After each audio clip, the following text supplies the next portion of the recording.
and therefore has access to the compound even when it's not time for church service or church activities. And given the access that she has, she uses this opportunity and privilege that she has to come to the church compound and do 15-minute exercises daily, just running across the church from the gate all the way to the end of the compound. And that is how she manages to also get in additional exercises in the course of her day.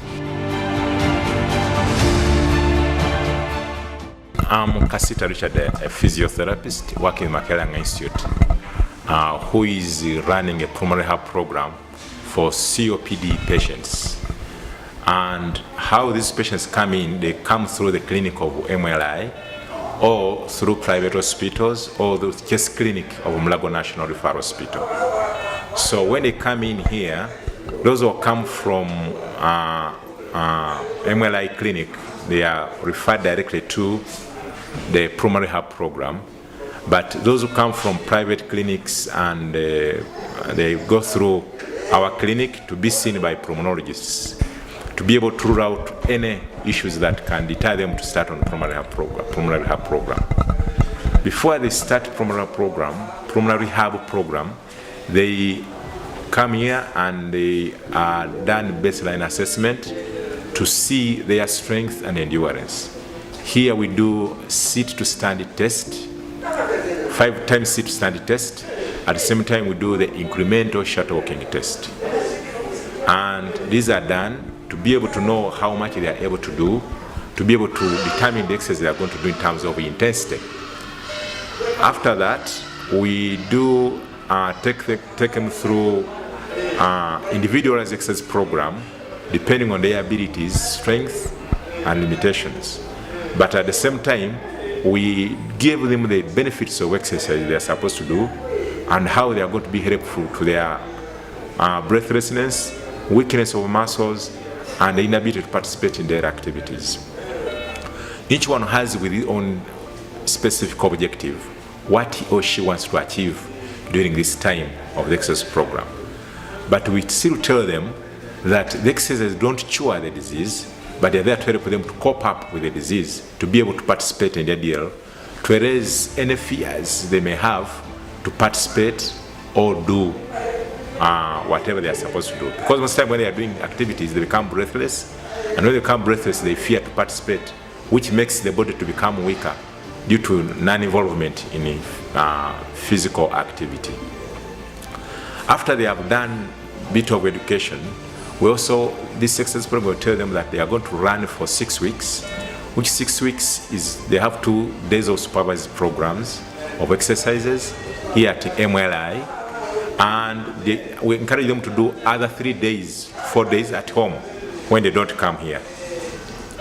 But when they come here, we take them through an exercise program which involves warm-up and stretching, at the same time strength training and cool-down exercises. When they come, we start with stretching and warm-up exercises, we do strength training, and we do cool-down. We have around 6 stations of exercises, which involves much of them strength training, aerobic, as well as some bit of stretches here and there. Among the 6 exercises we have, they are just all them incorporated in an individual booklet here, which take note of how much intensity somebody is able to do as you progress on a number of days of attendance. And here we have all the exercises written here, and we take a note of what somebody's, what weight, how many times, what weight has he used today or after 2 weeks, and what repetitions is able to do per each exercise. We have the biceps curl as the first station. We have sitting to stand as the second station. We have pull-ups as the third station. We have the step-ups using stairs as the fourth station, cycling and walking. All patients that come here should be able to go through these exercise stations at their own pace and on their own abilities, supervised by the physiotherapist. At the end of the program of 6 weeks, they undergo through a follow-up assessment after 6 weeks to get to know, compared to how many meters they walked in the first incremental short walking test, what are they able to do after the 6 weeks of they've undergone through exercises. And even sit to stand, we do the same. And even before we do we measure the SpO2, oxygen saturation, and blood pressure before and after the incremental short walking test, either on the baseline or on follow-ups. After doing that, we are able to see, or even themselves telling you, what the experience has been in terms of gaining strength, in terms of endurance, increasing their endurance, in terms of gaining some strength to do what they were not able to do or reach where they were not reaching before. Even a reduction in cough, depending on either on in sputum quantity or in the intensity of coughing. Or those who have cramps or muscle pains and weakness, also they can report some improvement. However, we educate them during the education of 1 hour before exercises. We tell them that exercises are to help them to reduce on their weakness, improve. There are many benefits of exercises: to improve on their strength, to improve on their bone strength, to promote relaxation, to trigger their appetite, and more so to work on their breathlessness and teach them how to manage it. So at the end of the 6 weeks, we re-evaluate them and we request them to go home to do an average of 3 to 4 times in a week as addition to the 2 days like they were reporting. They were reporting to the program. Because they were reporting twice, when they go home, we tell them to do 3 to 4 times in a week to be able to continue with the program, to be able to maintain the benefits and maintain and gain more benefits out of the exercises. At the end of 6 weeks, in a home environment, we encourage them to use bricks as weights. We encourage them to use 1.5 liter water bottles, which can be partially filled with sand or fully filled with sand. We tell them to use 1 liter plastic bottles, or 3 liters or 5 liters, depending on their strength. We caution them not to strain their bodies too much. They work within the limits that their body can afford to do. So also after 6 weeks of doing home exercise program, they come back to the rehab MRI to get to know, were they able to maintain or add on the benefits they managed to attain during the 6 weeks. There we can still rate and the performance and outcomes of the 6 weeks at home and 6 weeks when they were with us. This has continued to help people and have given us good feedback during or after the primary rehab program sessions. Thank you for listening to me.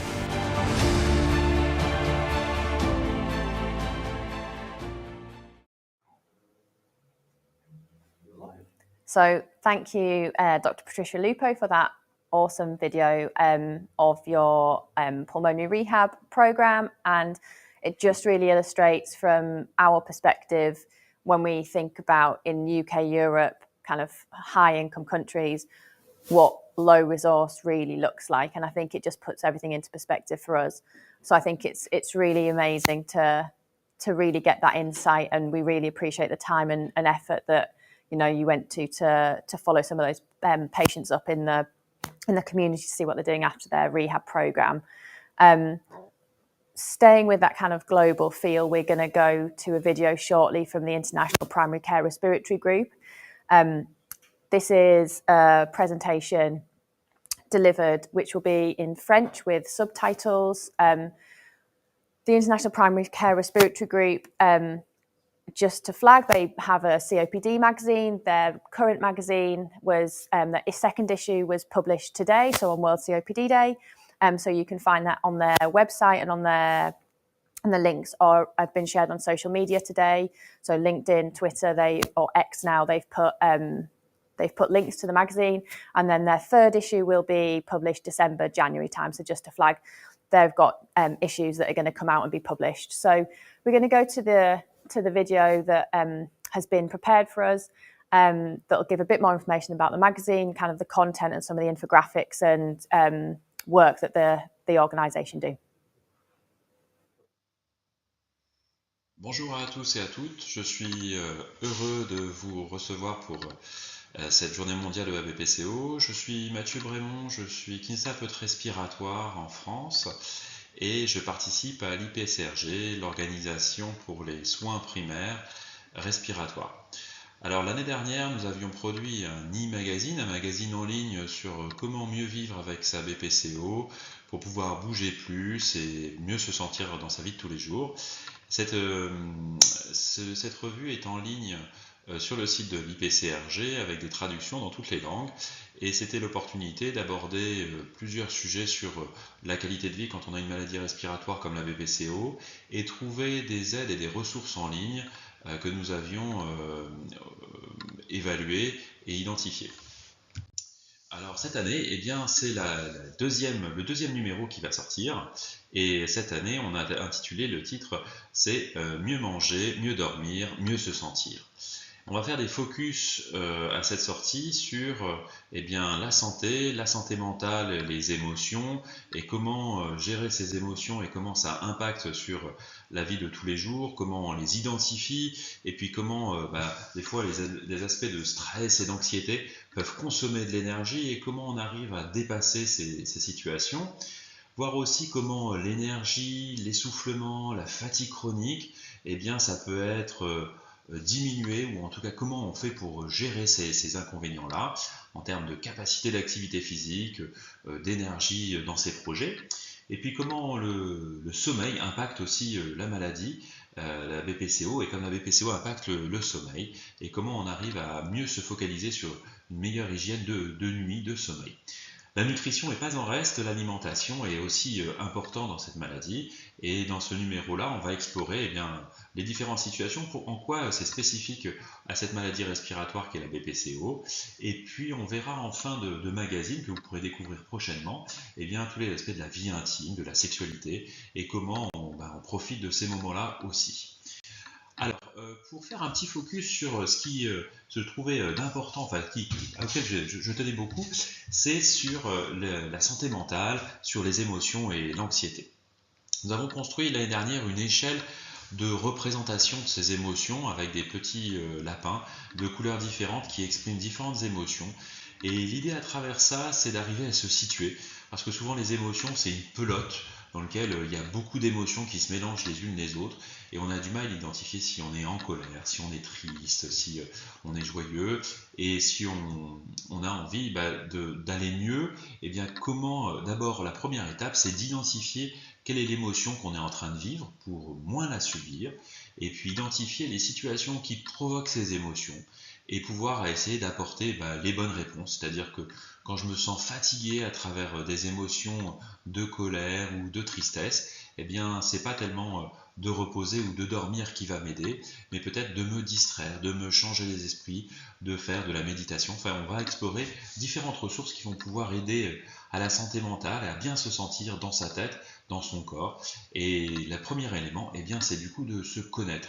Et se connaître, eh bien, un des outils qu'on va publier prochainement, c'est ces petits lapins d'émotions comme des emojis.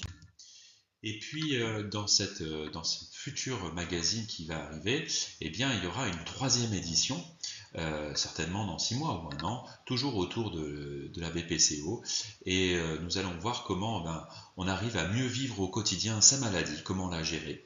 Et puis se préparer pour les consultations et identifier les éléments qui vont pouvoir être importants à transmettre avec son médecin ou ses professionnels de santé. Et puis aussi identifier les symptômes d'une exacerbation, quand mes signes de la maladie deviennent de plus en plus prégnants, de plus en plus forts. et comment je peux identifier ces signes qui sont avant-coureurs et qui permettent de savoir quels moyens mettre en place assez rapidement pour éviter que la machine s'enraye et que les traitements soient plus lourds, plus compliqués et le risque d'hospitalisation voit poindre son nez. Donc je voulais vous partager quelques éléments pour identifier un petit peu les objets sur lesquels on peut mieux se sentir avec la BPCO. Et l'IPCRG a mis en ligne beaucoup de ressources dans différentes langues pour essayer d'apprécier les différentes façons de vivre sa maladie. Alors on a parlé de la santé mentale, il y a une carte sur la santé mentale, mais il y a d'autres éléments qui vont pouvoir aussi nous aider sur comment l'arrêt du tabac va améliorer mon essoufflement, ou en tout cas va réduire cette aggravation, comment la maladie agit sur mes bronches pour mieux comprendre un petit peu les mécanismes de l'essoufflement et de l'obstruction, et puis comment je me sens mieux par rapport à mon poids, par rapport à mes difficultés d'activité physique, comment je peux planifier ça. Tout ce qui va pouvoir m'aider à mieux vivre au quotidien, eh bien vous allez pouvoir trouver des ressources sur le site de l'IPCRG, www.ipcrg.org. Alors, aujourd'hui, sur cette thématique de la journée mondiale de la BPCO, je voulais faire un petit focus sur un des éléments qui est développé dans cette revue numéro 2 de l'IPCRG, sur les différentes batteries, en fait, comment on se sent plein d'énergie au quotidien, ou en tout cas comment on essaye d'avoir un maximum d'énergie. Eh bien, c'est un peu comme si on imaginait la batterie de son téléphone divisée en 3 parties, 3 composantes. Il y aurait la batterie de l'activité physique, mes capacités à faire des efforts prolongés, à faire des efforts à différents moments de la journée.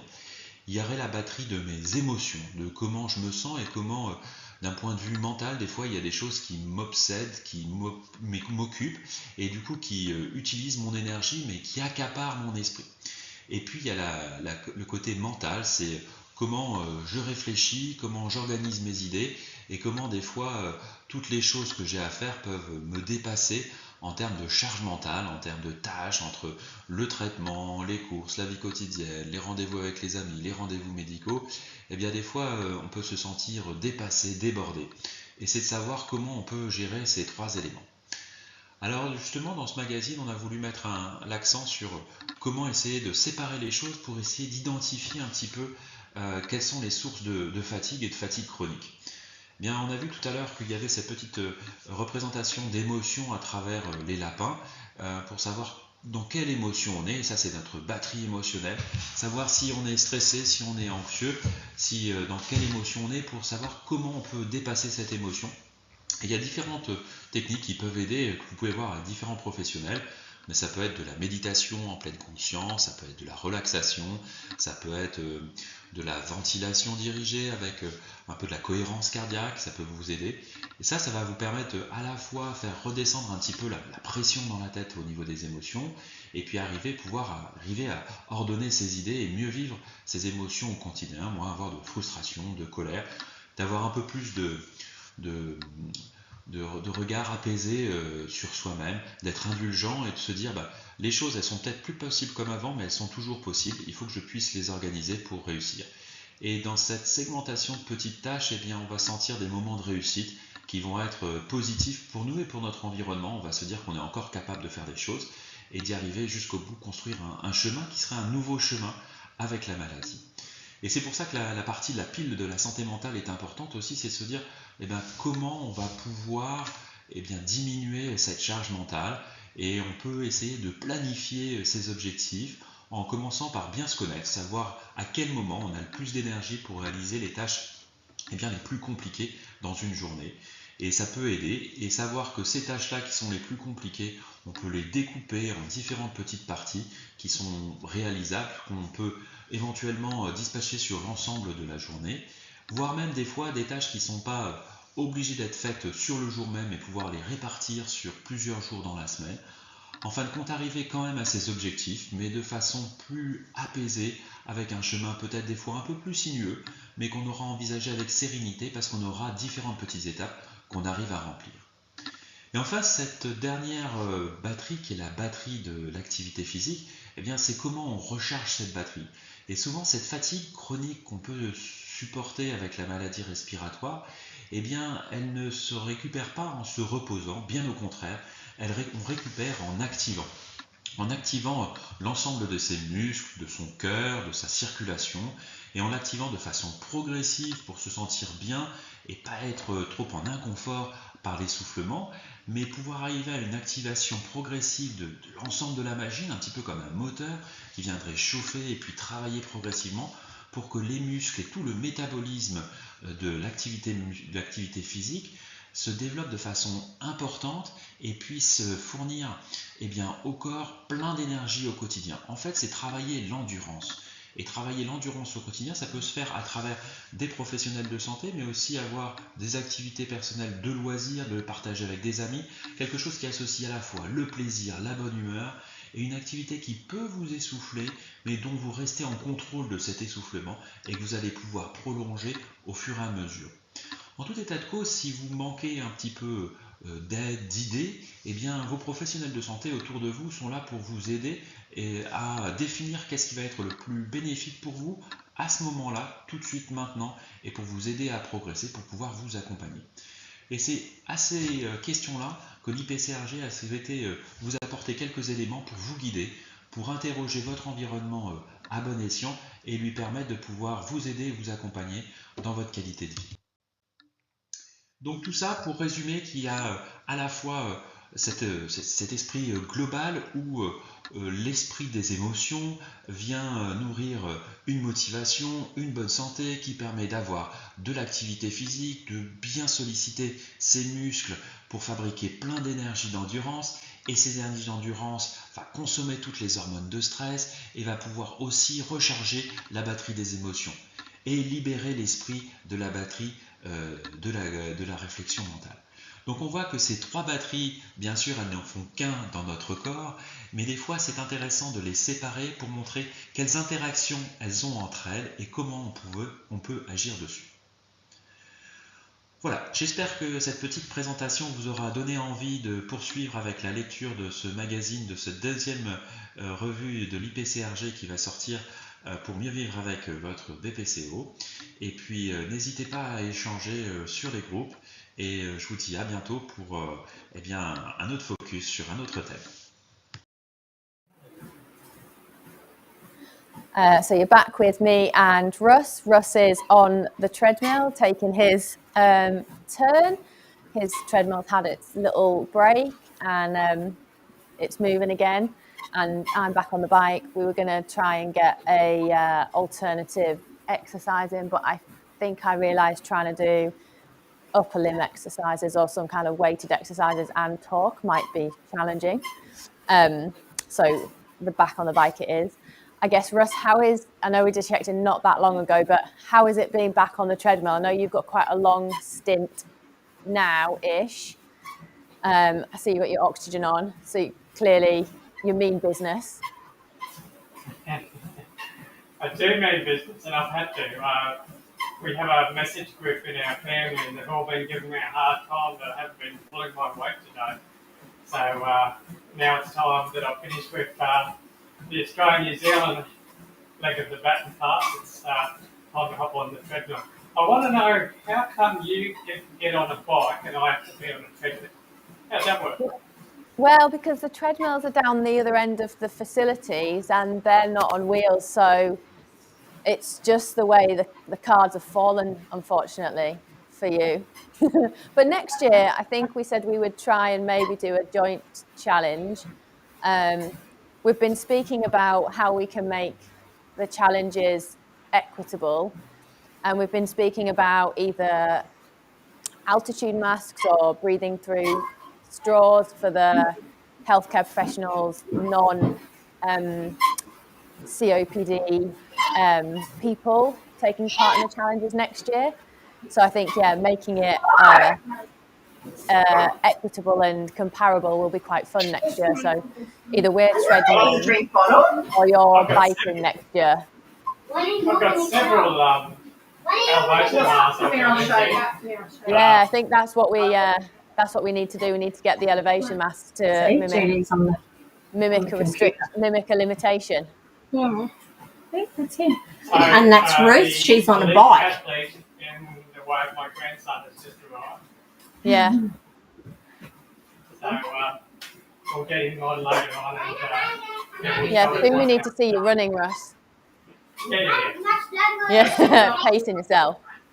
So what we're going to do after now is we're going to go to the next video, which is a video presented by Jane Stokes, and it's on empowerment and patient empowerment. And I think thinking about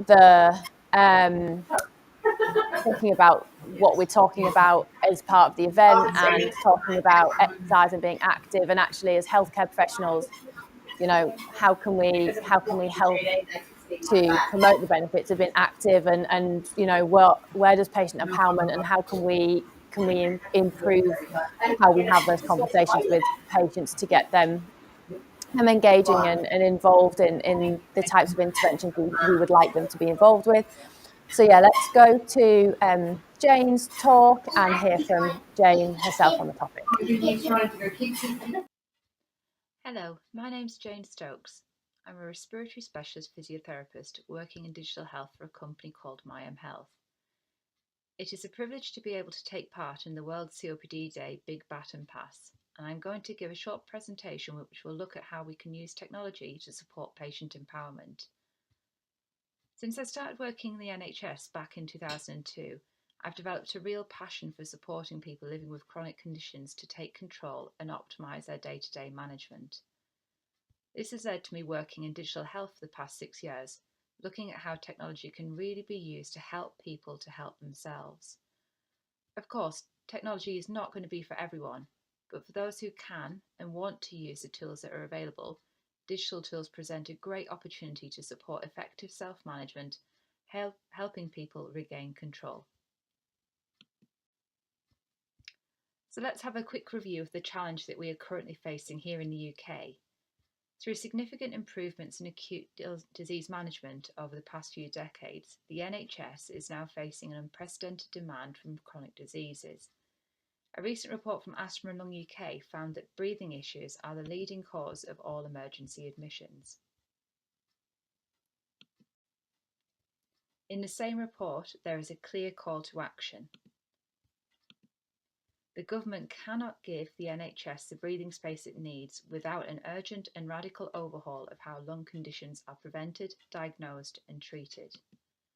To tackle the burden breathing issues heap on the NHS during winter, a more proactive year-round approach needs to be taken to care rather than firefighting each winter. As the late Desmond Tutu wisely said, there comes a point where we need to stop just pulling people out of the river. We need to go upstream and find out why they're falling in. It's really positive that we are having these conversations now and that the focus is shifting from reactive care to proactive care. When we talk about reactive care, we're referring to unplanned healthcare contacts, for example, attendance at A&E, or an unplanned visit to the GP, or a call to NHS 111. Now, these can often be the result of deterioration in symptoms or when things become uncontrolled. Of course, some situations cannot be avoided. However, there is evidence that taking a proactive approach can help to control a situation rather than just respond after it has happened, as well as reducing the risk of deterioration happening in the first place. Back in 2013, the King's Fund published a report that highlighted the need to move towards proactive, holistic and preventative care, where people living with long-term conditions are encouraged to play a central role in managing their own care.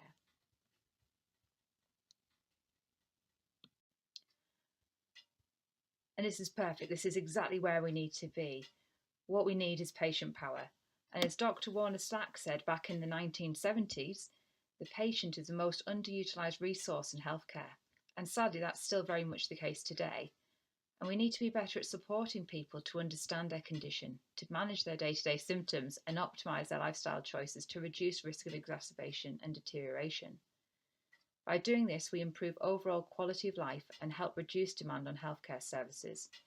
So what we need is patient empowerment. So what is patient empowerment?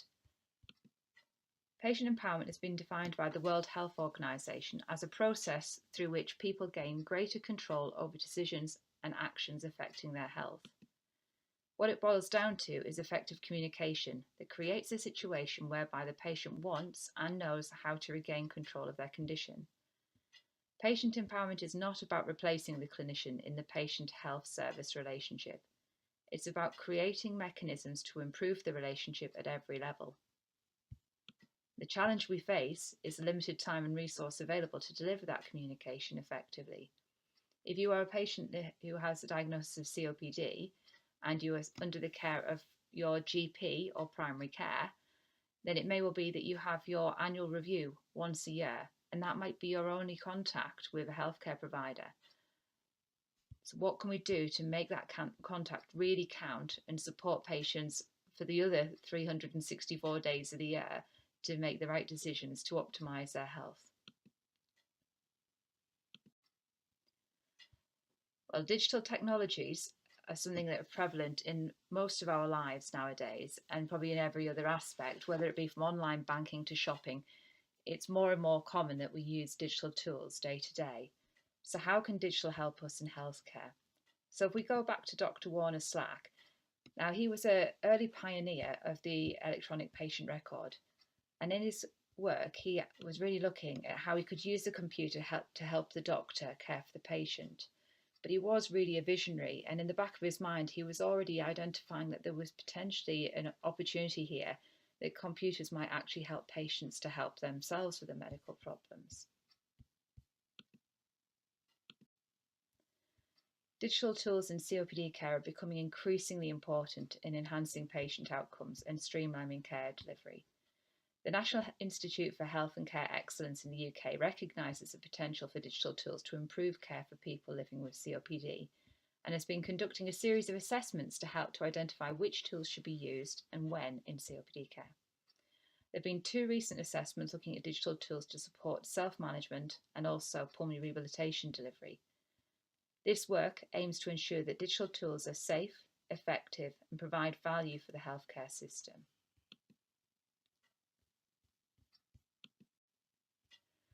As part of these assessments, NICE have conducted independent reviews and asked the patients using digital tools for their feedback.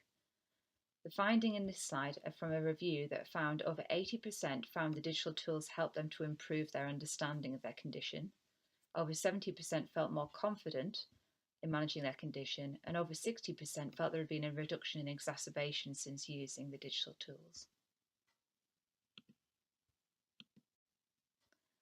So we've got some great digital products emerging, and the evidence behind their impact is increasing. But how do we make use of these across the COPD pathway? Well, there's some really good, fantastic models of proactive care that are emerging, and these really focus on a risk-stratified approach to patient care. This aims to ensure that the right patients are receiving the right support and the right intervention at the right time.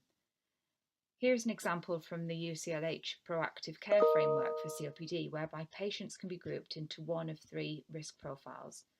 This risk-stratified approach ensures that patients receive interventions that are tailored to their needs and reduce the risk of exacerbations, can improve quality of life, and optimise healthcare utilisation.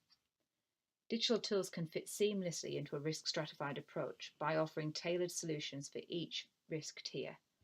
These technologies enhance patient engagement, enable proactive management, and streamline care delivery, ensuring that interventions are matched to the severity and needs of each patient. So in summary, to break the cycle, patient empowerment is key to successful, proactive, long-term COPD management. Digital tools present a great opportunity to promote and support effective self-management and drive patient empowerment.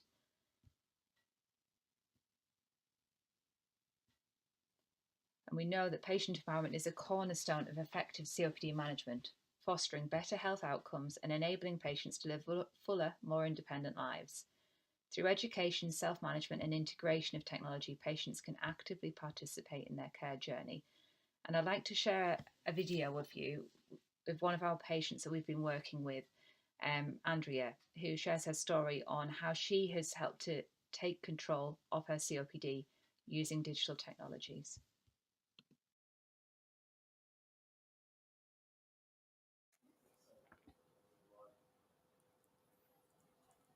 So we've just heard from Jane Stokes, and we've actually got Jane with us now. So we're going to bring Jane in to the conversation. So Jane, welcome. I know it's early in the UK. It's only 7:20-ish in the morning.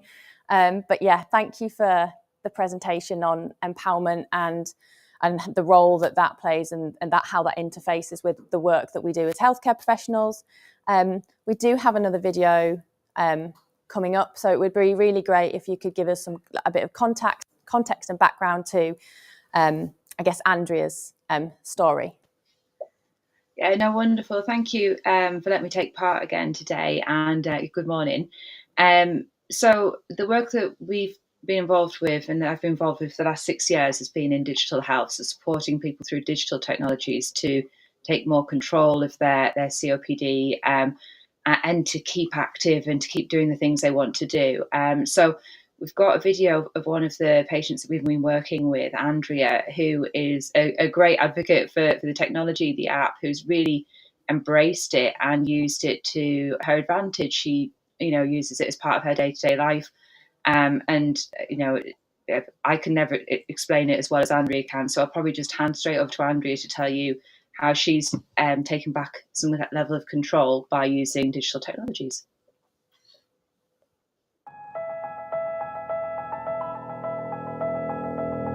I've had emphysema it'll be 15 years in January, so it's progressed quite a way. I recently went to a pulmonary rehab group meeting. I was invited to it, so that was brilliant. And along with the course that I attended, it was suggested that that my COPD app would be very helpful when I left. So when the app popped up, I was very grateful. I felt that it was like having my own personal doctor in the home that I could tap into and, what am I feeling and what is the weather and all sorts. And yes, it's really, really helped me. I don't feel alone with it. It's a very isolated disease, and I feel it's helping me to cope on my own. It tells me how to take the medication. That I love, because I do have some memory issues and I can forget and do things differently, but I can click into the videos that explain to me, and if I'm on new medication, that'll deal with those too. It really made me want to walk more and do more, and to be able to see what's happening. If I didn't have the watch along with it, I think I wouldn't be writing down or counting the steps or whatever. So that is good. It really encourages me to be active. It gives me a management plan. And the weather and the quality of the air is really, really good. So it is a part of my life now. And that's it, is something I get into at different times of the day. And it frees up the NHS. I don't have to ring up and say, I'm not sure, can you tell me? And my doctors are incredible. They really are. But they have enough to do. They can tell me things, and by the time I've got home, those things aren't at the front of your mind anymore. They are when you're sitting with somebody, but the app is at the front of my mind whenever I want. I just click on it, and you can ask the computer over and over again. You can, if you ask a doctor, you feel embarrassed that, could you tell me that again, please? Sorry, how do I use the inhaler? I can just, go in, and my computer doesn't mind how many times I press the button. So I'm happy with it. Seeing the signs of it helping me, being able to do what I couldn't do. It's terrible to be on the floor and you don't have the power in your lungs to lift yourself up. But it's shown me that if I can strengthen my leg muscles, then I can be more independent for as long as possible. That is my goal. And that's why the app has made me aware of how I need to exercise muscle, my ribs, everything. I appreciate very much what they've done. And I hope that other people will use it sensibly. And I hope that doctors will sit up and listen, because this helps them too. It helps me with my health, and it'll help doctors to, deal with the emergencies of health, I think, as well. Because if we can cope with the day-to-day, then that helps. It stops all these, flare-ups. And I can't recommend it highly enough. It has made me feel that I am more in control of emphysema. That is a good feeling. I don't feel that the illness is controlling me. I am controlling it. And that is the answer to, I think, everything. I love it. I couldn't be without it. That's for sure.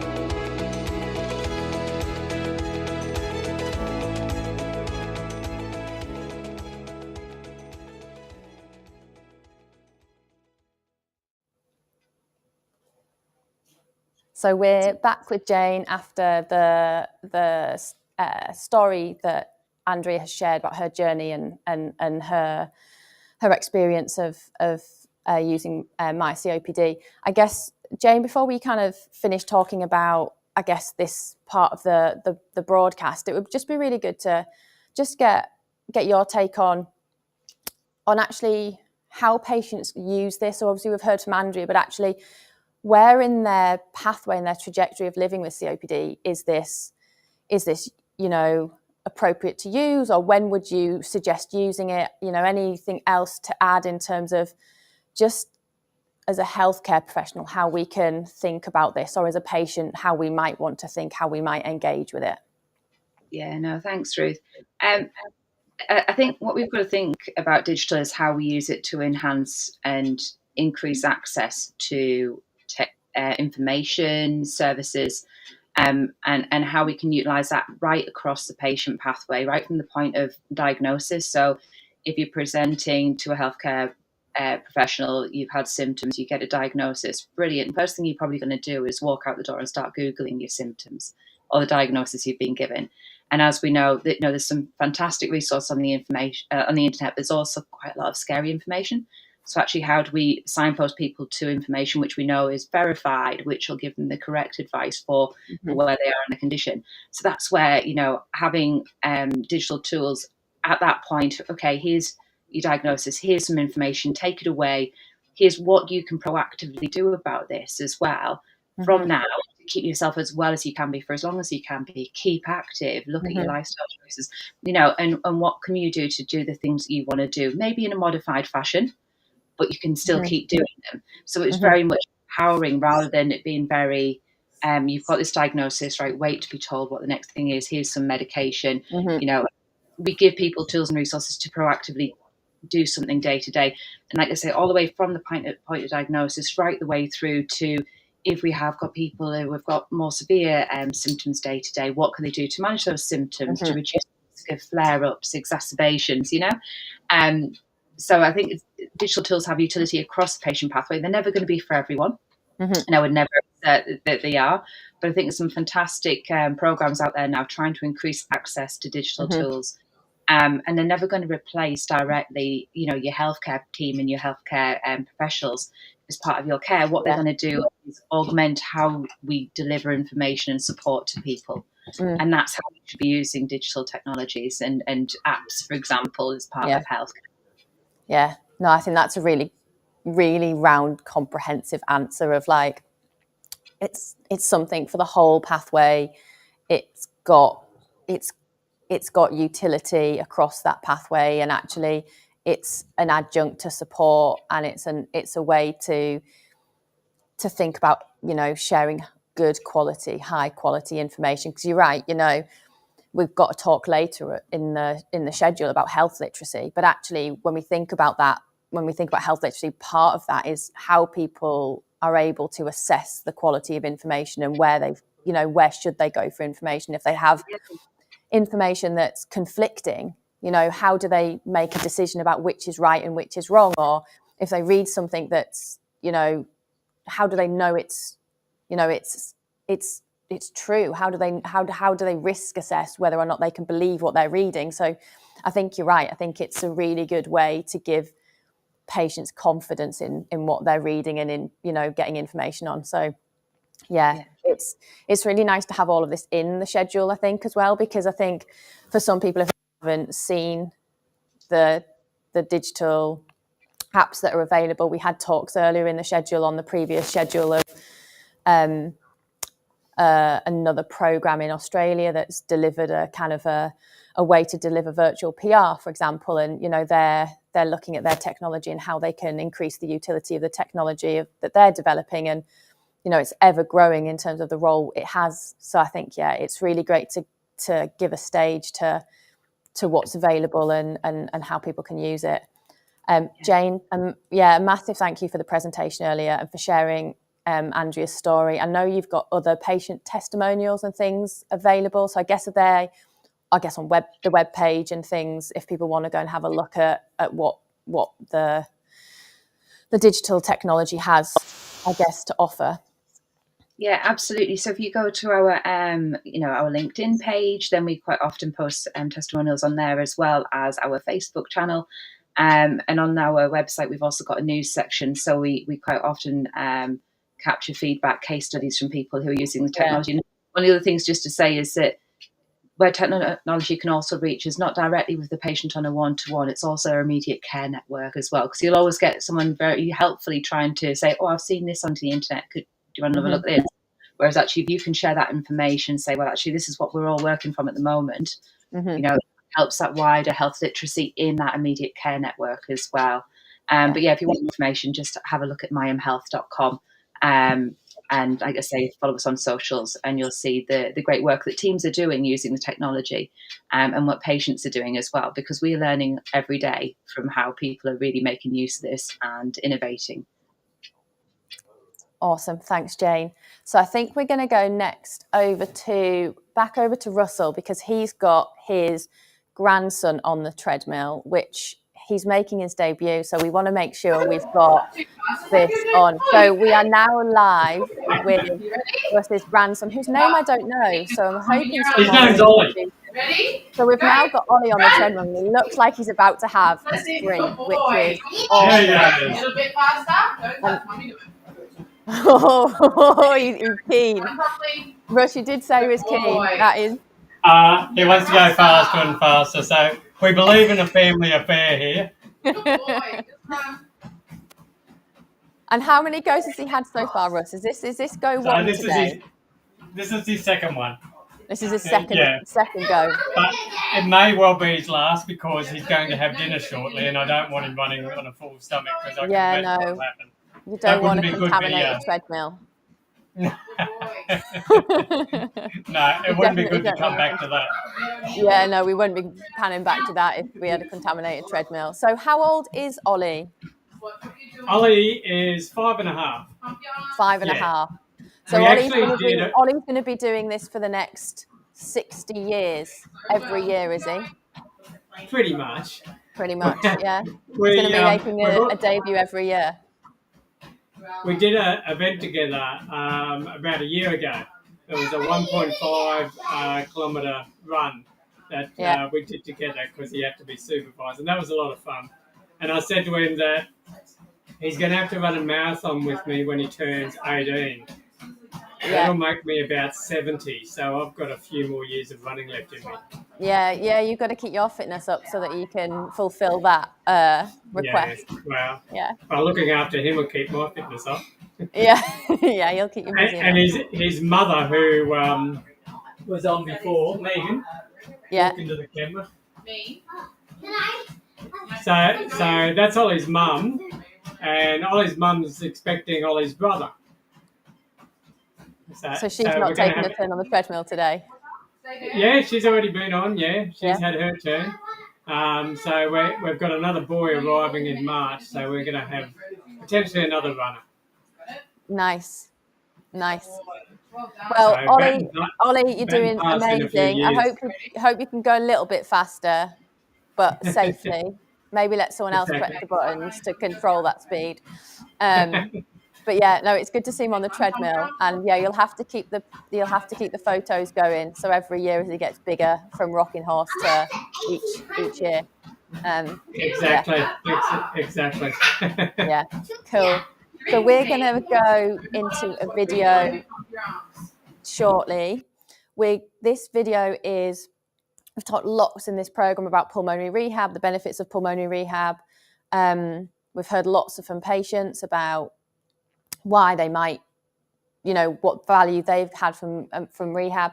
We've got a video that is, if you're a healthcare professional and you want to articulate that to a patient, or you're talking to people about pulmonary rehab and you want a way to articulate this, this is a video that is publicly available, and actually you can find it online, but it's a really nice resource to provide that information. So we'll play the video because I think it's really great. And I think, yeah, it's something just to be aware that these things exist, and actually you can use them in your clinical practice to share the information and have a conversation with people about rehab. So yeah, let's play the video.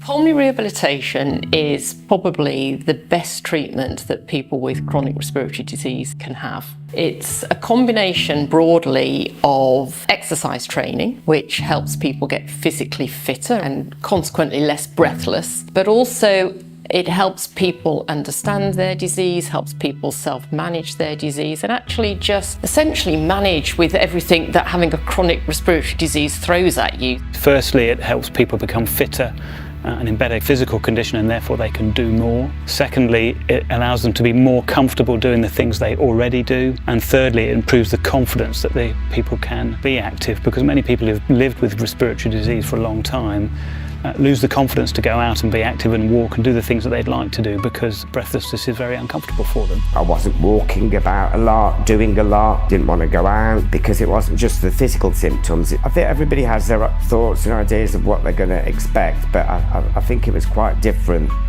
to what it actually is, and I think it was a lot better. Obviously I was going to my doctors regularly, and I had to see the nurse, who then mentioned, this is what's going on. It's quite normal what you've experienced, but you need some help. She mentioned that I'd be meeting people in a similar situation than themselves. They'll put you through a program. There's a lot of education, there'll be discussions, and also the physical side as well, where they try to get us to be more active. Pulmonary rehabilitation is provided by the University Hospitals of Leicester, and we have a number of sites around the region. It's provided by highly specialised staff that have had years of training in developing rehabilitation programmes, managing people like you with chronic respiratory disease, and they're a mix of physiotherapists, nurses, occupational therapists, health psychologists, exercise physiologists, so everybody contributes to the team and brings their own particular skill set. What we're looking to sort of establish is the impact of that respiratory disease on individuals' lives.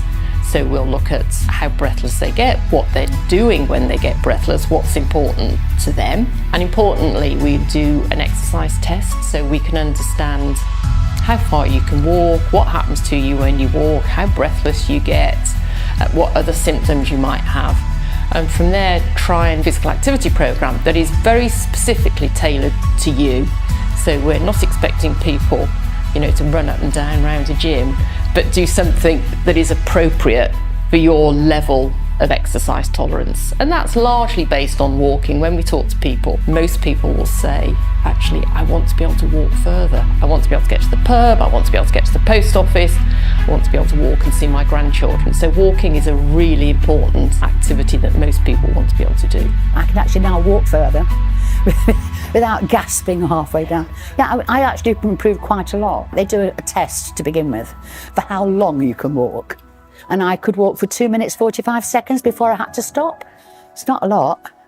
When I'd finished the course, I could do 10 minutes, 45 seconds. But you don't realise that. So gradual, you don't notice that you're doing better than you were. It's not like a big push, go on, you can do it. It's none of that. So if you've got any fears thinking like, I'm not going to be able to do that, there's absolutely nothing to worry about, because it's just like you're walking down your road at a small pace at your own leisure. All they do is try and increase it gradually and speed it up, so you don't notice that difference.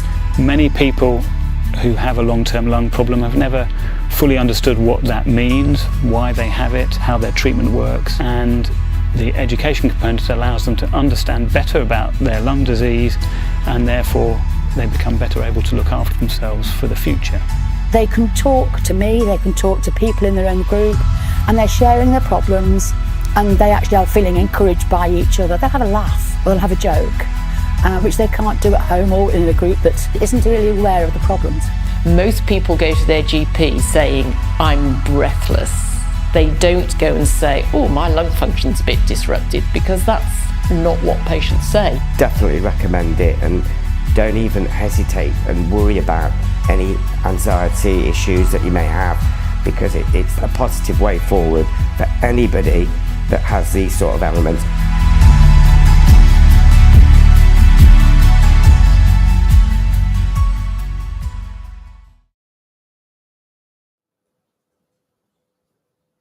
So that was a video about pulmonary rehab, explaining pulmonary rehab and hearing from patients, like we've heard through the rest of the programme as well, about what rehab is, how it's delivered and how it's run.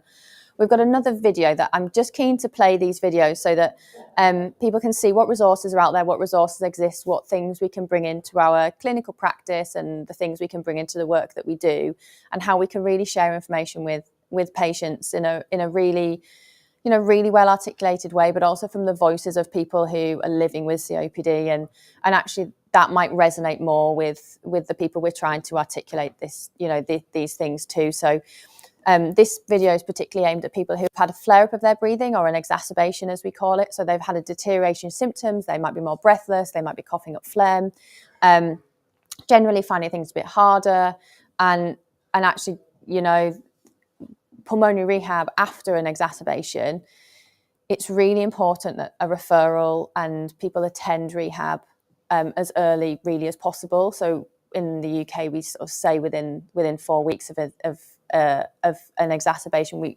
attending rehab, because we know when people have an exacerbation or a flare-up of their breathing, they have their symptoms get worse, but also because of that, there's physical deconditioning. And what we want to do is try and get people back into that cycle of being active again, and actually doing it in an environment where we can help to do progressive exercise. So tailor it to people's level of fitness when they start, and look at their symptoms and what they can manage, and build that up over the course of the programme.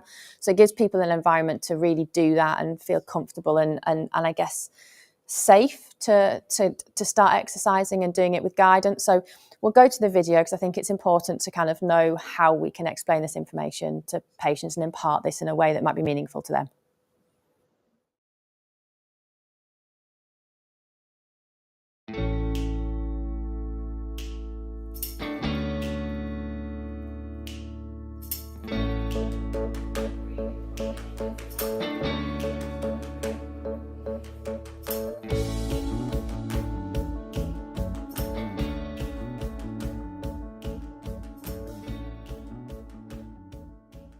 There is really good evidence that pulmonary rehab following a hospitalisation with an exacerbation of COPD gets patients back to the levels that they were at prior to their exacerbation. So it's really important for patients to come to pulmonary rehab and exercise and get the education following a hospital admission.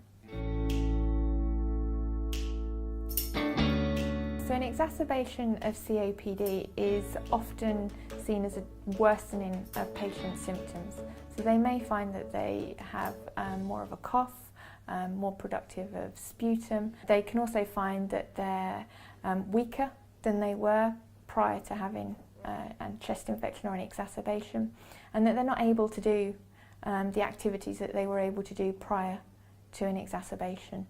I've really felt poorly and I was coughing up mucus. It never happened to me before, but I got frightened. I said, well, is there anything I can do? You know, what can I do to help myself? And they recommended pulmonary rehab.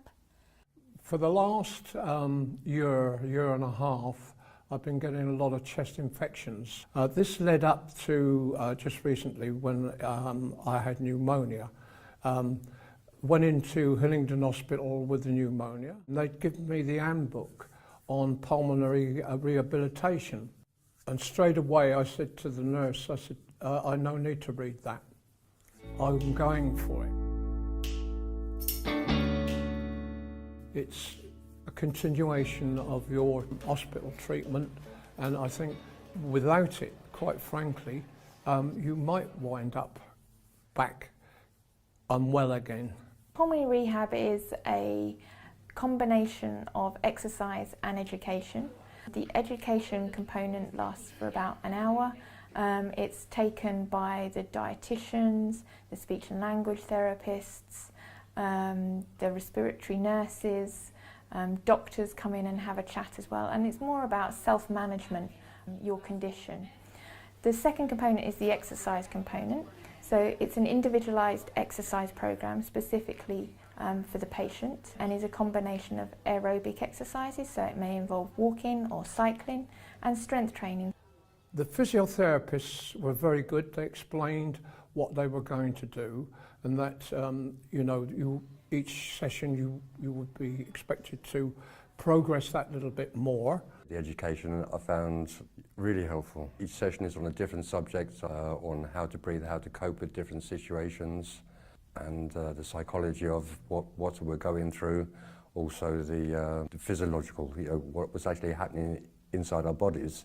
Everyone was so kind, so supportive, and every day, every time you went, you just done a little bit more and a little bit more, and I thoroughly enjoyed it.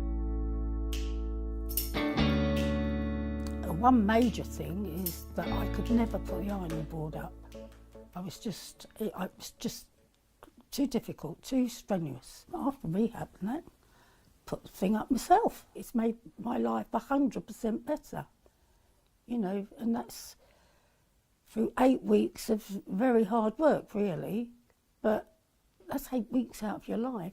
Go on the course. You won't regret it. You absolutely won't regret it. It is, it puts you back to where you used to be. I would recommend it to anybody. Anybody who's not well, get in that rehab. We have classes that take place in the hospital, and we have gym equipment here, and we also have classes in community halls and community centres around the borough, and also in local gyms.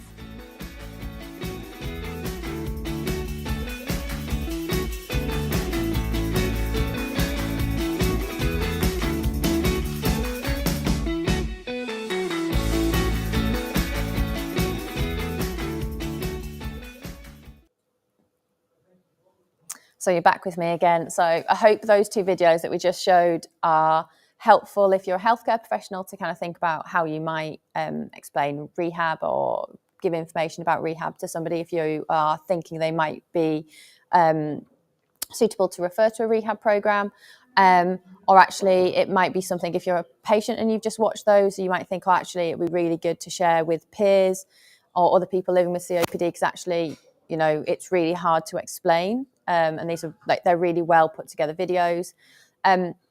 What we're going to go to next is it's called the Keep Breathers program.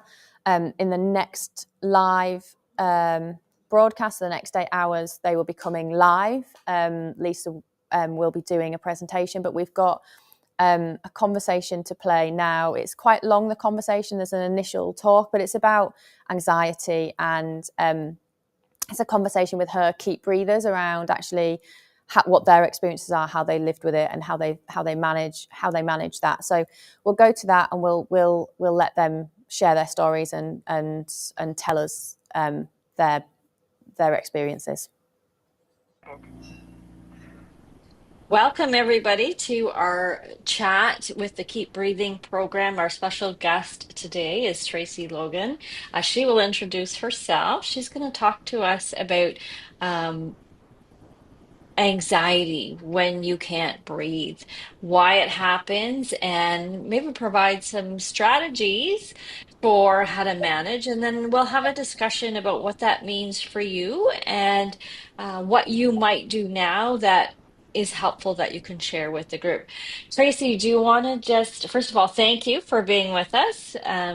Very excited for you to be here with us. Do you want to first kind of give us a little bit of tell us who you are, and then we'll get started. Sure. Thank you so much for having me. I've really enjoyed the couple of times that I've been able to come to your group. So thank you for having me again. We love it when I'm you're here. Tracy Logan. Sorry, I missed that. What? I said we love it when you're here. Well, thanks. I love being here. So I'm Tracy Logan, and I have a private practice. I'm a registered psychotherapist, and I love what I do. Gonna say most of my clients have anxiety. And the thing about anxiety, we all have worry from time to time. We all get into stress, but anxiety is just that much more. It's worrying about worry. So the interesting thing about when I work with people with anxiety, the first thing I do is teach them breath. I think I've had 2 clients, in all the years that I've been in the helping profession, that I haven't had to teach how to breathe, and they were all like super yoga people, so they've learned. And so breath is number one, learning how to get as healthy of a breath as possible. We don't seem to learn it. The closest we get is when we're laying down going to sleep at night, and we all tend to breathe up here and not deep. And I know for people with respiratory challenges, how we breathe becomes doubly important so that we are getting as healthy a breath as possible. So anyway, I work on breathing, and I also talk to people about sleep, nutrition, and moving their bodies. Those are 3 anxiety basics. There are 3 living basics. And I can't say that I have yet to meet someone who has all 3 aced. Sometimes people will be, but when we think about the reality of anxiety is it doesn't exist in the present. It exists in the past, or it exists in the future, catastrophizing, like what's going to happen. It's the sentinel back here. Our little amygdala is fired up saying, danger, danger, danger. Where's the danger? What's going on?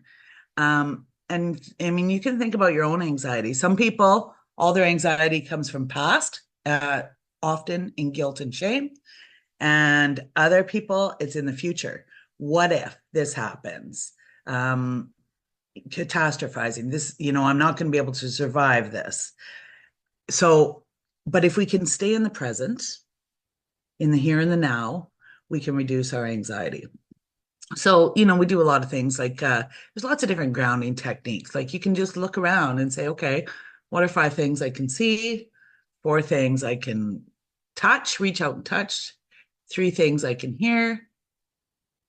2 things I could smell.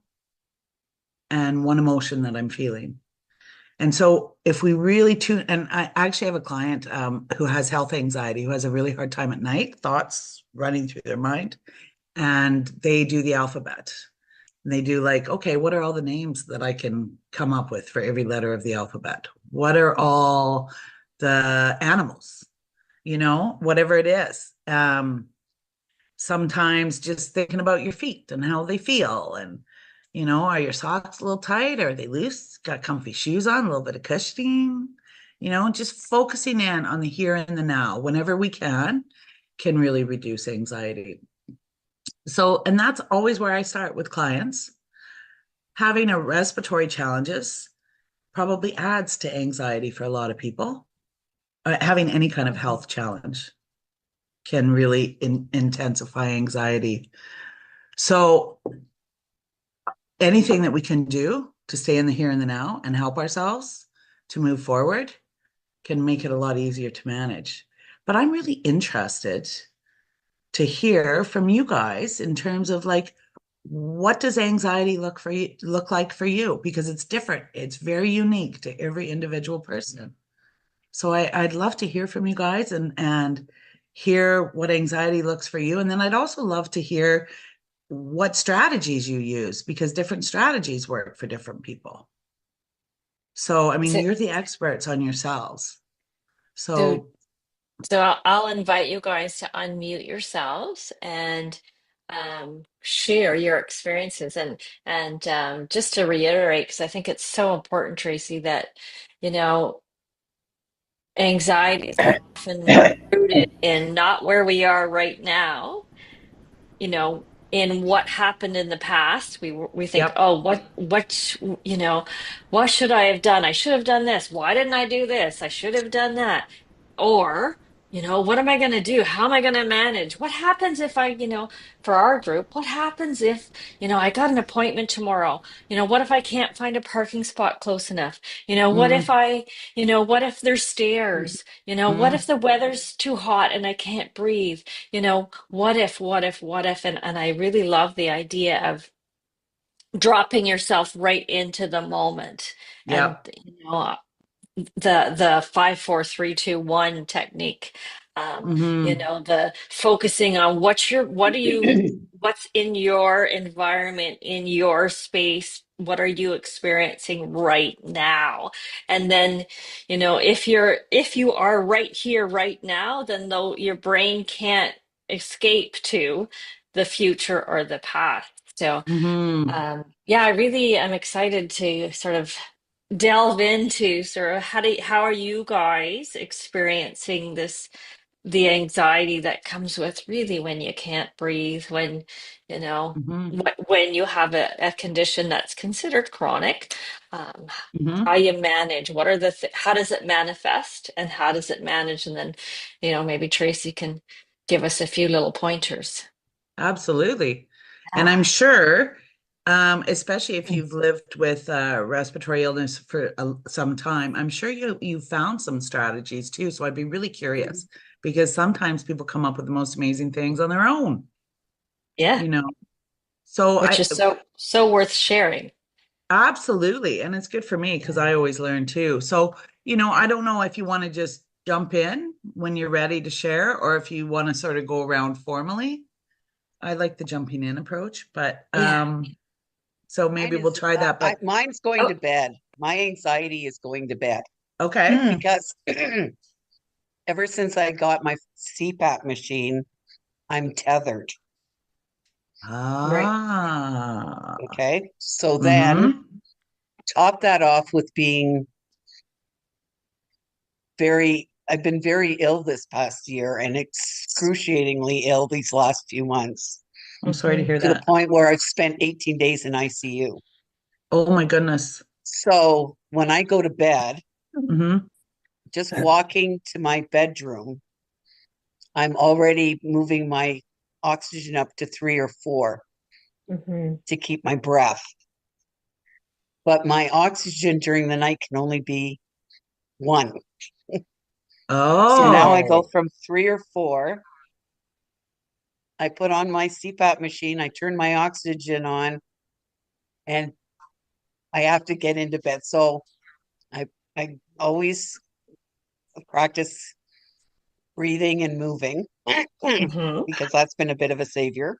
But and I put one leg, I go like kind of on my tummy, and then I go to my side, on my left side, because I'm a side sleeper. And then I start, and then I'm breathless, and it's like, okay, I can't say that. But the thing is, I end up doing the breathing techniques of 2 in, 4 out. Yeah. Good. 2 in, 4 out. Good. It takes a while for everything to come together, and I finally get a good breath. And then everybody knows that good breath. Yeah. But I fall asleep that way. Right. But every night I have the same anxiety that I can't breathe. It's the And dread. I do this every night. Okay. And I always wake up the next morning, which is good. Which is really good. So that's, to me, that's really interesting because the good thing is that you have a technique that you're using, right? But that I have to use, and you're having a positive outcome. So it'll be interesting to sort of see what Tracy has to say, like how incredible it is that you've sort of created a routine for yourself to make it so you can manage. It's the only way. Yeah. And it works, the 2 in, 4 out. And the thing is that when we do get proper breath, we actually move the activation of our brain from the back, the amygdala, dread, what's danger. We move it to the front, to our prefrontal cortex, which is where rational, logical thought is. So, I mean, what you said is excellent because you're doing proper breathing and it works. But what I really heard was your dread beforehand, which is anxiety, future focus, right? Every night, even if I go for an afternoon nap. Yes. It's the same. Like it doesn't, as soon as I have to lie down, I'm So that association, right? Yeah. So it's really interesting because you're always successful in sleeping, but your brain has set up a pattern where you fear what's about to come, yet you also know, sounds like 100% of the time you get your breath going and it works for you, which is amazing. So we need to talk about what you do beforehand. Okay. Right? And that's about going back to, trying a grounding technique. Or you can even use positive self-talk in that situation and say, I got this. I got this. I got this. I mean, whatever it is that works for you. Everybody has a different thing, I'm 100% success. I'm a superstar at having a rest. I'm a champ at a rock sleeping. star. And it works. It really works.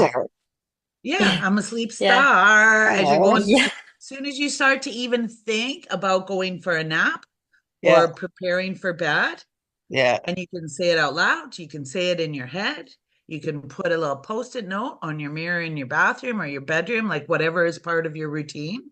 Right. And it's just like, and there's this whole like fake it till you make it is real. And whether we believe we can or we can't, we're right. Right. So so true. So we want to manifest the successful reality that you actually have. I know. It's so weird that I'm so scared every time, but it's not weird. It's not weird. It's not weird. No, and going to bed is actually a prime time for anxiety. Lots of people have ruminating thoughts, right? Because it's quiet and your brain has space now, so it's going to throw all the bad stuff at you because that's how we're wired. That's how we've survived. Our brains are hardwired to focus on the negative. Yeah. So we have to be super intentional to change that. That's what I was just going to say. So if Anne, if say you go to bed, I don't know what let's just say you go to bed at 9:00. And so at 8:30, if you kind of say to yourself, okay, in a half an hour from now, I'm going to go to bed. I might have a little period of time where I feel a little anxious, but you know what? I got this.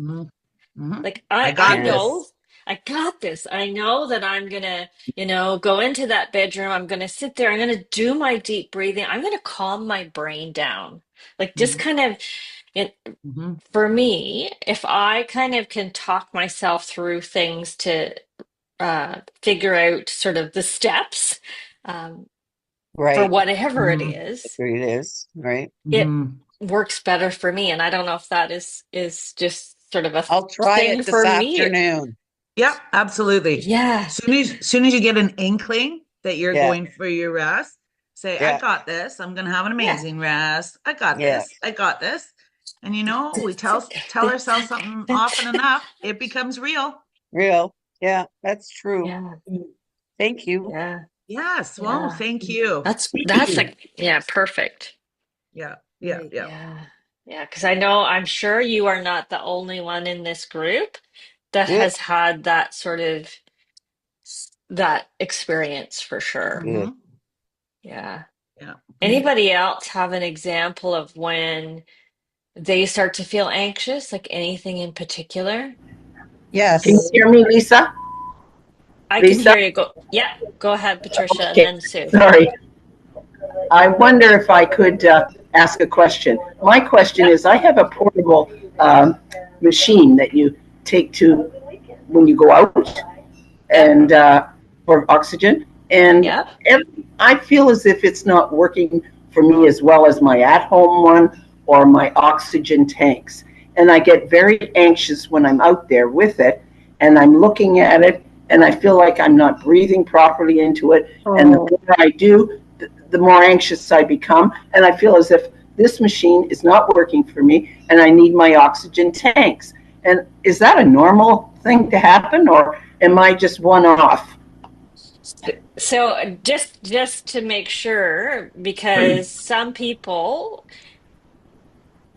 the portable tanks that you use that people use tend Yes. to be a pulsed type of delivery system. It's a different delivery system than the tank. So Yes. there can be a difference. So you want to make sure that you are able to draw enough breath from your portable system. So as long as you make sure that's okay, monitor with your finger monitor to make sure your oxygen level is in the right range. Quite often it's not. That's what makes me very anxious. Okay, It so goes down, but it will go so up. so you might so that is something that to deal with the anxiety for that, and I might be totally wrong, but I think to deal with the anxiety is to take some power over that and to go and ask your oxygen supplier to make sure that Yes. that delivery system is the right one for you. Because it Okay. may not be. It may not be for lots of people. Yes. They don't draw enough, they don't initiate enough breath to click in to engage the concentrator to give them a puff of oxygen. So, you might want to do that first is just make sure. But yeah. And once that is taken out of the equation and then dealing with the anxiety that am I doing the right thing? Yes, exactly. Yeah. Just one other little quick question to that, nothing to do with the machine, is I find that when I'm doing any activity whatsoever, maybe other people have this issue too, my oxygen level drops, even though I've not touched my machine. I've kept it at the same rate, but it drops. And I have to sit down quietly, gather my thoughts, and just sit there for a minute or two, and then it's right back up to where it should be. Is that normal, or It what? can be. It can be. Again, you need to just make sure that you've got the right oxygen delivery system for you and make sure Yes. that you're using the proper breathing strategies. And if you start to feel anxious and you lose your breathing strategy, right? It's Yes, that vicious circle, it is. vicious cycle that as you get anxious you tend to breathe shallower, breathe more frequently, so then you get, in people with COPD, they get more air trapping, so you get less sort of breathing space, which then makes you feel more short of breath and makes you feel more anxious. So when you start to feel that way, if you use a grounding technique or one of the techniques to get that breathing rate down, pursed lip breathing, blowing out for longer, breathing in, maybe doing some kind of a grounding techniques to, feel your feet on the ground or whatever suggestion that you might have.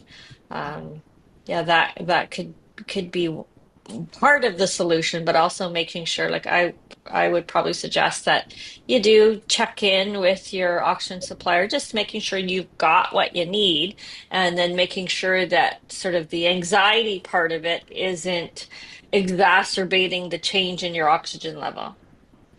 Thank you. Yes, your suggestions are helpful, and also it calms me down just to know, there's other people that have these different issues. Oh, yeah. And I'll leave it to you to listen to Yeah. Can I someone. respond?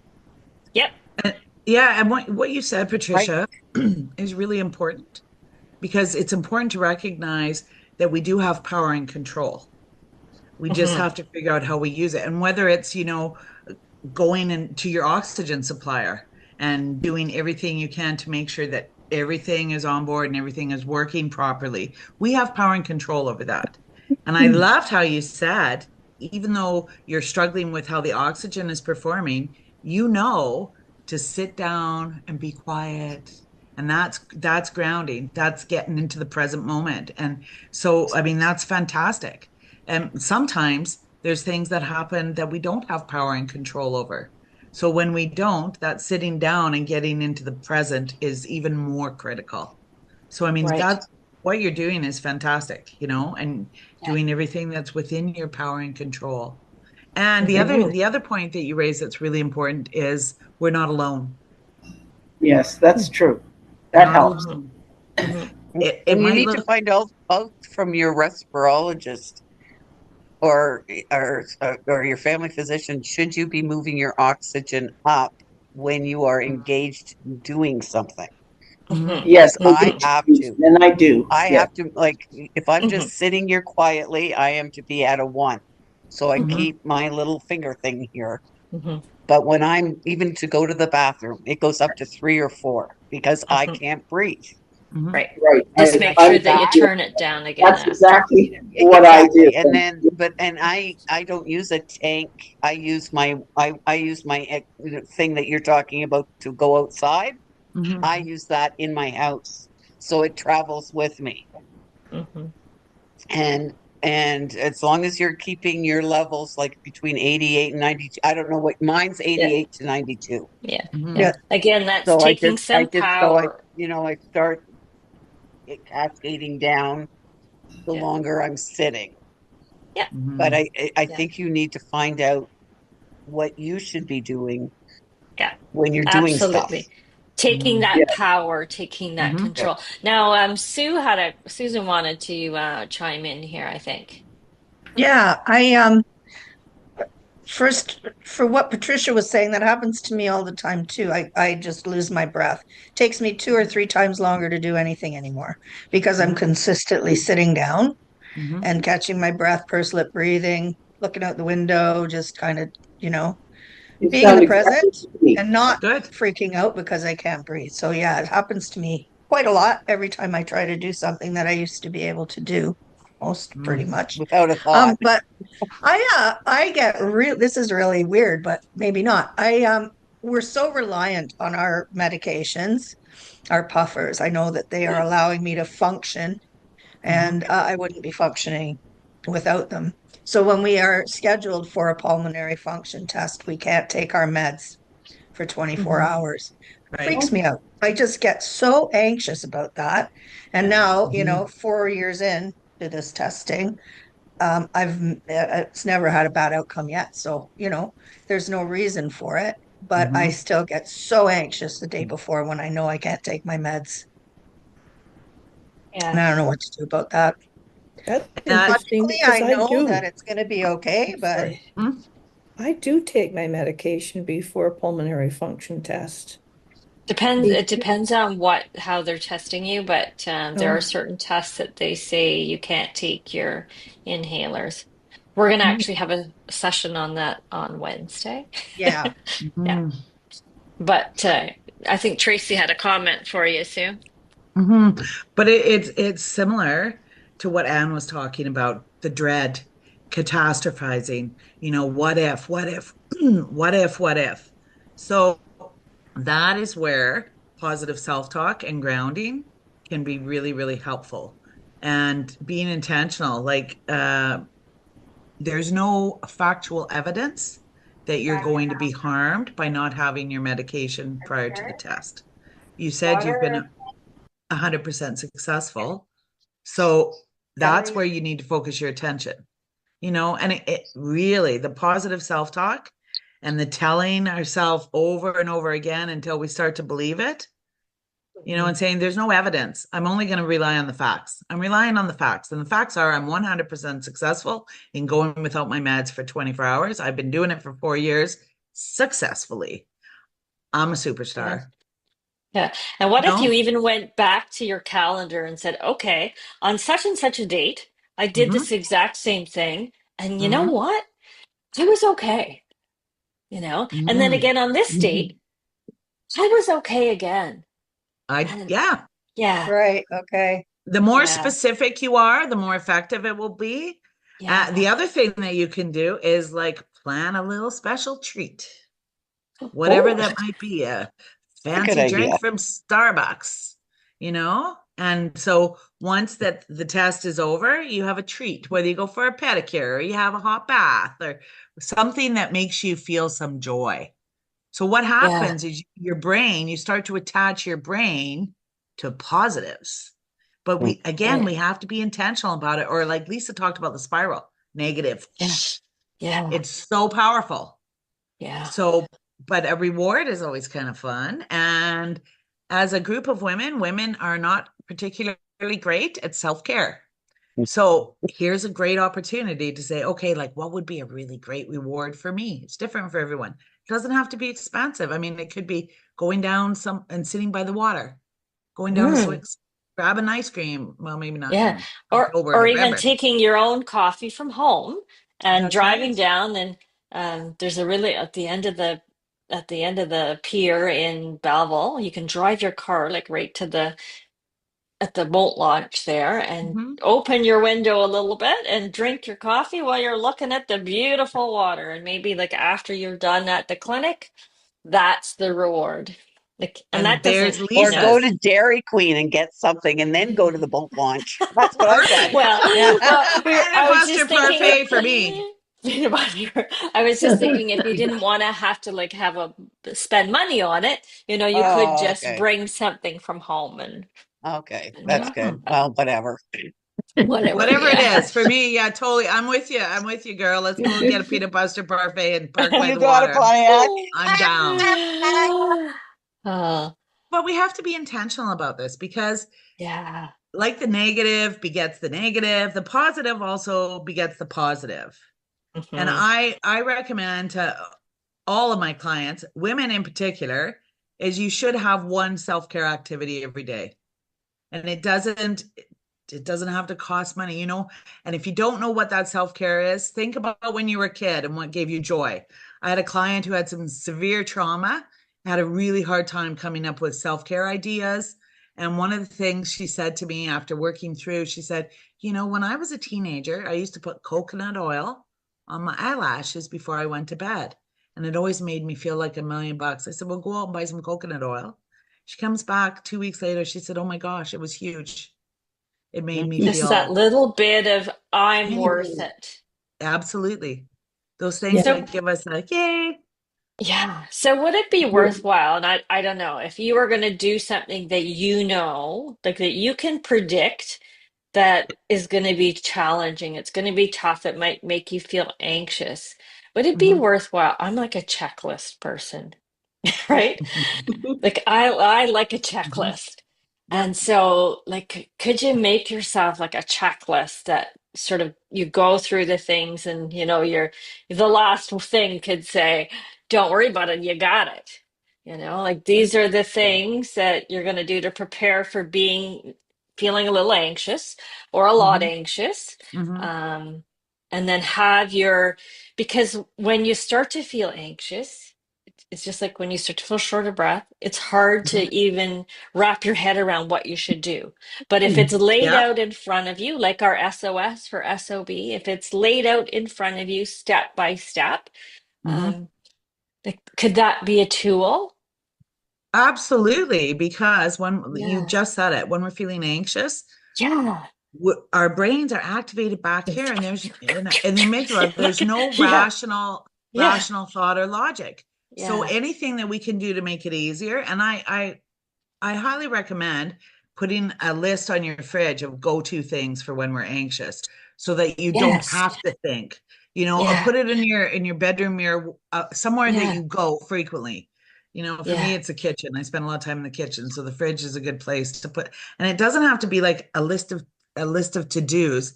It's actually resources, so that Right.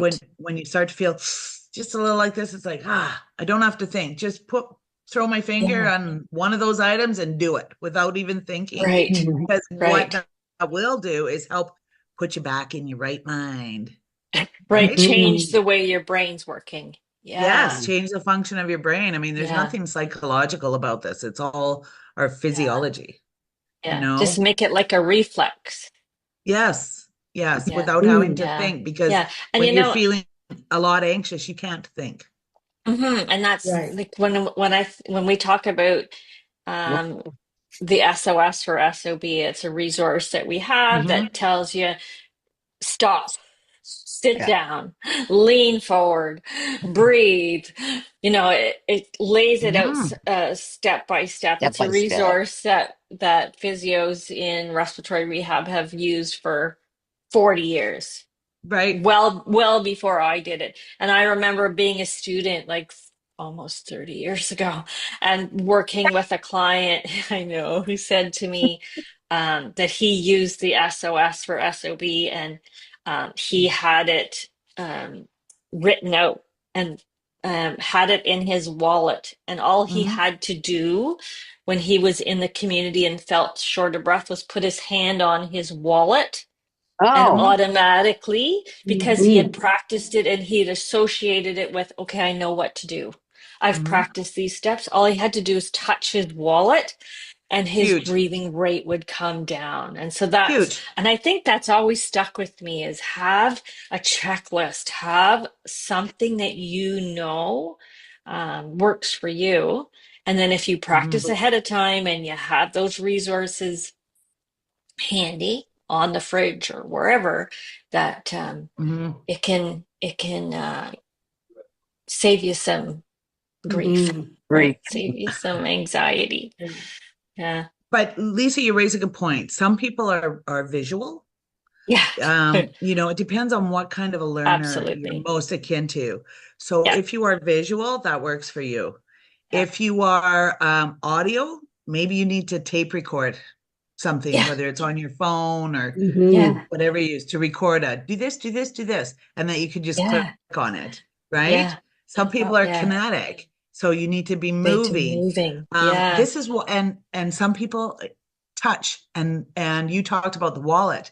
This is why people have worry stones, Worry stones, yeah. And so, but if you know what kind of, and most women are visual, but that's a huge generalization. So it's worth sort of thinking about and reflecting what kind of learner.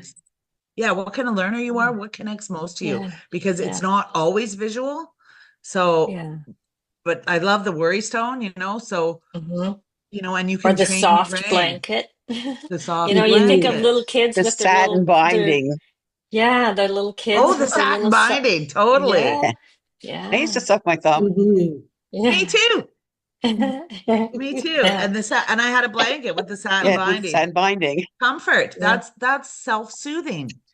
And that's the other thing, is that it's worth investigating what are self-soothing techniques. I mean, this is not the same as the reward after we successfully get our testing done, but what are things that we can do that we know calm ourselves? Because everybody has their own unique thing, and a comfy blanket, a cup of tea, and a good book are self-soothing for me. So, it's worth asking yourself, what is self-soothing? Because that also brings calm. Yeah. Yeah. For me, it's looking at water. Like if I can look at water, my heart rate automatically goes down. My breathing rate automatically goes down.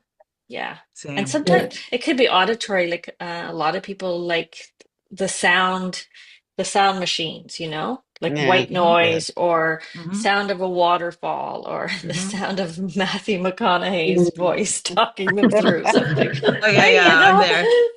I'm Yeah, with you. yeah, yeah, Yeah, yeah, sound can be huge.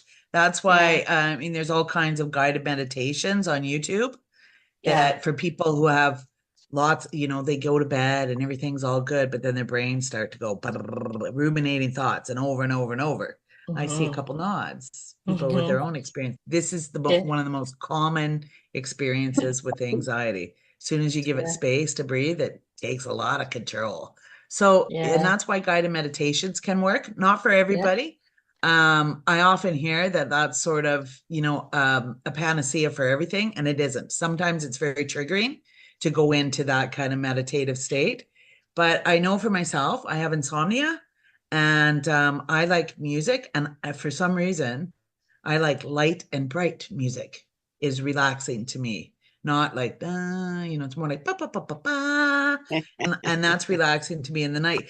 And for guided Really? meditation, yeah, for guided meditations, I like the ocean. So, I mean, think of, where is your calm place? Is it on the beach? Is it in the mountains? Is it Yeah. in your bed?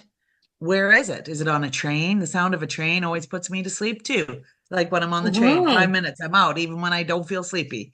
So those are, think about what it is that works for you. And you could go on YouTube and you can pick guided meditations and you can pick your location. Like I always pick the beach because I love the sound of the ocean. And Right. I know I had to do a lot of hunting because I didn't really like the person's voice. It was not soothing to me. It was kind of grating or, Yeah. so Yeah. I had to try, test it Yeah. out, but probably 4 or 5 before I found one. And I like it for about 30 minutes Oh, the night. And I'm like, here we go again.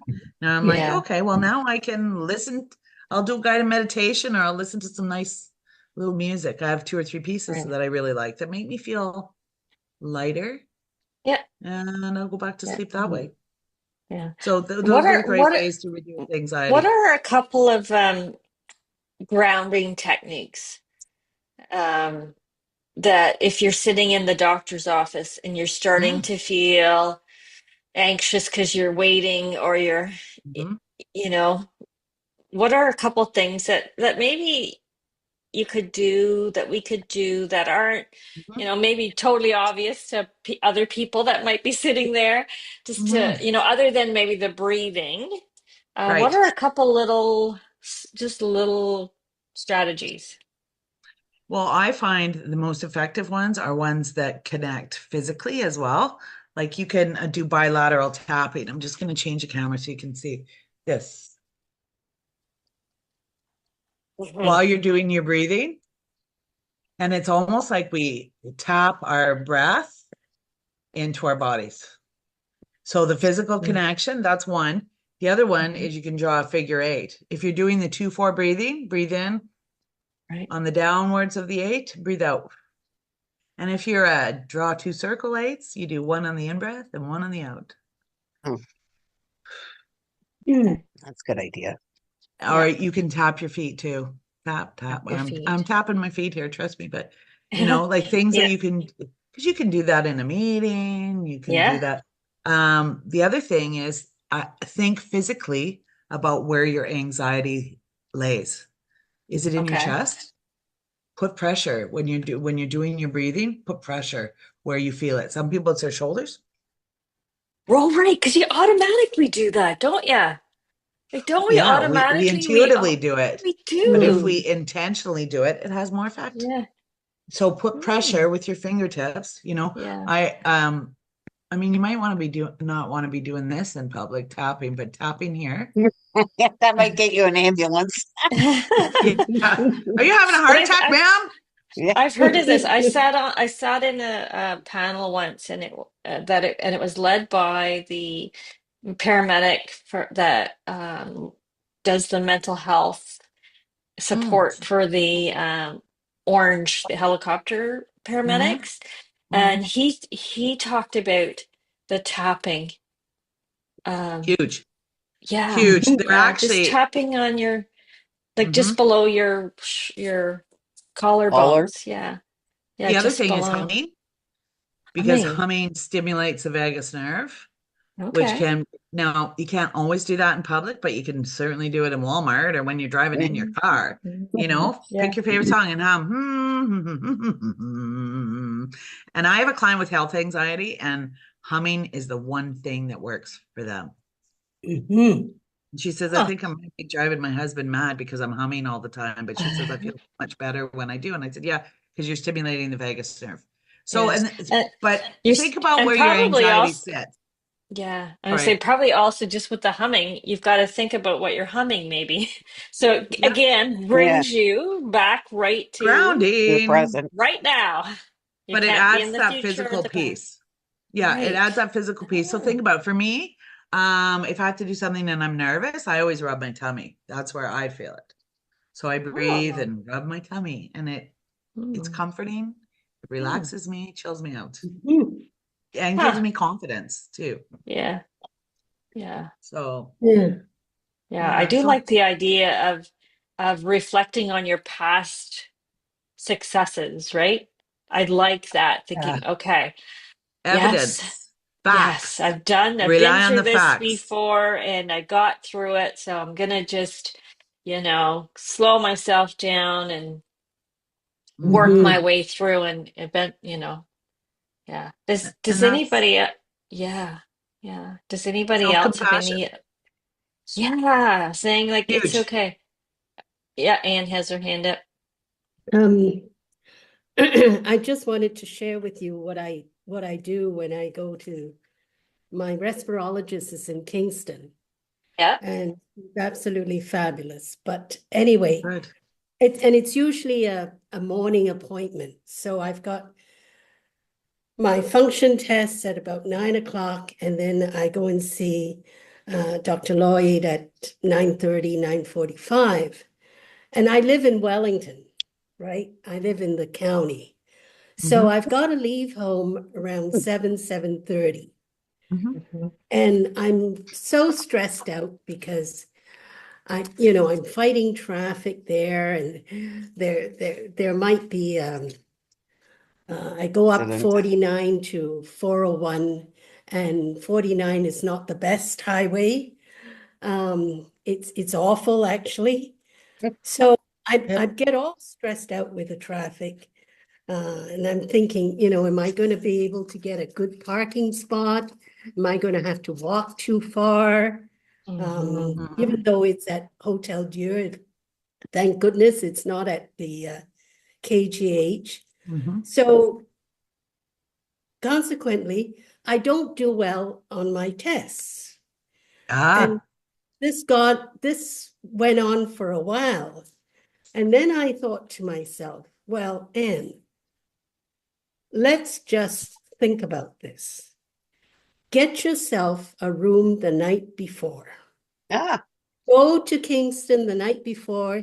You can look up your friend Donna, have dinner with her, just relax. And so that's what I've been doing.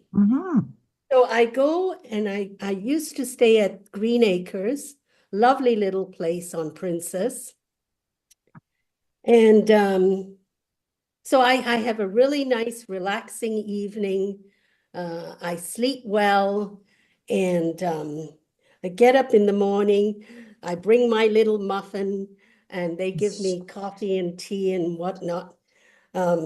So I get to my function tests, and I'm doing well. Wow. I'm doing well in my function tests. And I think, oh my God, before I'd sit in the little box and I'm thinking, oh, what do I do now? Do I breathe in? Do I breathe out? Even though she's telling me what to do, I'm getting it all mixed up because I'm so stressed. Yeah. Right. And the stress has started probably the day before, right? Yeah. Yeah. Yeah. So Wow, now you're very clever. I'm just, and okay, it's costing me a little bit of money, but I thought to myself, and I'm worth it. Yep. It's worth it. So this is what I do. And some people might think I'm crazy, Nope. but No. I did the same. You're investing in yourself. Good on Yeah. you. We are Yeah. not good at that. And I mean, if you can afford it and turn it into, I actually have a client right now who's having ketamine treatments in Kingston and has to do like 20 days, drive every day for 20 days. Oh my goodness. Yeah, and that was really stressing them out. And now we talked it through, and now they have a friend there too. So when you were talking, I was like, good. perfect. They have a friend, and they have lunch with them afterwards, or they go shopping, you know, or they go and do something. So she's kind of turned it into like she's totally turned it into a positive event. Right. And so and that's the rewarding herself at the end. And look at you. You've turned it into a mini vacay. You go, girl. That's wonderful. I just, Yeah. no Wonderful. more of this, 7 o'clock in the morning.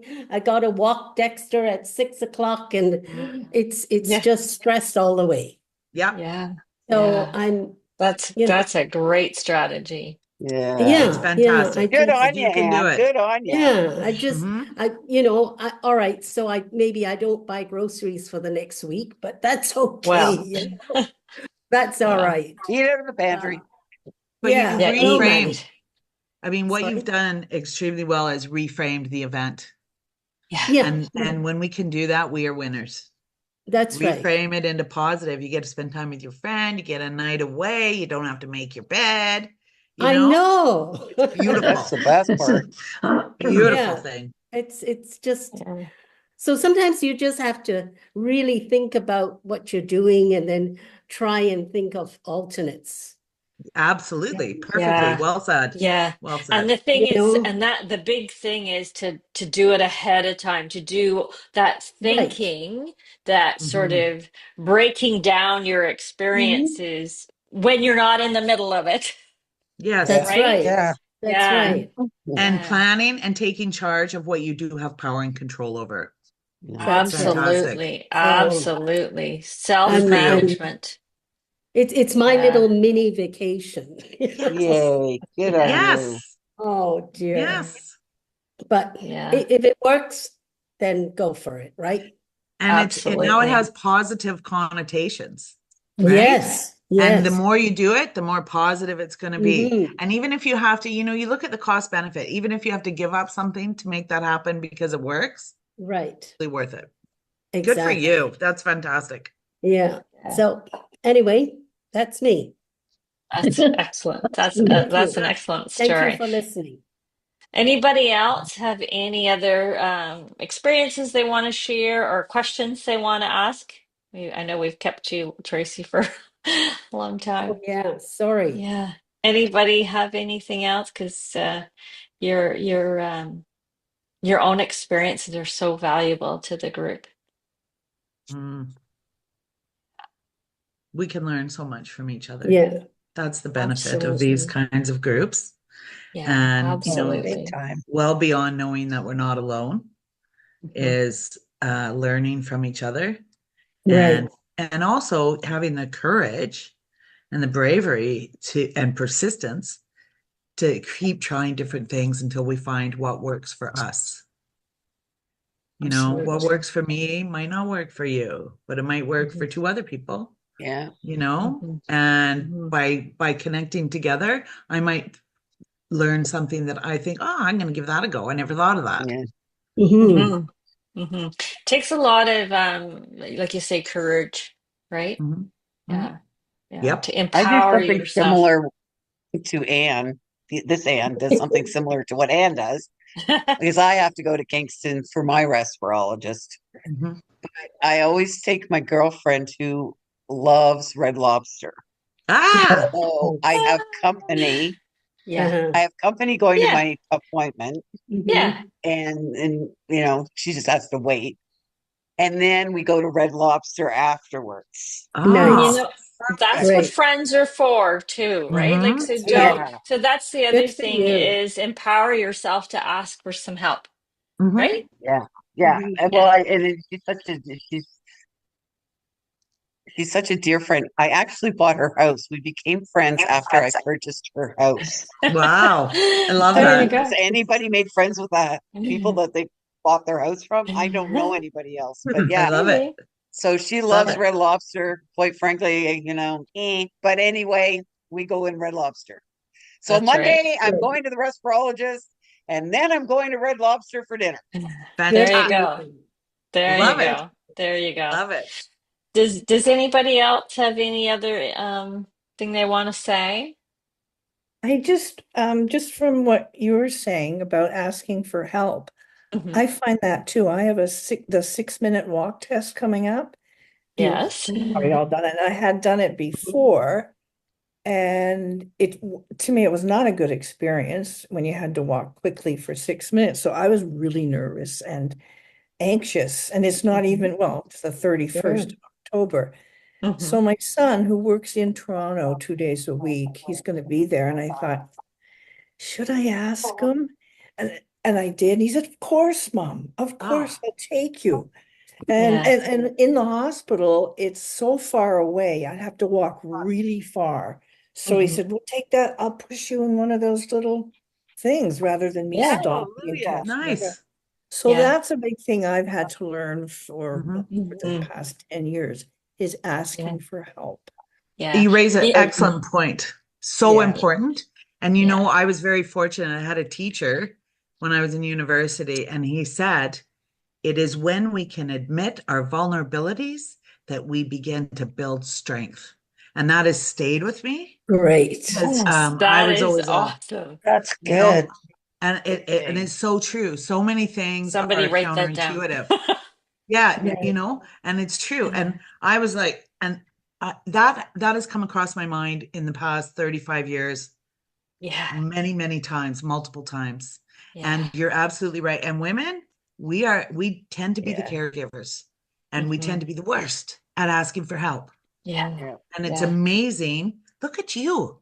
You questioned yourself in reaching out, Beth, but you did. And look, killed it. You got more Yeah. than you Yeah. asked for. Got more Yeah. than you asked for. Wow. Yeah. And Yeah. he's so Yeah. happy to What a do it. concept. Oh, Yes. Yeah. absolutely. Like Yes. people take a lot of pleasure from being useful, Helping. being Yeah. helpful, It right? makes people, what do we want more than anything? We want to feel loved, important, and valued. And Yeah. you've just made your son feel all Yeah. three things. Winning. Yeah. Yeah. Winning. Yeah.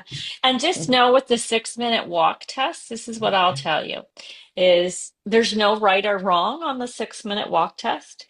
It's to see how you're doing. They're going to use that test result to see what we should do from here on in. So Mhm. there's no right, there's no wrong. You can't, there's no training for it, faking it.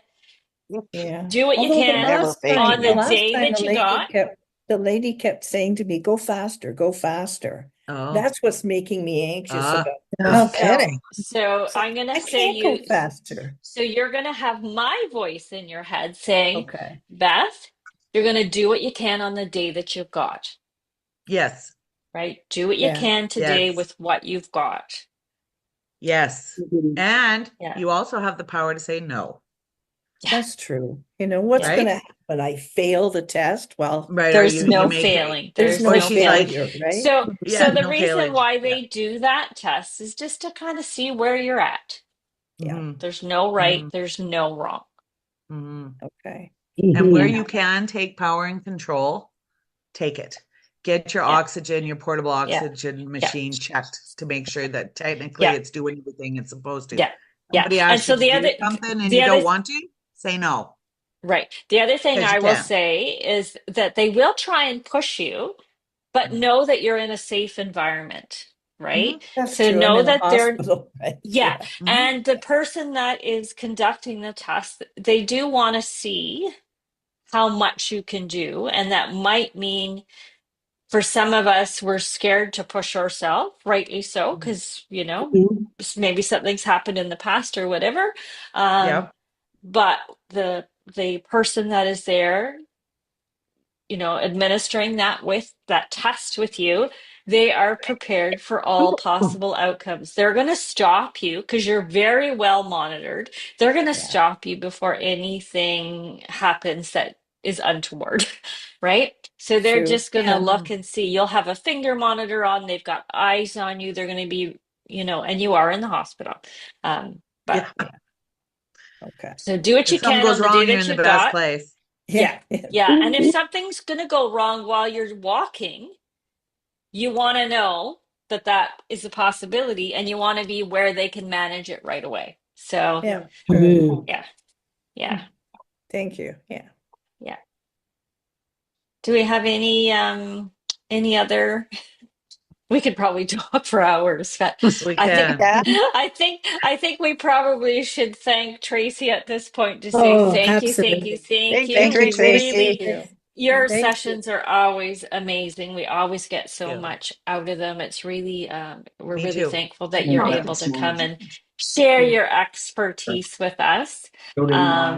And that we can gain so much from you and from each other.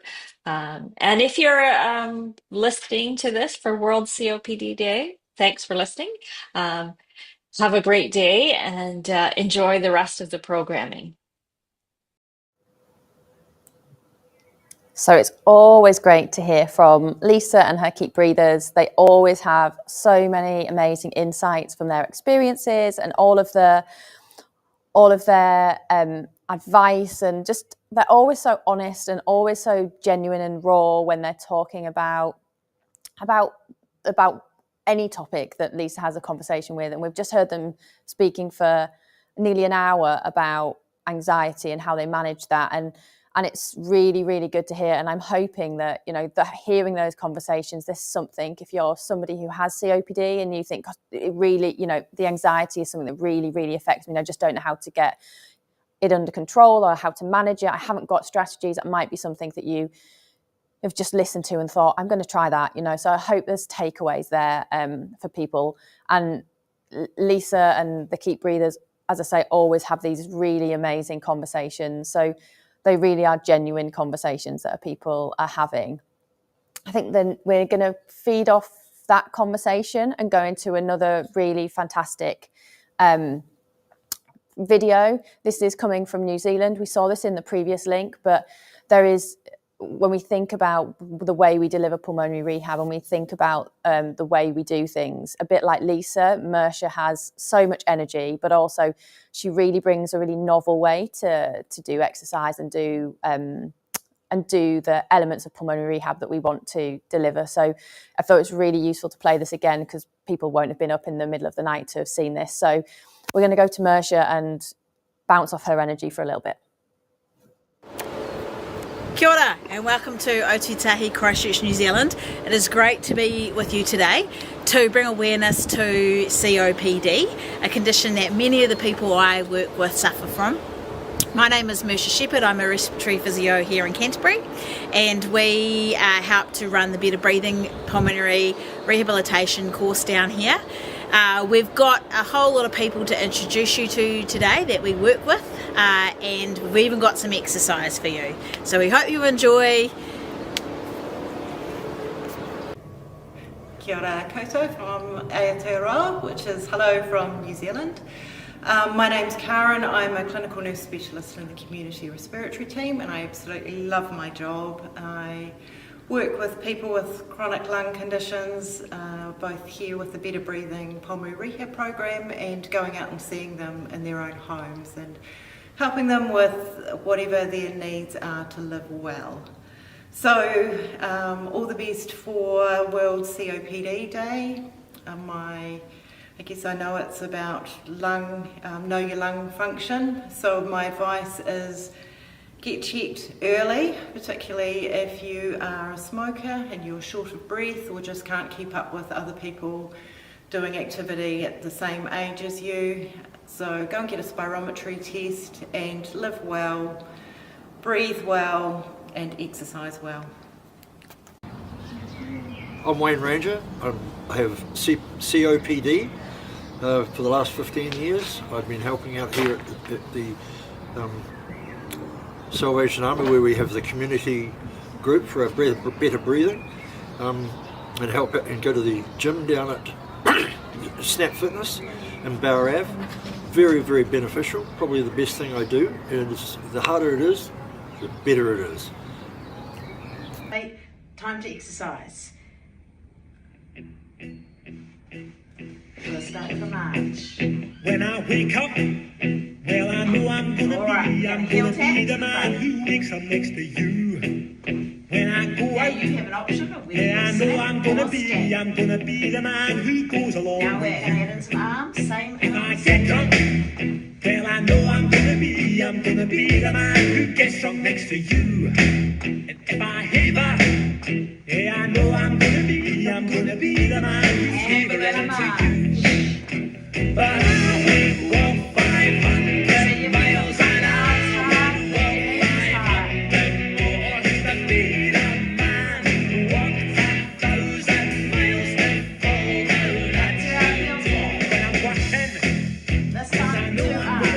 I'm gonna be the man who's working hard for you. And when the money comes in for the work I do, I'll pass almost every penny on to you. When I come home, oh, I know I'm gonna be the man who comes back home to you. And if I broke, well, I know I'm gonna be the man who's going on to you. Are you ready? But I would walk 500 miles an hour.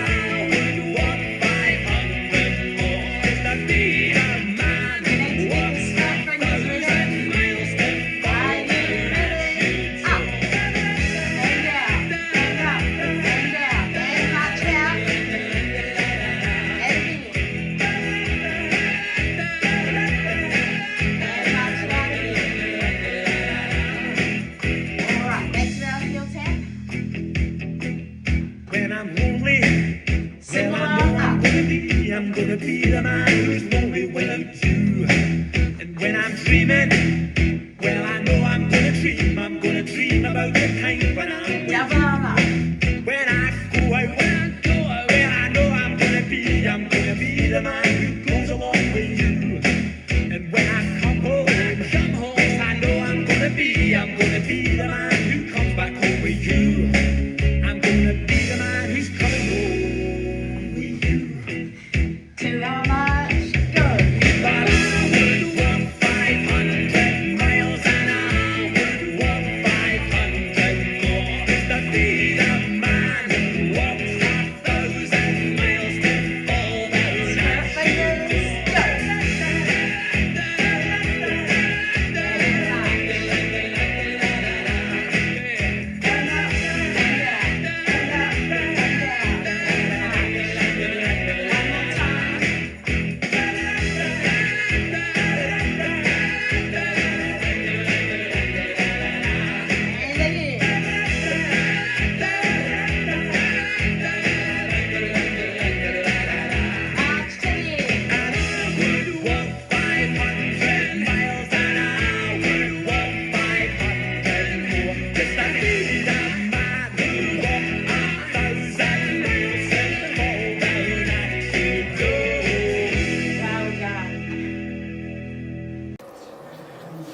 Kia ora everybody, my name is Tarihira and I run an exercise class for people with COPD.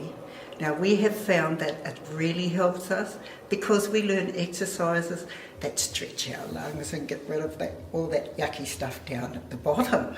So if you come and you try it, you'll find that you'll be so much better and you'll meet wonderful people. Hi, my name is Suzanne. I'm a respiratory nurse educator for Can Breathe, which is the Christchurch branch of the Asthma Society. Our organisation is approved to provide spirometry. These are lung function tests to help diagnose COPD. If you experience any of these symptoms, chest tightness, pain or pressure, coughing, especially coughing with mucus, difficulty taking a deep breath, shortness of breath, wheezing, please speak with your doctor so they can refer you to our service. Song number 2, are you ready? Remember, you've got a seated option or a standing option. Let's go.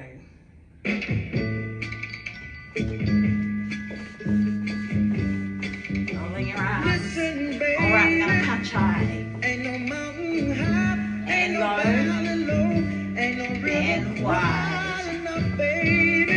Now rolling your arms. Rolling up. Rolling up. And down. And back to our chorus. Punching up. And down.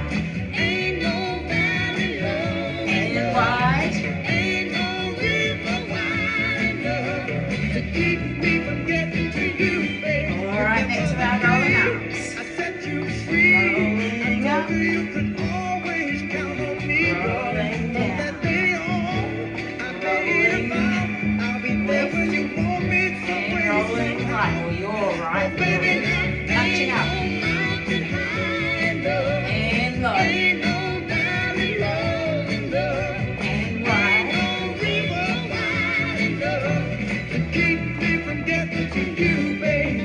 Alright, tap into the sides. Get your arms involved too if you can.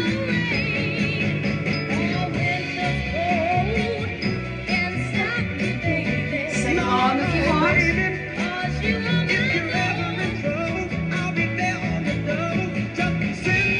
Back to our walk and rolling. Rolling up. Rolling down. If you ever need a helping hand, I'll be there on the double. Back to our punches. High. Ain't no mountain high enough. And low. Ain't no valley low enough. And wide. No river wide enough. And again. Here we go. Ain't no mountain high enough. And low. Ain't no valley low enough. And wide. Ain't no river wide enough. Ain't no mountain high enough. Well done. Hi, my name's Kirsty and I'm a personal trainer and group fitness instructor here at Snap Fitness New Brighton. I've been working with a number of COPD patients for a few years now and I've seen incredible improvements in both their physical and mental health. If you're interested in having a go and coming into the gym, please don't hesitate.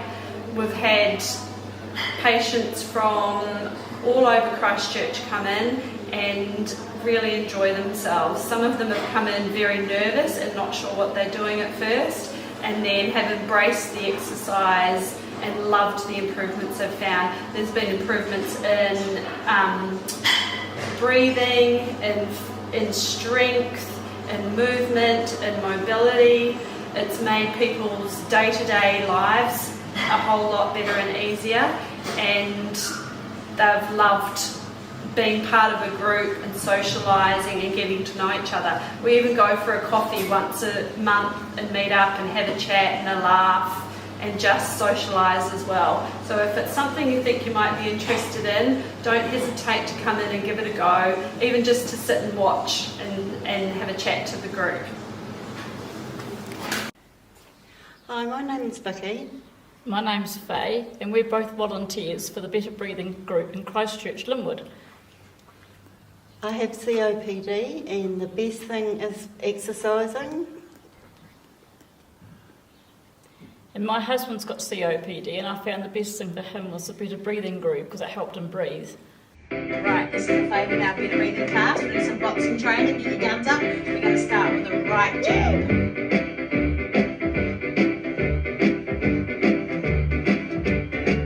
And a left jab. Now, if you need a bit more, you can always squat low. And if you go down there, you better just be well. Man, name will Now we'll do some skipping. Now Leroy, morning trouble. You see, you stand about 6'4".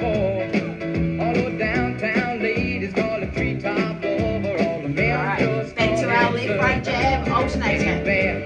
Bad, Leroy Brown, the baddest man in the whole damn town. Better than old King Kong, meaner than the junkyard. Alright, we're going to go to uppercuts. Now Leroy, he a gambler, and he like his fancy clothes. It's about the power. And he like to wear his diamond rings in front of everybody's nose. Now we're going to go to hooks. Get your elbow up. He got a Eldorado too. He got a 32 gun in his pocket for fun. He got a razor in his shoe. Alright, back to our left, right jab. And Leroy Brown, baddest man in the whole damn town. Better than old King Kong, meaner than a junkyard. Alright, back to our skipping. We're Friday, about a week ago. You can jump with 2 feet if you want. Shooting dice. Or just And a at heel the edge tap. of the bar sat a girl named Doris, and oh, that girl looked nice. And stay back. Eyes upon her, and the trouble soon began. And to the left. Leroy Brown, he turned the mess about a mess with the wife of a jello. Back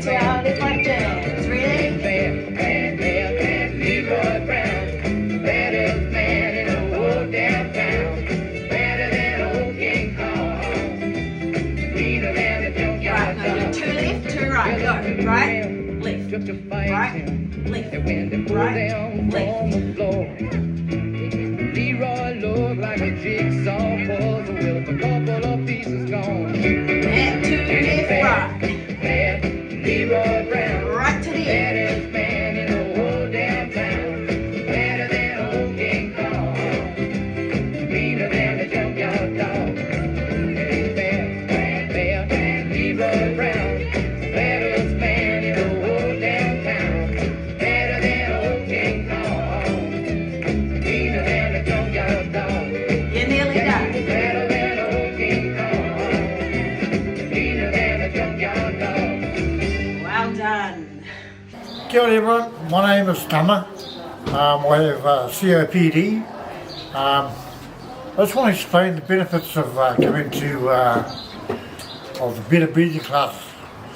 The benefits I can testify to is that it's helped me so much with my breathing.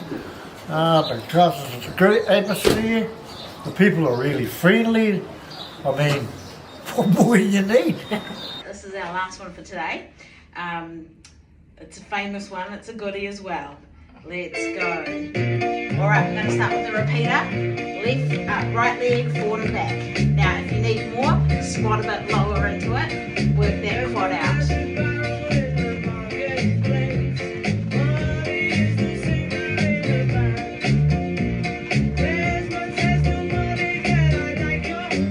Pump those arms as well. And we're going to a march, we're going to wave.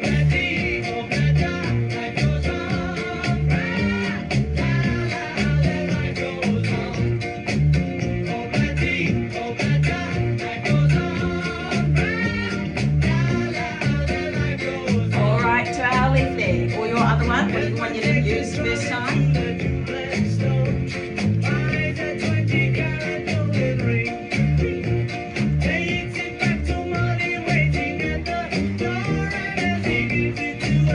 And to our marching arms.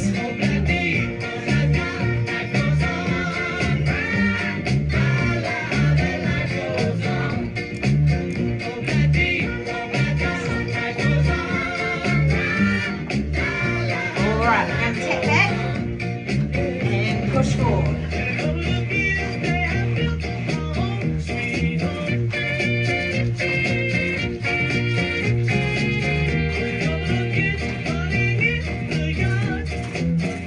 Back to our leg repeater. Forward and back. Pump those arms. Squat low. Keep breathing. And our march.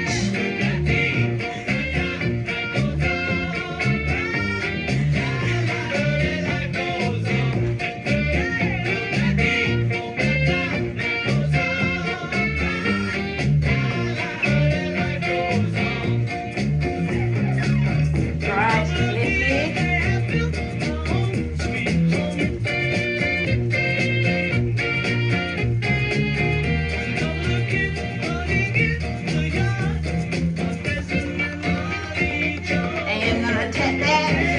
Push forward.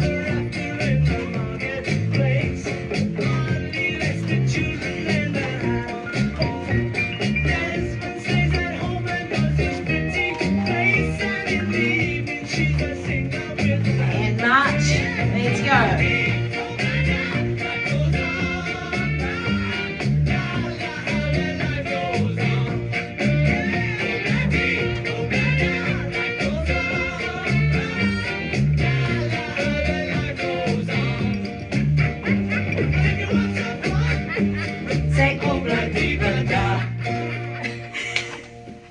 Hi, I'm Pauline. I have COPD and I also run 2 exercise and coffee groups for people who have breathing problems. I learnt when I did the 8-week course about 12 years ago how beneficial it is to do exercises. When you're first told to exercise when you're breathless, it doesn't make sense. However, I'm here to say it makes perfect sense and would not be without the exercises. When you do have time off over Christmas and things like that, you soon realise what you're missing out on once you stop. So it's so beneficial doing the exercises, and I love watching people come very shy at first and working in towards realising that what you put into it, you'll get out of it. And we do have lots of fun. We have special people who make pie clips in one group and make beautiful cakes that come along in the other, and we discuss all the world happenings. But that is a huge part of the exercise program, is the getting together and sharing knowledge. I get in guest speakers quite often on all sorts of subjects, not just medical, gardening, what have you. I have doctors that ring me who want to do research, and they come along and do their research with our groups. So yes, I'm here to say that exercise is paramount. Thank you. Well, that's all from us down here in Otutahi Christchurch. We hope you've enjoyed. We hope you're a little bit fitter. And we really wanted to show that actually it takes a team, and we need to work as a team to look after and provide the best care for those that live with COPD.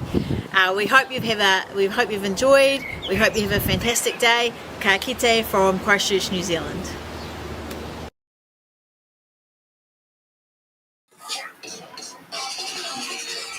So we've just heard from Mersha in New Zealand. This is the second time we've heard from Mersha today, just because she brings so much energy. So I hope if you've watched that, you have felt her energy transmitting through your screen. We've also got Russell back. So Russ, give us a wave, say hello. How are you getting on your end with your treadmill challenge? I'm good. I'm being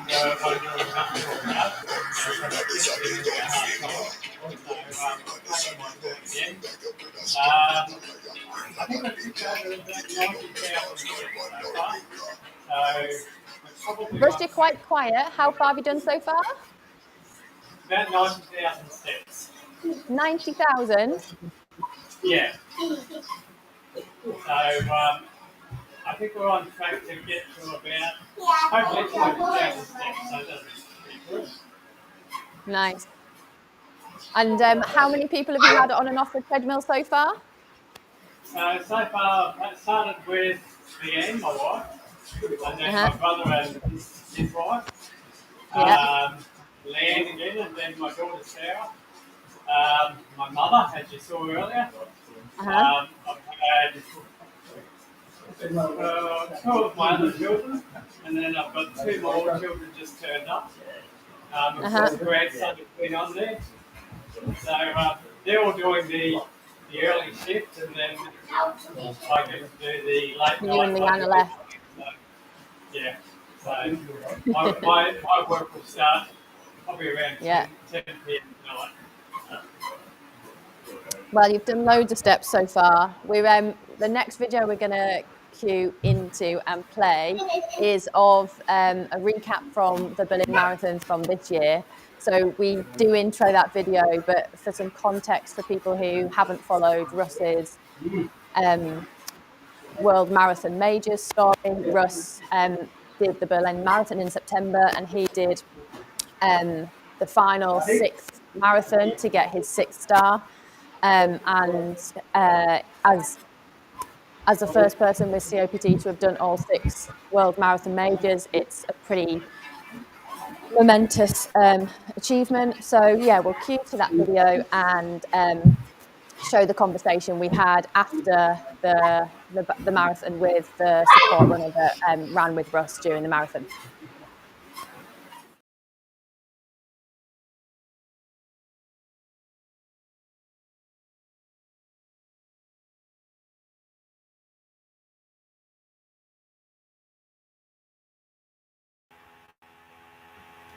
Hi everybody, I'm really excited to be having a conversation with Russell Winwood and Alistair Ratcliffe today. You'll have seen from the slide at the start of this conversation, this is about Russell's recent achievement with the Berlin Marathon, and also his just bigger achievement of completing all the Abbott's World Marathon Majors. We've got Russell Winwood and Alistair Ratcliffe with us today, and they're going to talk us through the event. So I'm going to bring those both into the conversation and they can introduce themselves. So welcome, Alistair Hello. and Russell. Morning, so Ruth. good to have you both here. It's just really exciting for me to be chatting to you both. I know Abbott's did a lot of proper media coverage, and I'm not technically in the media world, but this for me is just really great. So it would be great if we can just do a little bit of intro who both of you are and what you did at the Berlin Marathon, and just some reflections on the event. So Russ, if I come to you first, that would be amazing. Thanks, Ruth, and welcome to you, Ali, as well. So recently, or before I tell you what I recently did, my name is Russell Winwood, also known as the COPD athlete. Basically because I'm a COPD patient with around 30% lung function, and I still am fortunate enough to be able to compete in marathons. I've recently completed the Berlin Marathon, and no, I didn't win it, but I did finish it, which I was very happy about. Berlin was my last race in the World Marathon Majors series. So that started off with New York in 2015, then London in 2017, Boston 2018, then Chicago 2022, Tokyo 2023, and Berlin in 2024. So I'm the first COPD patient globally to do this, which is wonderful, but it's not really why I do it. It's to raise awareness for COPD and try and shine a light on this disease that doesn't have much focus on it. Of course, with these races, I have to run with an oxygen backpack. The last 3 races I've done that with as my disease has progressed. And for the last race in Berlin, I was fortunate enough to have Alistair, or Ali as we affectionately know him, to be my support runner. So Ali's job was to carry my batteries and help me with battery changes. Well, Ali actually did the battery changes, so I just stood there. So yeah, Ali, would you like to tell everyone a little bit about yourself as well? Hi, Alistair Ratcliffe. Ruth kindly put me forward to help Russell. So chuffed to do it. Privilege. Really did enjoy it. Watching you do what you've done was absolutely amazing. I can't really say much about it. It's absolutely an amazing thing to do. Impressive. So happy to help you anytime. I think for me, it's it's important to have confidence. Keep going. I was going to say, so it'd be really good just to have a chat. Yeah. Yeah. So yeah, for me, it's important to have a support runner that I have confidence in, and pretty much from the moment we first met, I was pretty confident you were going to be the man for the job. Ruth had pumped you up, so there was a lot of pressure on you. But I guess, you know, for me, I'm used to my disease and what I do. But I guess for yourself, you know, you're not used to running with someone who can't breathe very well. No. So I guess how was the race for you? Do you have any thoughts about running with me and what you saw?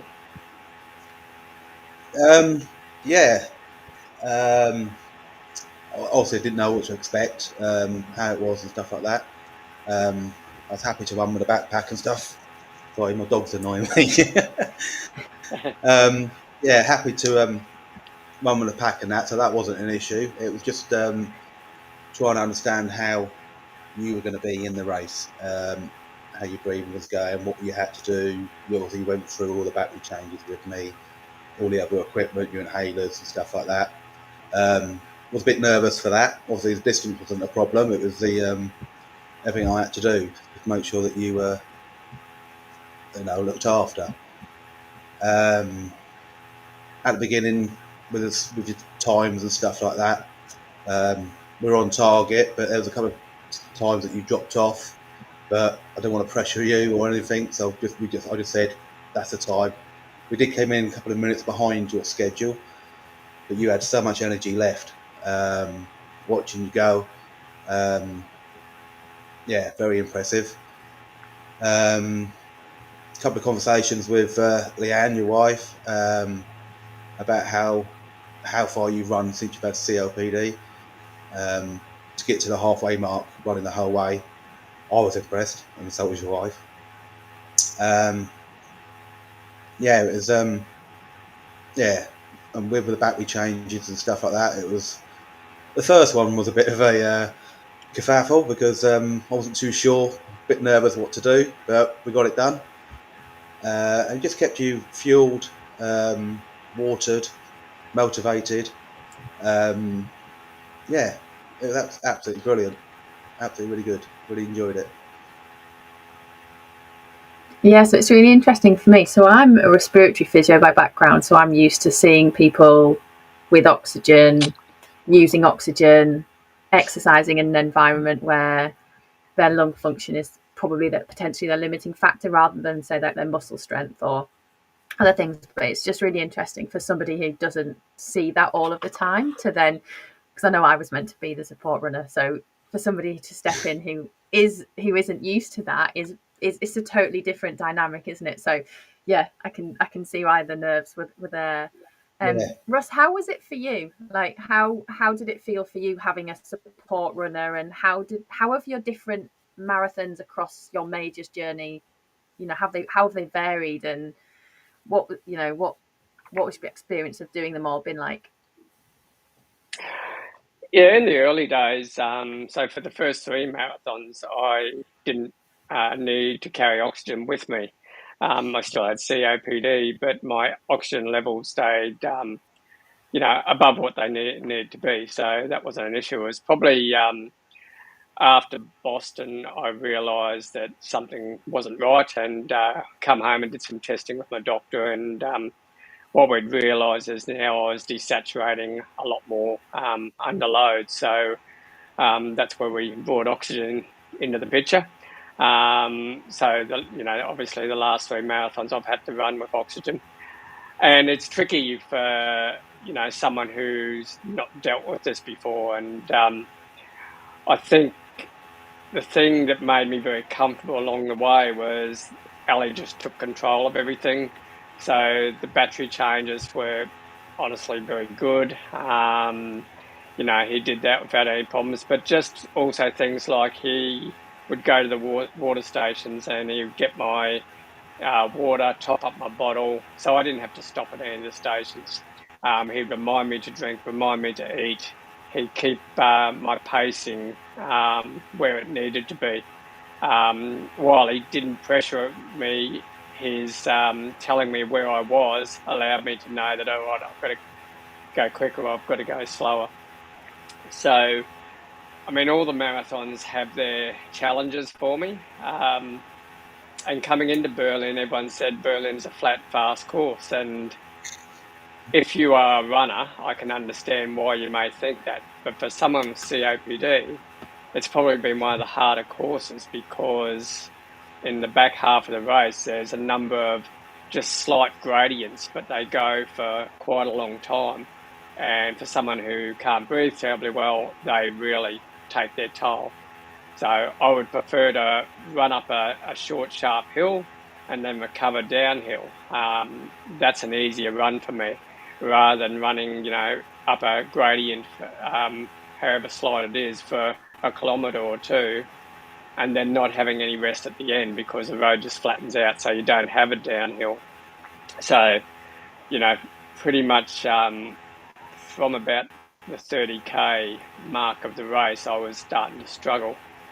And I think what was really good was Ali was able to identify that at one stage there. It was around the 35k mark where, in my mind, the world hated me and I wanted to jump off a cliff pretty much. But of course, you can't do that in the middle of a marathon. And Ali said to me, "Do we need another battery change before we finish?" And I said, "Yeah, we will."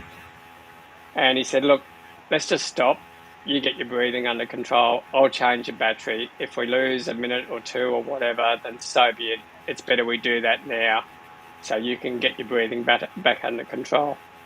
And it was a great bit of advice, because we did that and I was able to get my breathing under control a lot better. And then we were able to sort of keep going and get the job done under the cutoff time, which, was always the goal. It was 6 hours 15 for Berlin, which is the shortest cutoff they have over all the marathons. It's also, this race, I had to run a PB with oxygen because my previous best time of oxygen was 6 hours and 18 minutes. So I knew I had to go quicker. So to come in at 6 hours and 8 minutes, so probably doesn't mean a lot to runners that when they're talking a 10-minute PB when you're over 6 hours. But for someone like me, it's huge, to be able to knock 10 minutes off my time when breathing is my biggest issue. I was very stoked about being able to do that. So yeah, I don't know if Ali can remember that 35k mark, but I'll be can. forever grateful. Yeah, yeah. It's I can see you struggling.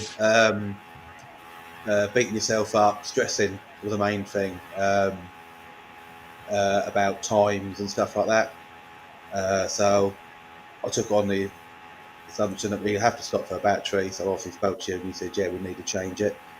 So yeah, sat you down. Once you sat down, you were you see that you was improving, calming down, and you sorting your lungs out, taking inhalers and everything. It was sorry, my wife just arrived. Yeah, it was really. It was a little bit worrying at the time because obviously you could hear you rattling and your lungs are in poor state. But it was a good thing to do. Sit you there. You was eager to go. I had to sort of push you back down at 1 second. Like, just wait a second. Just relax.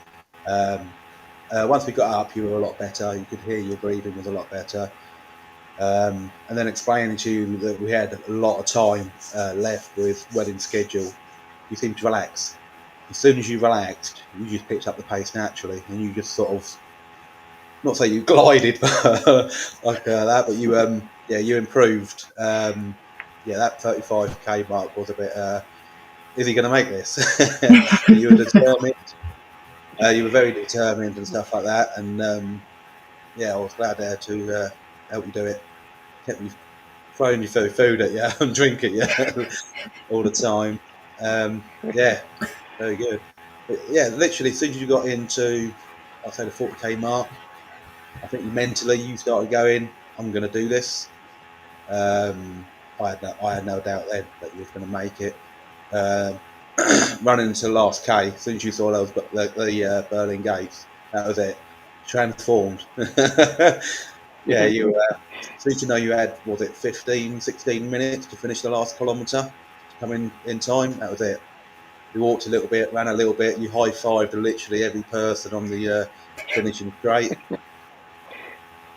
Yeah, great to watch. Yeah, and then you just powered across that line. It was absolutely really impressive. I just find that so good. Like, I think there was 57,000 runners. Is that right at Berlin? I didn't see it. I think so. Yeah. And I think you were the only runner using oxygen, which is mad in itself. And then obviously when you finished, you go and get your 6-star medal as well as your marathon medal. And I just, there'll be loads of people going to get their 6-star medals who have ran really, really quick times, who are kind of runners, who are kind of, and then I guess you turn up with having done done something like absolutely astounding that, you know, not many people with COPD might be looking to achieve. But it's that benchmark, isn't it? It's that saying you can achieve what you will want to achieve. Like Ali said, you were really determined to get there. You were just determined to finish. Like, you've put so much training into this. Like, I've watched you train on Strava, like the sessions that you've put in and the effort that you've put in to get there.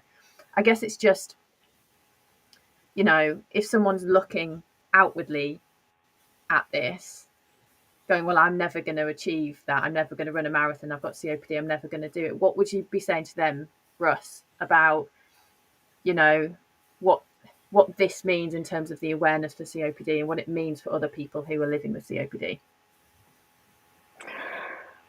I think the first thing is you don't have to run a marathon to manage COPD. I mean, that's a goal that I chose to do because I enjoy it. I love the running. I love the physical challenge. And I love it when someone tells me I can't do something and then I'm able to prove them wrong.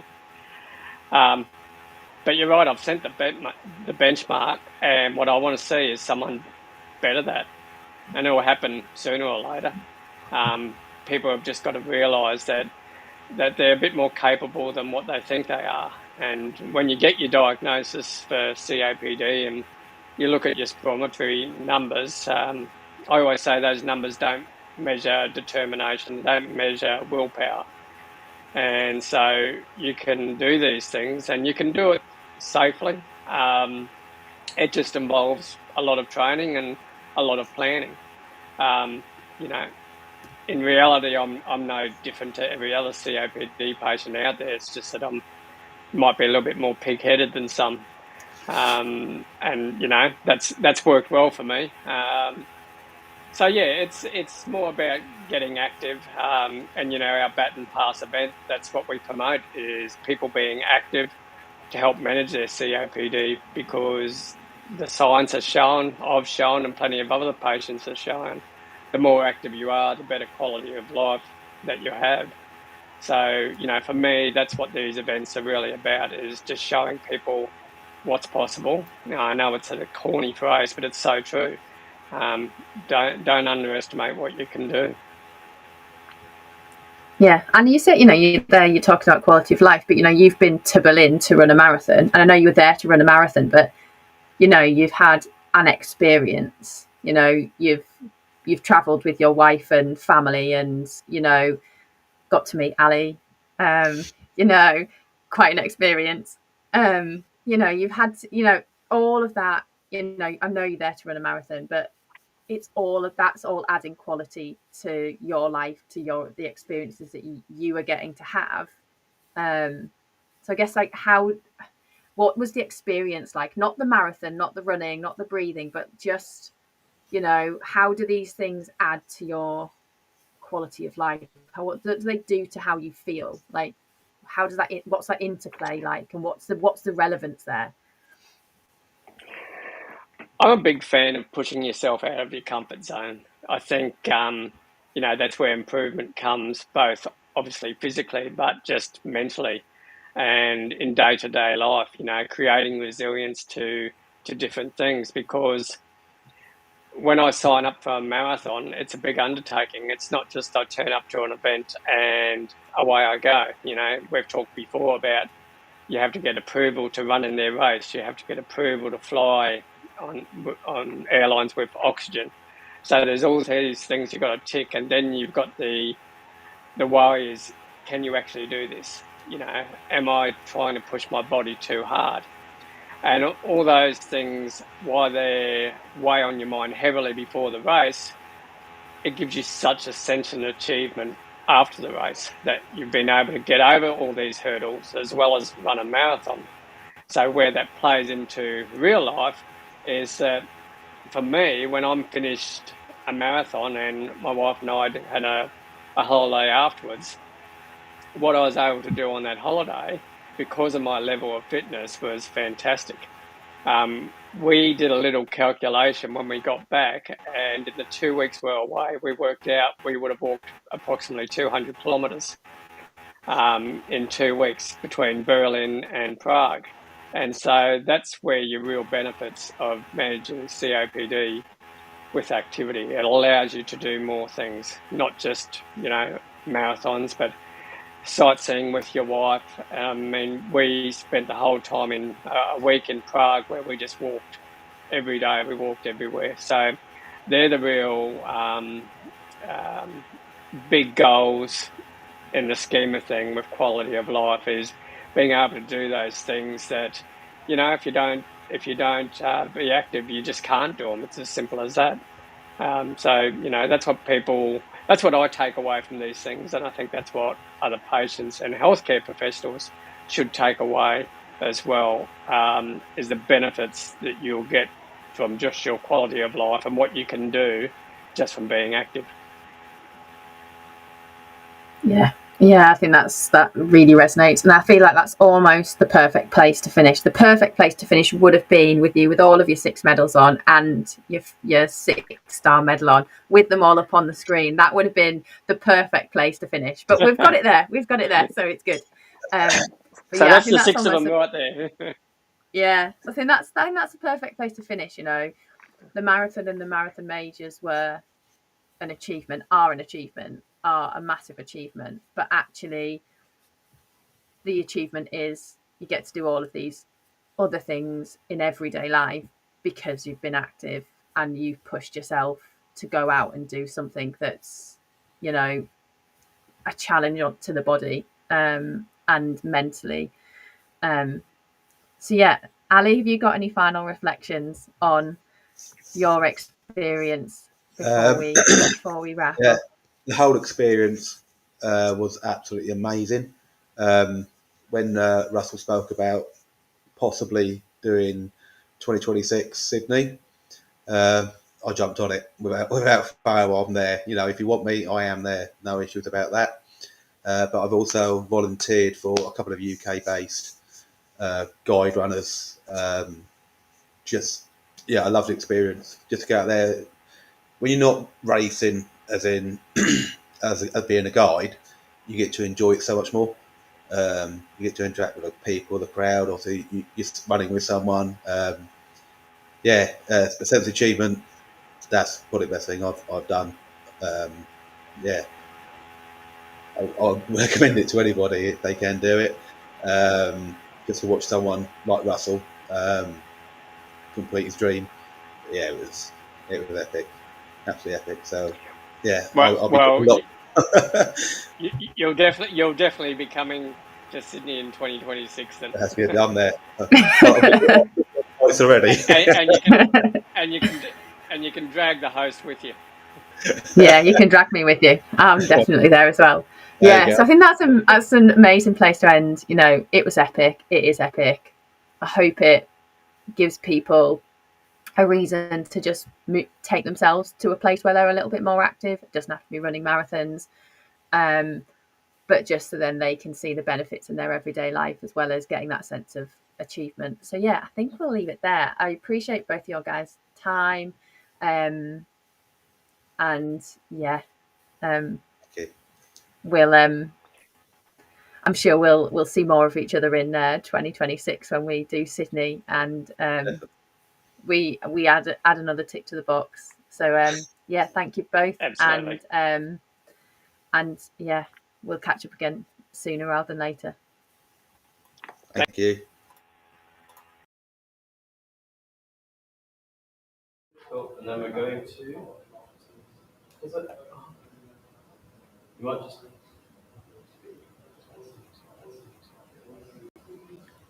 Let's go for that one. Sorry, just a second.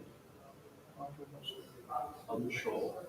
They'll still be able to hear you. So we're going to go to a video now on health literacy. So I caught up with Hannah Clifton and Lindsay Welch fairly recently to have this conversation. So a little bit more of my face. I apologise, everybody, but here's Hannah and Lindsay. Takes a little bit of a second to go live. Right, it should now say everyone can hear you or people can hear you or something at the top of your screen. And we've now got the video, so I'm going to send myself in. Hello, everybody. here for another conversation for the World COPD Day Big Baton Pass. This is a conversation with Hannah Clifton and Lindsay Welch about health literacy. So this is going to be a really, really exciting talk today.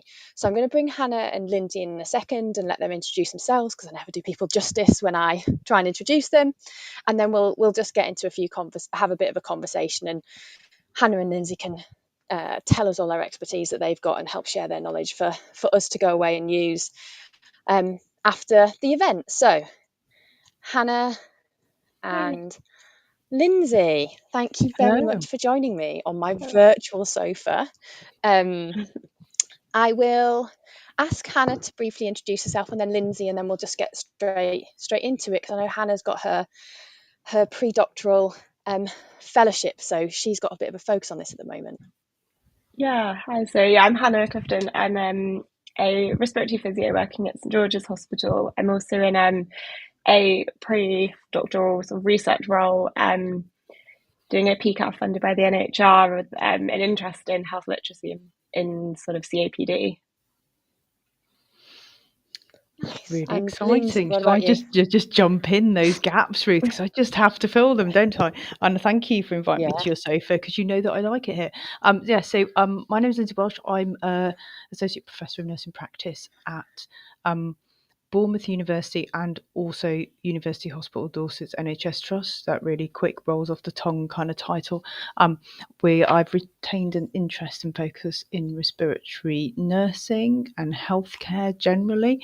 And I'm really, really proud to be supporting Hannah's PCAF and giving her some strange, unusual and different experiences, like coming to talk to you today.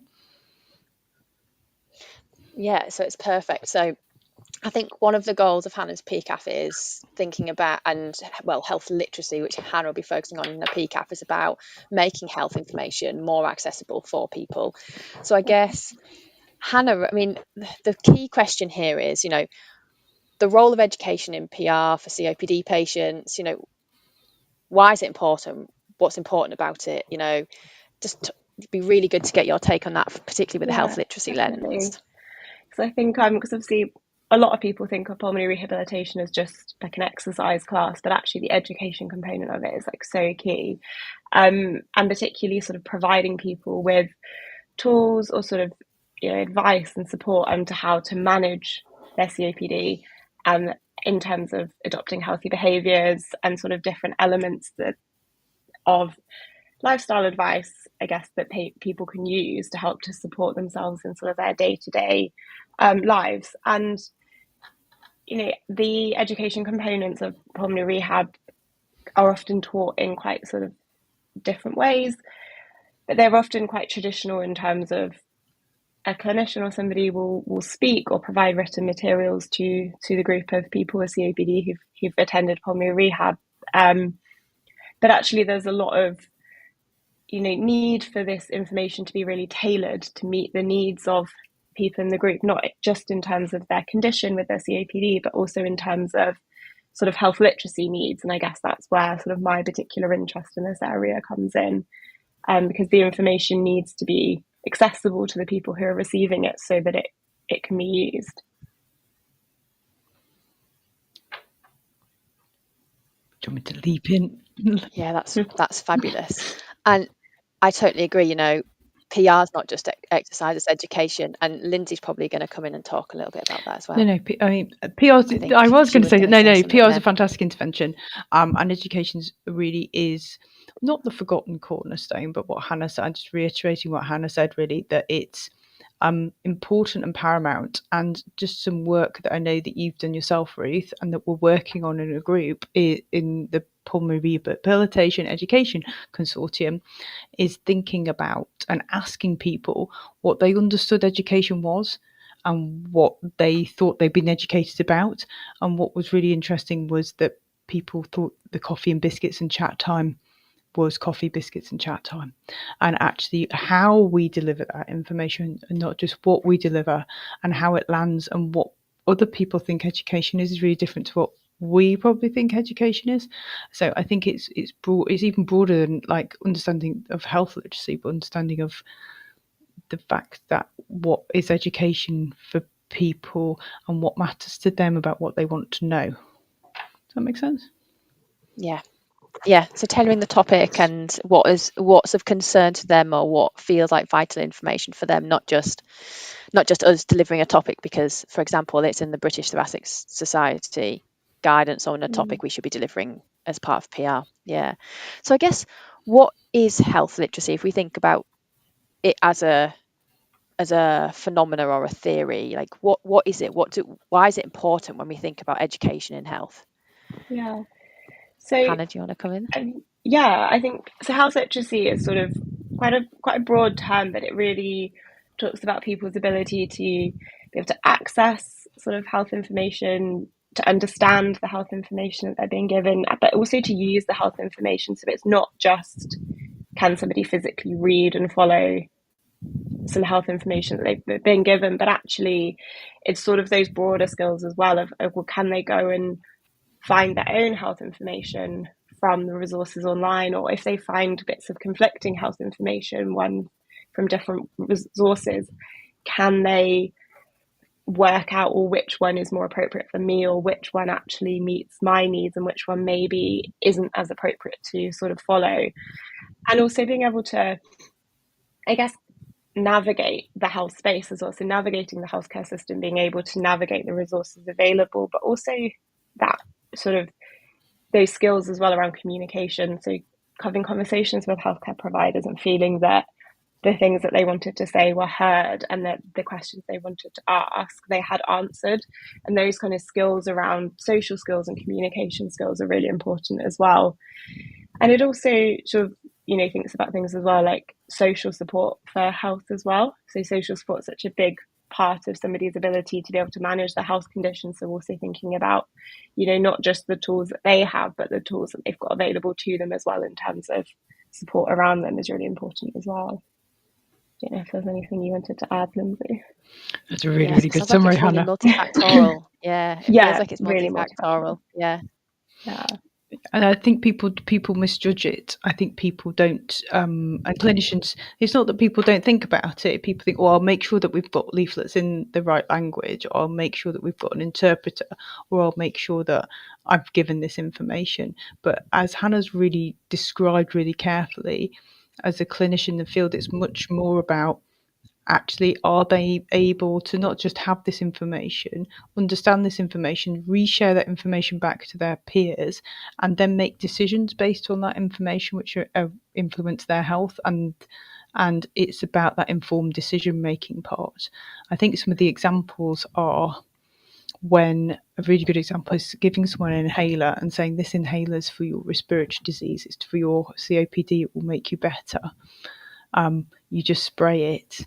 And then I've met people that have sprayed it around their room because they were allergic to things. Or I've met people that have sprayed it across their neck because we didn't specifically say you need to inhale your inhaler.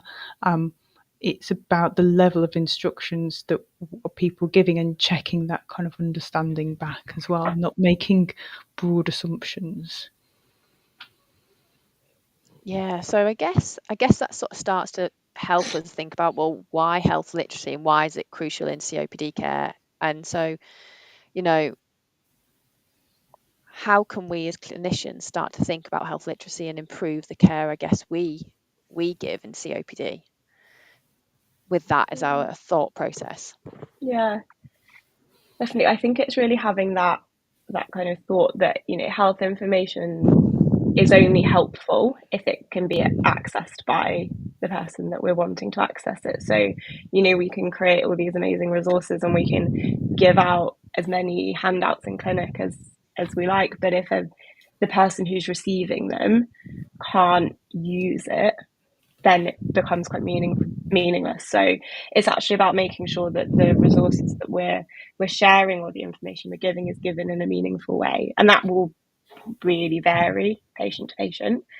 And I think that's the big thing as healthcare professionals to consider is, exactly like Lindsay said, obviously language is really important, and, literacy level, but, types of media as well. There are lots of different ways people like to receive information and like to learn, and actually how can we make our resources as accessible as possible for the different sort of platforms and ways people like to receive their information.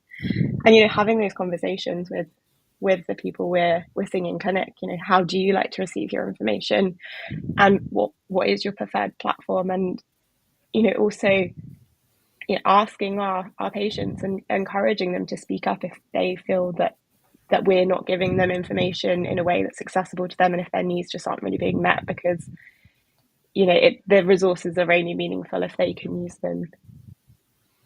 Mm-hmm. I love that. I love that part of the conversation. Ask, you know, give the patient permission to say, I haven't understood what you've given me. Yeah, definitely. I think that's so important. Sorry, I jumped in. No, it's really. I was going to say the same, but also that not just that we want to impart information as health professionals about what you should do, what you could do, what's going to help your health, but often what we don't provide space or listen to say actually what they value and what they might want to know, and what's that difficult conversation that we aren't giving them space to have.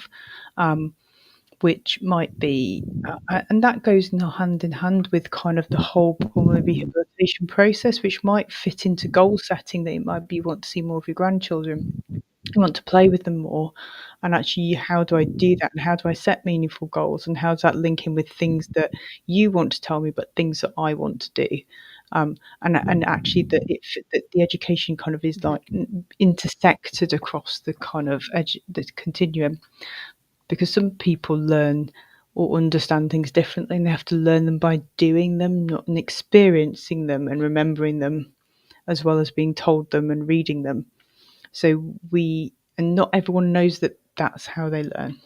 So we do need to give like a range of different options, or attempt different options to enable people to go, actually, when we did that exercise and you talked about it when we were doing it, that's when I remembered it.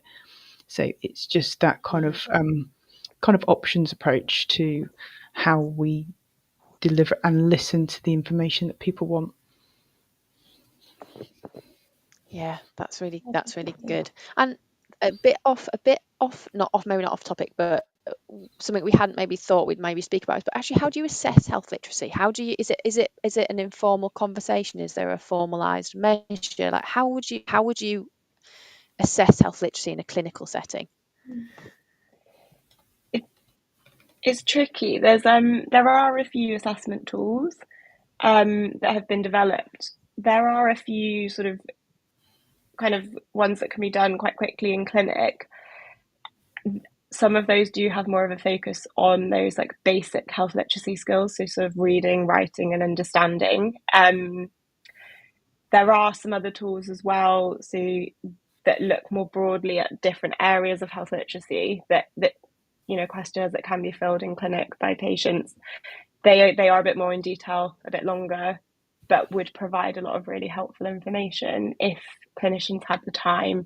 So like the health literacy questionnaire is an example of one that looks more broadly, but it takes more time to fill in. But I guess in terms of how you can measure it informally, having conversations with people is probably one of the best ways of gauging some of the different areas of health literacy, and sort of, I guess, people's skills or confidence in different skills in different areas. So yeah, as Hannah said, there's some formalised tools, and some of those formalised tools have been kind of merged in with e-health as well, which make things a little bit trickier. So the NHS has got a bit of a broad brush approach, which aligns to what Hannah was talking about by just having those conversations and having a bit of a talk back technique. But if you think that that there's some broad, so basically the government's in 2011 Skills for Life survey estimated that that actually there's different types of literacy levels, and they kind of age grouped people. So it was like 5 to 7, 7 to 9, 9 to 11, and like GCSE grade. So if you think that the literacy level of 1 is a 5 to 7 year old, and this is health literacy as well, that actually and then 7 to 9 is literacy level of level 2, that 43 in 100 adults are below level 2. So just under half of all adults, their literacy level is kind of about a level 2, which would be understand words on a poster, smoking is bad for you, understand words of a routine appointment, but not necessarily all the numbers. And so they can talk about like their pain levels, but kind of describing complex symptoms and how they interact with different parts of their body is too much. And so actually it's a bit more of a broad brush approach to thinking, where am I pitching my conversation as a starting point? But so it's really, really, really helpful. And then if you were kind of worried, because often it is quite hard and to have the time in the busy clinic to go, right, we're going to fill in this really complicated tool. And so there are things that exist which formalise it, but I think there are that you could probably take an approach that actually, if you kind of hit for the middle range that most people have a literacy level of about 11 to 12-year-old, then that's helpful in terms of where you're pitching your education or your thinking or your conversations. Yeah, and almost, I guess, tailoring it from there. You start at that point, and actually, if you feel like someone's got a higher level of literacy, you might change the tone or the language. If somebody actually hasn't gauged, you take a view that actually you need to bring that down a level potentially. I guess that's a really helpful way to think about it. Have a starting point and move your lever. So I guess that also brings us then into thinking about, I guess, what are the specific challenges we see with COPD and patients with COPD and thinking about health literacy? I guess sort of in particular with COPD being a chronic lung condition, it is that actually it's people are living with this condition. You know, it's a long-term condition. It doesn't go away. And actually, you know, we see people in pulmonary rehab or in clinic, and we see them maybe, you know, during pulmonary rehab, we maybe see them a couple of times a week, but there are times where they don't have lots of interactions with clinicians, but actually they are managing this long-term condition 24/7. And, you know, specifically for patients with COPD, having those tools to, you know, particularly for, you know, challenges around social support for their health. You know, I think that's a really big thing that we often don't speak to people about, and actually asking, you know, what support they have at home. You know, are their friends and family, do they understand their long-term condition? You know, because if the person who has the condition can't fully understand it, how do they then explain that to somebody else? And, you know, helping to support them to develop that social support and their social network, I think, is really key, which, you know, pulmonary rehab is really great for doing that in terms of being in that group setting. Navigating the healthcare system, I also think, is really challenging. And post-COVID, I think with things being more virtual and things being more difficult to access, it's become even more difficult. And actually, if people don't know where to go for help when they need help, or don't know how to even begin to find the support they need, they're already just on such a back foot. So actually, you know, being able to help people and provide those tools to be able to navigate the healthcare system so they can take more autonomy and independence over their health, I think, is really important. Yeah, that's really interesting.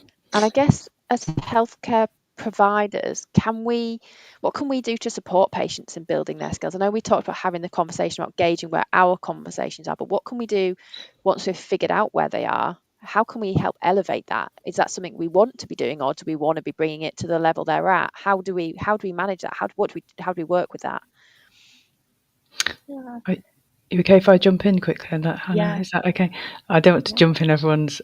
So I don't think we can expect people to go out and re-educate themselves. I think people have had lives with different lives and different skills, and we, as clinicians, we've been to university, we've passed our GCSEs, we've got to a point whereas, and that's the path we've taken in life.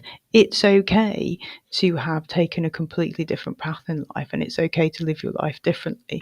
I do believe that health services should be able to adapt to the needs of people's education needs and values, to be able to say, actually, this is what works better for you and your health, and this is the type of resource that you need.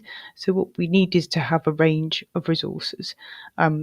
there was a piece of work that I trialled this at Solent NHS Trust to stratify the COPD service based on people's PAM score, which is their patient activation measure score.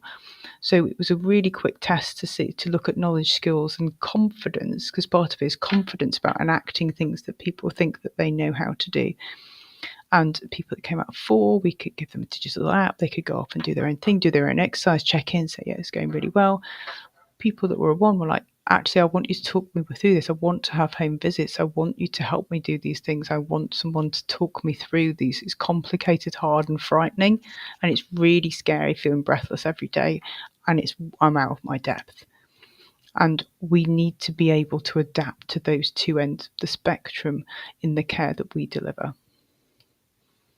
So can I ask a really controversial question? Is patient activation the same as health literacy? Because I think for me they're different. So I guess if we think about when we're delivering services, if we're measuring activation, is that sufficient to tell us about a patient's health literacy, or is it something to go hand in hand with, do you reckon? So no, it's not the same. It's definitely not the same as health literacy, but it does test knowledge. That would be specific disease knowledge, skills, so that's the ability to act on things that people think they know, and then confidence, which is the confidence to put things into practice. So it's something that would help to, make health literacy practical. So actually, if I don't understand something, I haven't got that knowledge, or I can't make this decision, then my PAM score would be lower. But so it kind of links to health literacy, and it helps. It's a kind of pragmatic, easier screening tool. But you're absolutely correct. It is not a health literacy screening tool. It does not ask people about health literacy. But interesting, if people prefer to be asked about their knowledge, skills, and motivation rather than how well they can read, write, and make decisions. So some people find, so it's also about the preferences of people. So I recently did a very challenging PPI group where I said, I want to set up a stratification tool for access to healthcare because it's complicated. Hannah's just been saying actually getting into healthcare is complicated. And I had a lot of pushback, people rightly so, to say it's not about what we can do, it's about what we want. So it's not about our abilities, it's about our preferences, actually. So I think we as health professionals have a duty to think, actually, we're not here to make judgments. We're here to consider the preferences and values of people and what they might like, and then try to tailor what we deliver. And our language might need to change slightly. So yes, good controversial question. So we look at their preferences and we think about what they might need, and then we think about how can we make that access in a way that is appropriate for them, at a level that's appropriate for them. So actually having the preference conversation and then having the health literally thinking around, then now this is about accessibility and making it appropriate. Is that I'm not a health literacy expert, and I'm definitely interested in this area because we're obviously part of the same pulmonary rehab education consortium. So it's, for me, this is really good for my kind of thinking. And I guess how can we, I guess as healthcare providers, how can we, I guess, what strategies do we have to make things potentially accessible? How can we go about doing that in practice? As you say, it's about making this practical, and it's about making this applicable to people who are doing clinical work. So I guess, is there any strategies that we can think about once we've thought about preferences or people's, say, motivation levels? And I don't know if Hannah's got any thoughts. Yeah, I think it's one that Lindsay mentioned earlier about like that sort of like teach back method, actually. But that kind of like checking, understanding, checking that the information you've delivered has been delivered in a way that was appropriate, that the message has kind of been received and has been understood. I think again, coming back to preference, but actually asking somebody how they would like to receive their resources. In terms of inhalers, do you want, so we'll talk it through in clinic or in pulmonary rehab, but would you like a leaflet about the information? Would you like a QR code to a video? Do you want us to get you set up on one of the apps? I think it's like having those conversations actually, and recognizing that everyone has different preferences and different ways in which they will find the information more accessible. And maybe it's a combination of some of the things, and actually, having these conversations and empowering people to sort of make decisions about how they'd like to receive their care. And I think it's about us as clinicians being ready to receive feedback about how we communicate with others. I think we are, if I put myself in a kind of a clinician capacity, we are used to going, this is what you need to do to look after your health. We are a bit telly, whereas actually in practice we need to have a bit more of a teacher, listener, learner. So if we consider that the people in front of us are learners, that actually they've got a long-term condition, it's theirs, they own it, and they have to find a way that works better for them to keep themselves as well as possible for as long as possible. If we change our thinking, it means that we change the way we approach the situations. So it's like, this is something you have, I'm sorry, it's not very nice. Tell us how it is for you. What do you experience? What are your worst experiences? What's gone wrong for you? I found that getting the peer-to-peer conversation going is really enabling. And then you listen to the peer-to-peer conversation and then provide resources. I think if I taught inhaler technique, I'd get out a box of inhalers and pass them around, and everyone would like hold up one that they're on, and then they'd talk about it to the group. So I'm not doing the teaching, and the teaching is coming in a language which resonates with the people that are in the group and that have the disease, because actually that matters more, and you're more likely to listen to people that are like you.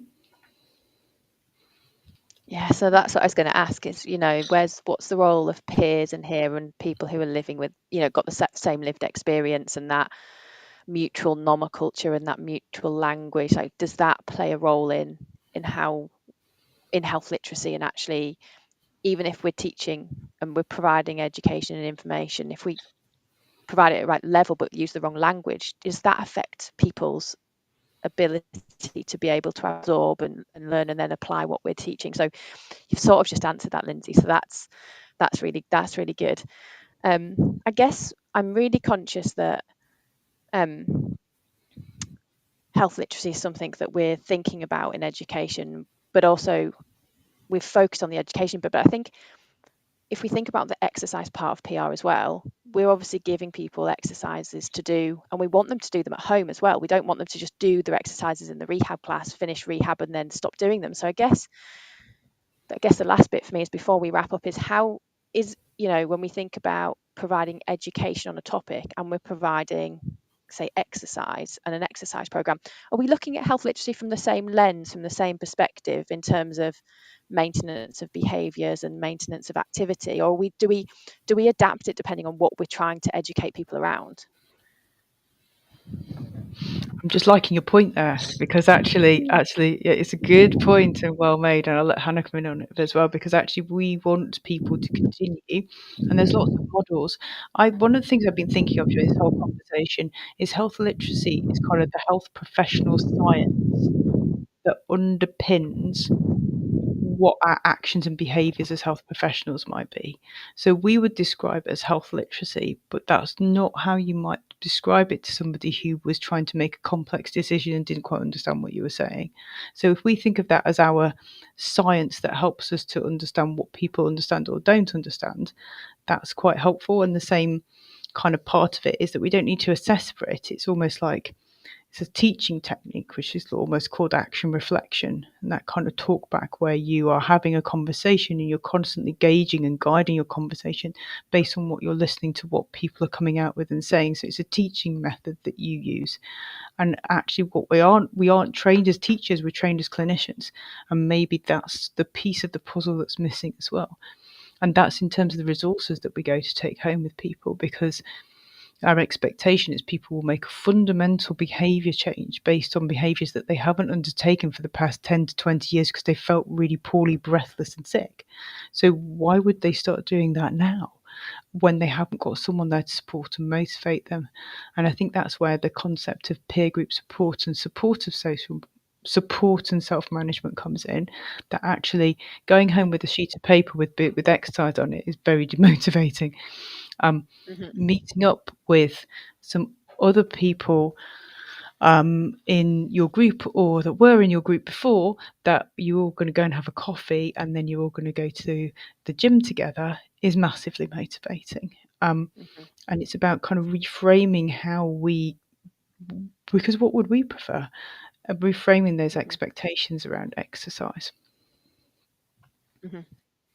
Yeah, no, that's helpful. Hannah, have you got any final thoughts before we close? I guess, I don't know, I'll put you on the spot, a few top tips if you were going to give them to a clinician around if they were going to start on their like journey of thinking about health, literally about how they do their clinical work. What would you be saying, that where would you be getting them to start and think about this and dipping toes in water? I think, and this is probably coming from something Lindsay said, I think one of the biggest things is like listening to the person in front of you, because I think you're exactly right. We, as clinicians, we often do a lot of talking and we do a lot of teaching and telling, and we probably don't listen as much as we should. So I think that's definitely one of the biggest things that I try to make sure I do. And I think anybody could use in their clinical practice is spend a bit more time listening and hearing what the person in front of you is saying and kind of take it from there, because you'll get what you need from the person in front of you. I think they'll give you the answers to a lot of the questions that you might be thinking if you can listen to what they're saying, what they need, what their preferences are. That will really guide your clinical practice. And I'm going to come to Lindsay for some top tips at like an organisational or like say service level.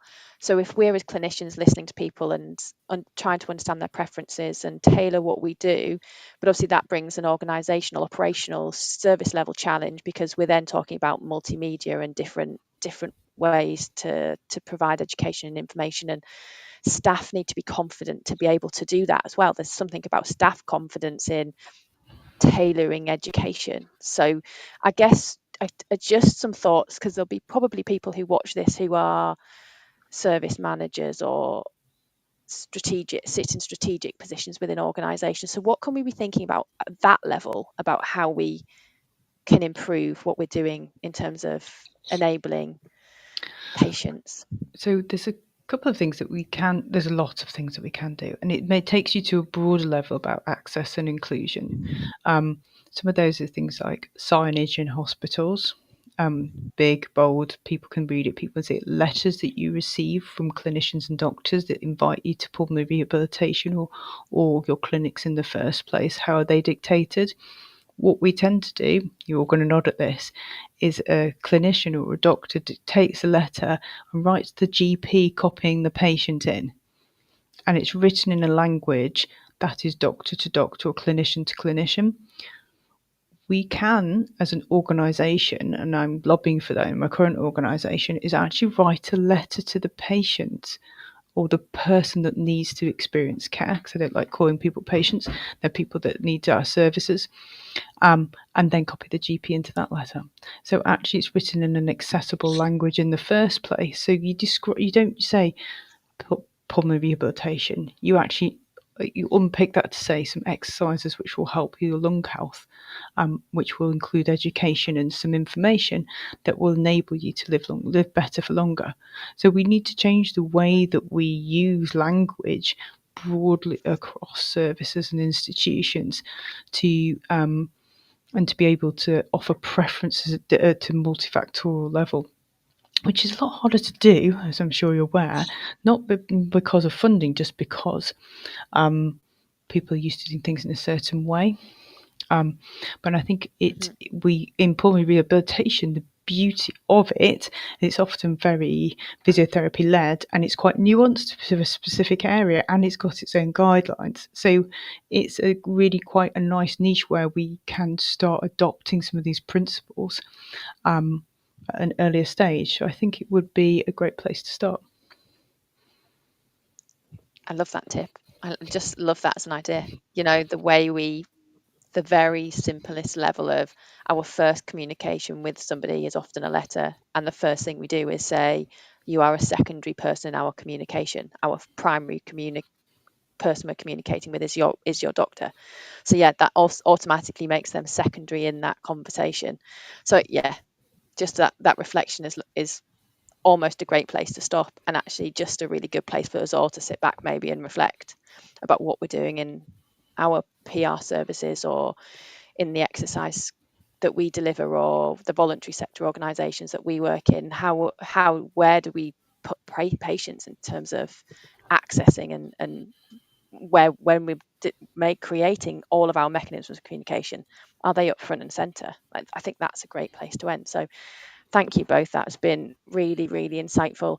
I'm sure you both, I'm going to say it on video so that it's there in stone, and I hope you both don't mind, but you know, I'm sure you both won't mind people reaching out to you if they've got any conversations to have, or if they've got an interest in this area, because I think it's important that people connect up with mutual interests and share learnings, share knowledge, share ideas. So I'm sure both of you won't mind if people touch base with you afterwards. You can get in touch with me to get contact details if you need them. I'm gonna ask for permission later and say it now from Lindsay and Hannah.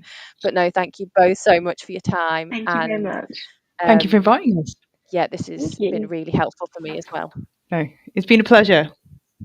No, it's been really lovely. Thank you.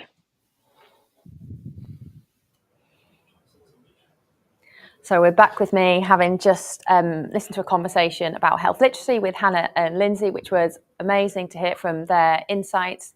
I hope, again, that's something people can take away and just do a bit of self-reflection on what do we do, how do we work as a healthcare professional, what are we doing in our practice, and is there a way we can keep improving and thinking about our practice so that we are doing more and more of that conversations, that listening, that thinking about what is it that somebody needs rather than what do we want to deliver. So feeding off that conversation, we're gonna go to a session on breathing pattern disorders that is led by a physiotherapist, and hopefully this is a really good illustration of actually how we can do some training and how we can do some education for people. But you'll see from the video, hopefully, that actually the confidence of the person speaking is really evident, and actually so they're really well able to explain things. And actually, if this wasn't a one-way conversation, they'd be able to answer questions, they'd be able to problem solve with somebody, they'd be able to change the way they speak to be able to help that person understand. So yeah, we'll roll into the breathing pattern disorders session from Kelly, and hopefully again it's a really interesting video for people who are clinicians, who are also patients.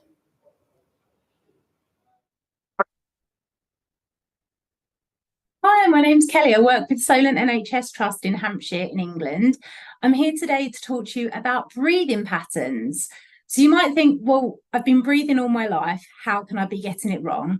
But actually, we know that when you have a lung condition, it's a lot more tricky to breathe through the way that you're breathing and not necessarily just because of your lung condition. So what I want to go through today is a little bit of the reason why, and also some quick tips that you can take away to learn all about it on World COPD Day. So what we're going to start off with first is actually, how do we need to be breathing? So when we're breathing in from the environment around us, we're breathing in oxygen, carbon dioxide, nitrogen, but also the bugs, the pollutants, the stuff that we need to filter before we go into our lungs. So the first thing that we want to do with breathing is actually to breathe in through our nose. It is completely fit for purpose. It has a warming, a filtration, and a sterilization system in the nose to try and get rid of those bugs and those nasties before they even have the chance to go into your lungs. So ideally, we want to be breathing in through our nose rather than our mouth because it hasn't got that sterilization system. When we also breathe in through our nose, we get in more oxygen, and it also activates our diaphragm, which is our main lung muscle, which we're going to come to in a little while. So essentially, I want you to think about the lungs as balloons that normally sit around the collarbone and roughly around here. When we take a deep breath in, they can expand all the way downwards and come up a little bit higher above the collarbone. But the lungs are kind of like a cone shape. They want to expand downwards and outwards to get the most breath in and to actually get the most oxygen in and to the muscles and to the organs. What we find with a lot of people with COPD is that actually they only breathe into the top of their triangle, into the top of their lungs. However, that tends to be the part of the lungs that are most affected by their lung condition. So actually their breathlessness is about how they're breathing rather than their lung condition just by itself.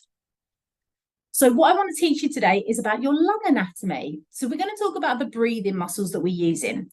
The most important one that we use is called the diaphragm. It's the dome-shaped muscle that sits underneath the lungs. Normally, when we take a deep breath in, that diaphragm drops down and out the way, and it allows the lungs to expand downwards to the bottom of that cone shape. We can use our ribs to take our ribs slightly out to the side to, again, allow lung expansion. And then when we're very, very, very short of breath at rest, we can then use our accessory muscles. These are the ones up here around your neck, and you tend to see this stringiness.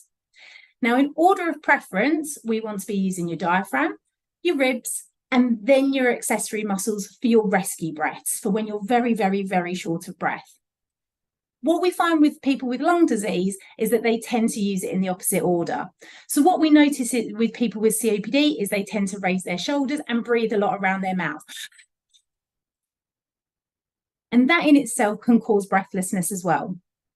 So what we want to do is some diaphragmatic breathing. You put one hand up on the chest, one hand just on the top part of the belly. In an ideal world, try and take some nice relaxed breaths. What we ideally want to find is the belly hand doing most of the movement. We want about 90% of the breath to come from the belly and only 5 to 10% of it coming from any further up. When we're at rest, we really should be using nose breathing. So breathing in through the nose and breathing out through the nose. And you see very, very minimal movement from this hand up here. Now, some people find this really, really tricky to do. So a little bit of homework for you is to practice your rectangular breathing. Rectangular breathing is actually when you breathe in for longer than your out breath is longer than your in breath.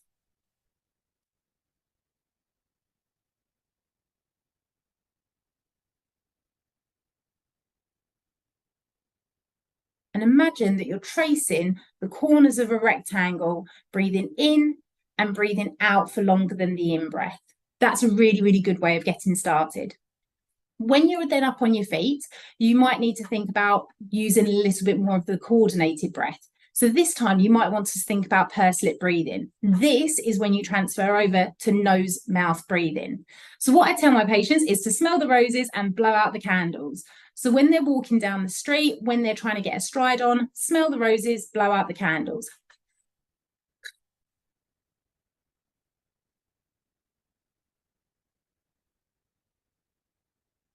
And as you notice, again, the out breath is longer than the in breath.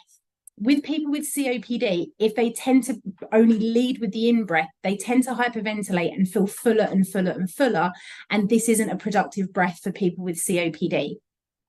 Something that can also be really useful is our positions of ease. So if you are really, really breathless and you have felt really uncomfortable from when you've got short of puff, a couple of things that can help. The first one is find a trolley, find something that you can lean on. Lean forward on your arms, brace with your arms, and then again, breathe, smell the roses, blow out the candles.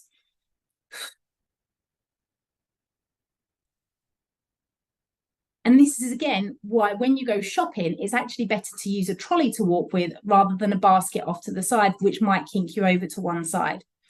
Another position of ease that a lot of our COPD patients like is a forward lean position. I can't get the angle on the video right now, but it's essentially leaning forward and your palms are facing upwards.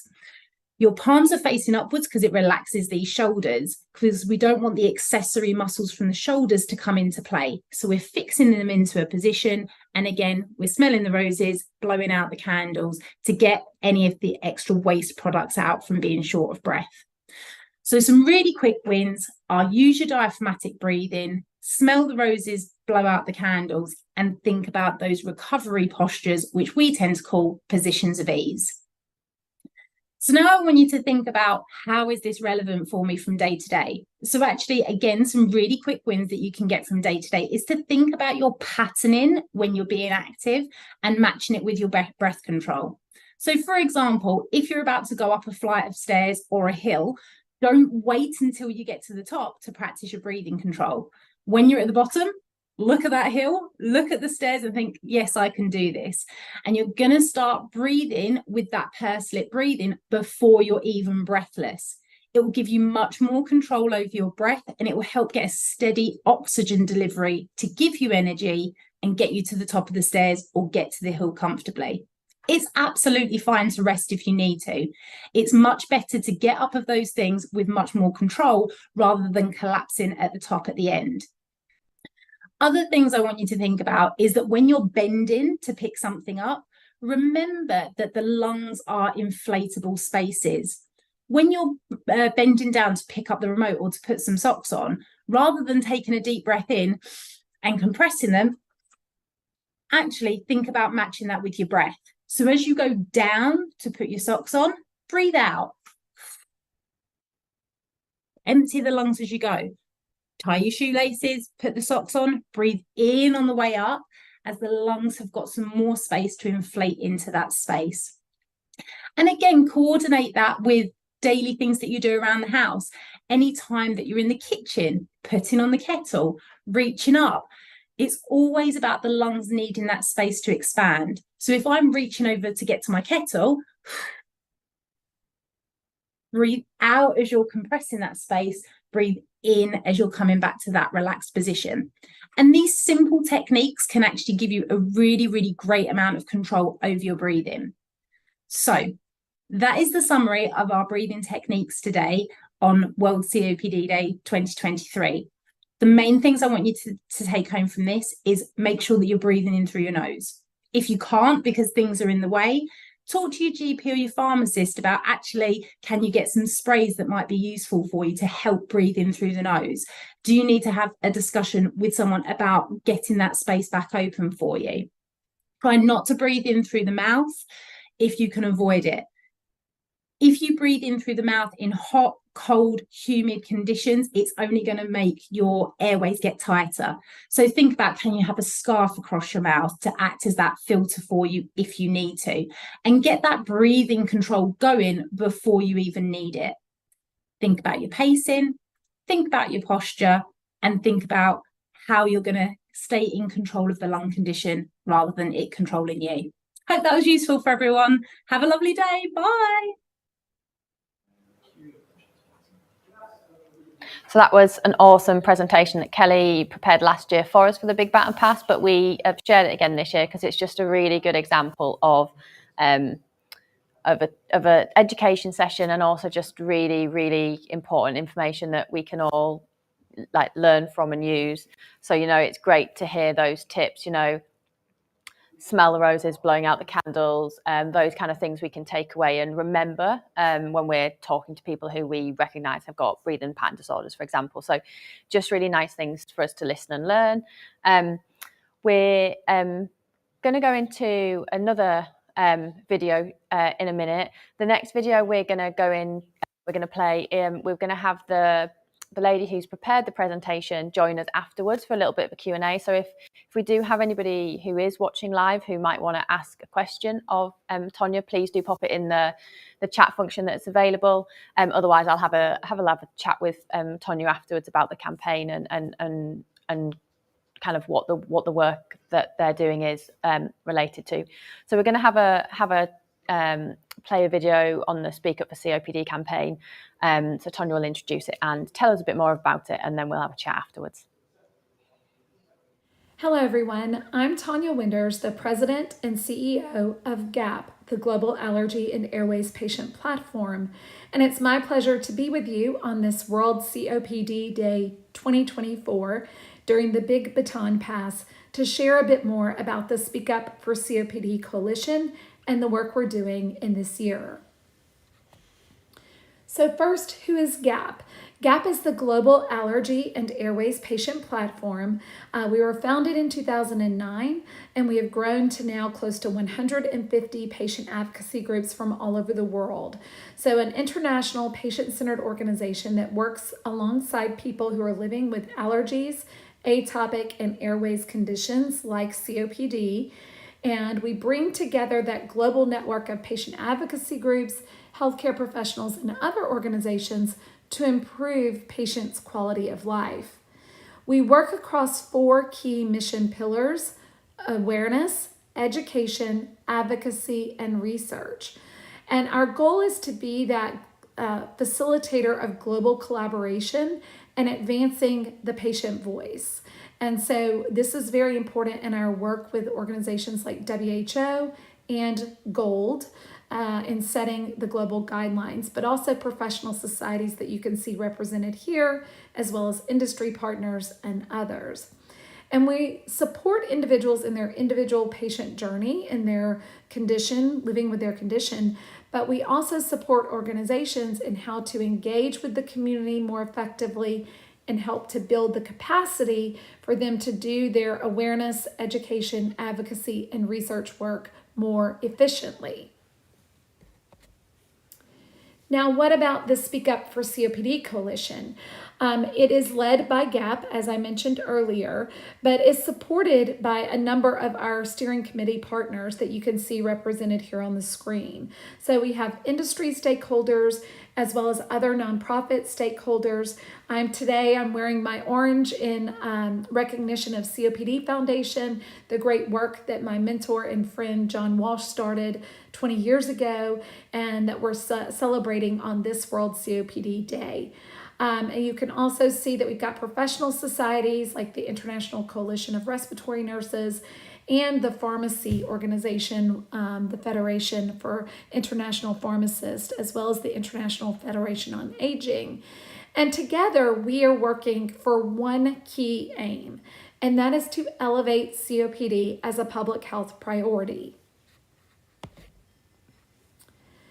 So the coalition has actually been in existence since 2022, and we are a multi-channel, multi-partner campaign that focuses primarily on raising recognition among policymakers. Now, yes, we are raising the awareness among patients and healthcare systems, but we really want to focus on policymakers because we believe that they have the chance to most readily advance policies that would address the burden of COPD on healthcare systems and on societies. And so it's how do we effect that policy change to really improve and optimize COPD care. You can see that we've got several target audiences with healthcare professionals, government and policymakers, as well as social influencers and patient advocacy groups, with various different calls to action for each one of those target audiences. But at the end of the day, we use the same approach. It's about telling your stories with emotional appeal, with supporting evidence that leads to good policy solutions that create that understanding and urgency, and that it's through a coalition-led platform. The truth is, we can't do any of this alone. It's going to take all of us working together to truly get the recognition of COPD and the addressing of COPD that it deserves. So these are our 4 core messages of the Speak Up for COPD Coalition. Number 1, just who are we and what are we doing? Bringing that urgent attention to the impact of COPD and establishing it as a public health priority. We know that today fewer than 1 in 3 policymakers even know that COPD is a lung disease, although it's the 3rd leading cause of death and morbidity in most countries throughout the world. We also are calling on that wider recognition of both the societal impact and the economic impact of COPD, because that's the way that we can effectively address its growing burden across the world. Our third message is to speak up together to amplify the voices of people like you, those that are living with COPD throughout the world, families that are faced with the stigma like my own. My own mother is living with COPD, as is my dear friend, Miss Carolee, who I'm a caregiver for. So it's how do we face that stigma that's often associated with a smoking history, but also factor in the other socioeconomic factors and living conditions that certainly are at play when we talk about the burden of COPD. And then finally, that greater recognition of the impact of COPD that's needed among healthcare providers to really achieve better standards of care across the board. Because today we don't have a holistic approach. We don't have access to effective treatments. We don't have access to spirometry. And so how do we move more effectively in each of these areas in the healthcare system and with healthcare providers? And it is all underpinned with the voices of patients, people like you living with the condition, caregivers like me and my family who are loving their loved ones, but also very stressed about the impact of COPD on their lives, and healthcare providers. And so these are the four components that we are striving to get that voice heard. Number one, the family and emotional impact. We know that it's difficult for families. We know that it's difficult for you as the individual living with the condition. We know that we have to, again, express those feelings and the struggles that we're facing in order to get the attention of policymakers.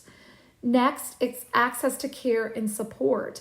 Just like this voice here from Nigeria, where so many patients across different regions of the world don't even have access to basic inhalers because they're so expensive or because their governments aren't offering them or have the distribution channels to ensure that patients get access to them. Also, access to specialists. We know that that's an issue in China as represented here, but it's an access issue across the world. Then you see the next pillar of awareness and advocacy.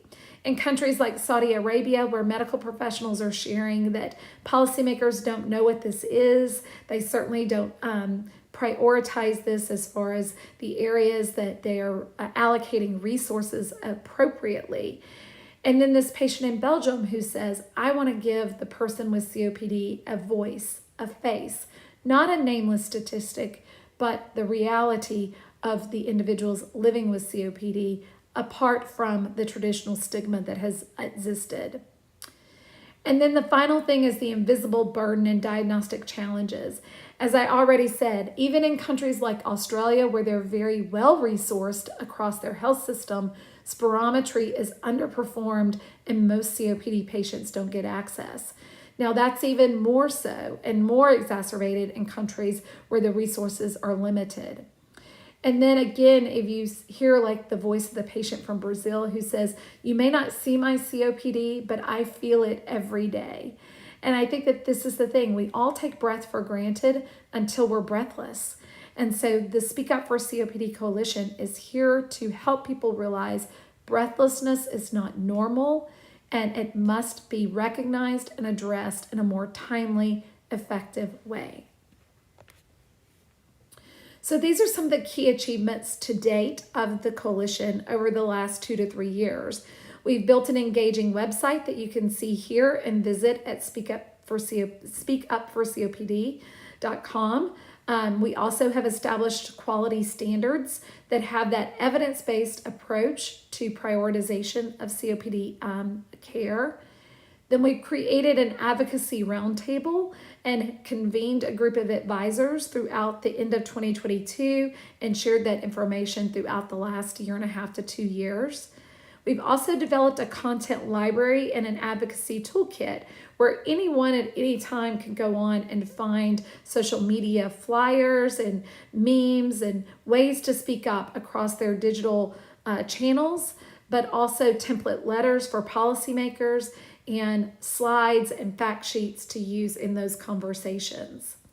And then finally, we've launched and issued a joint declaration calling on governments and healthcare leaders to elevate COPD as a public health priority. Now, on this particular World COPD Day, I think it's important to call out the efforts of this year and especially this fall. We had a Speak Up for COPD Campaign Coalition Global Report that was launched in September, the Global State of COPD, and it gives a high-level overview of what is the burden of COPD globally, but then also has 10 country profiles that outline exactly what the necessary steps are and the best practices of different countries throughout the world when it comes to managing COPD. We also spoke up together at the European Respiratory Society Congress in September, where we held a Speak Up for COPD breakfast and where there was a number of booths that actually highlighted the work of the Speak Up for COPD Coalition. And it's all culminating today in this World COPD Day activity. Here you can see the social media assets that we have created for today, where again, we're actually looking at the global burden of 391 million people worldwide living with COPD, but then showing how that equates to different major cities throughout the world. 47 New Yorks, 44 Londons, 10 Tokyos, 28 Rio de Janeiros. Again, it's important to help people realize what this means locally and how many people are affected. And so this social media asset toolkit and reel actually focuses on how COPD is under-prioritized, underfunded, and often undertreated, and how we need to work together to truly create this as a public health priority. So here you can see that we're doing the Pass the Baton presentation, but we also have that toolkit for individual activation. So you can go to the Speak Up for COPD website and learn more, get access to these tools, and share it across your social media today and for the month to come. So again, this final slide kind of focuses on how you can get involved. Number one, we're recording your stories. So you can go to Speak Up for COPD and submit your story, lend your voice, sign on to the petition to Speak Up for COPD. You can also follow us and share the content on Facebook, X, or LinkedIn. And again, across all social media channels, we really encourage you to leverage these assets to get the word out there. Sign up and lend your voice to the petition for policymakers to speak up for COPD. You can see over 3,200 people have already done so, and we hope we can add your name to that list today. And then finally, share that Global State of COPD report.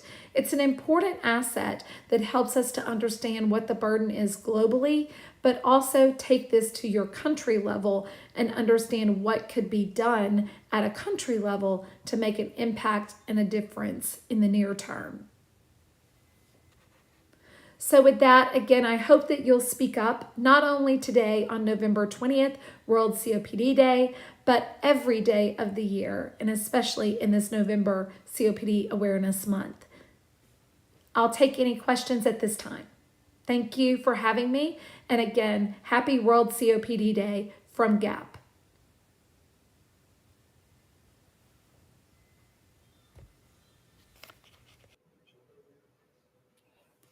So we've just had a presentation and from Tonya on the Speak Up COPD campaign, which was really insightful into the campaign and the partners within the campaign and kind of how the campaign is running and details that we probably don't often see when we see it shared on social media or we see it discussed on a less detailed level. So thank you, Tonya. We were hoping Tonya might be able to join us live to have a bit of a discussion and take some questions, but we'll wait to see if she is able to join us.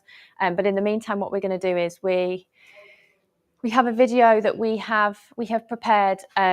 So the video Russell will introduce when we start playing the video. So there's an intro within the video, but this video is a tribute to a gentleman called Eberhard Jordan, and He's a gentleman who was really invested in the Big Baton Pass.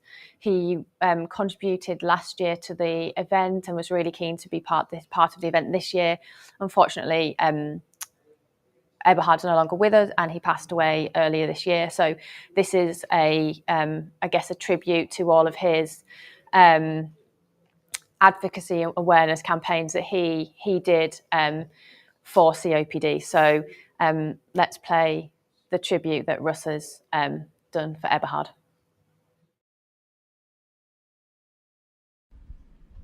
Hi, Russell Winwood here. Today I want to talk about a gentleman by the name of Eberhard Jordan. Eberhard has been a great COPD ambassador for us over the years, and sadly we lost Eberhard earlier this year. Eberhard's been a contributor to the Baton Pass event and was very keen to be a part of it again this year. So as a tribute, Ruth and I have decided to compile some videos that Eberhard has sent to us about the challenges he's ticked off over the last few years. Eberhard has been doing stair climbs in his home city of Vienna since 2019, and these videos are a compilation of what he's been able to do. I met Eberhard about 5 years ago, and he told me back then about his plans and how he wanted to promote the idea of using activity to manage COPD, and he has been living very well with COPD due to the exercise he's done. So sit back and enjoy this compilation of videos in tribute to Eberhard Jordan.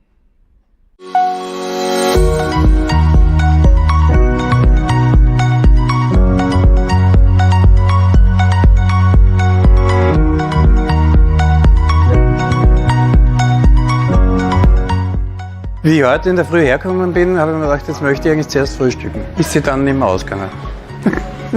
Ansonsten war ich eigentlich froh, dass es nicht geregnet hat. Der Donauturm als höchstes Bauwerk Österreichs ist natürlich ein perfekter Ort, mit dieser Aktion auf die Krankheit hinzuweisen und aufmerksam zu machen. Wir sind sehr stolz, dass Herr Jordan eben mit dieser Gesundheitsaktion österreichweit bzw. weltweit damit ein Aufsehen erregen konnte.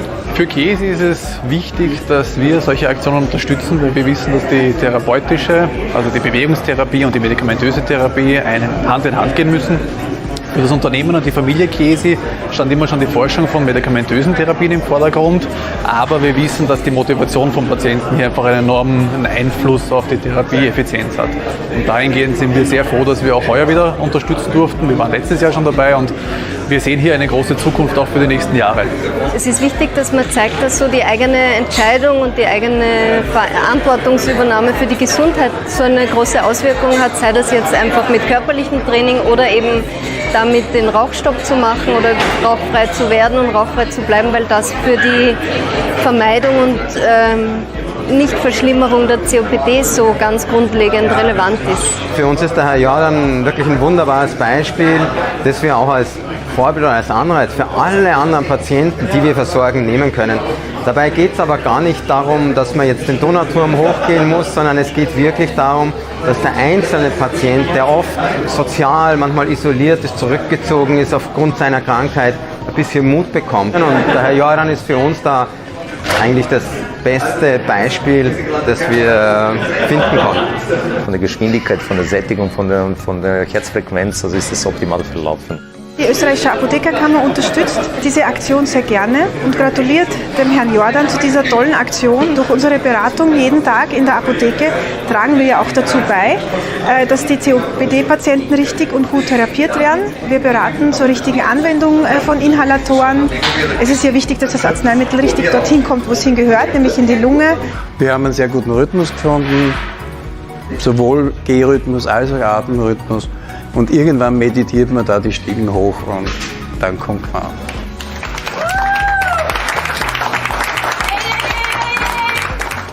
Ich habe heute in der Früh beim Herfahren darauf geachtet, ob ich heute irgendwas über den Welt-COPD-Tag höre im Radio, oder ich habe nichts gehört.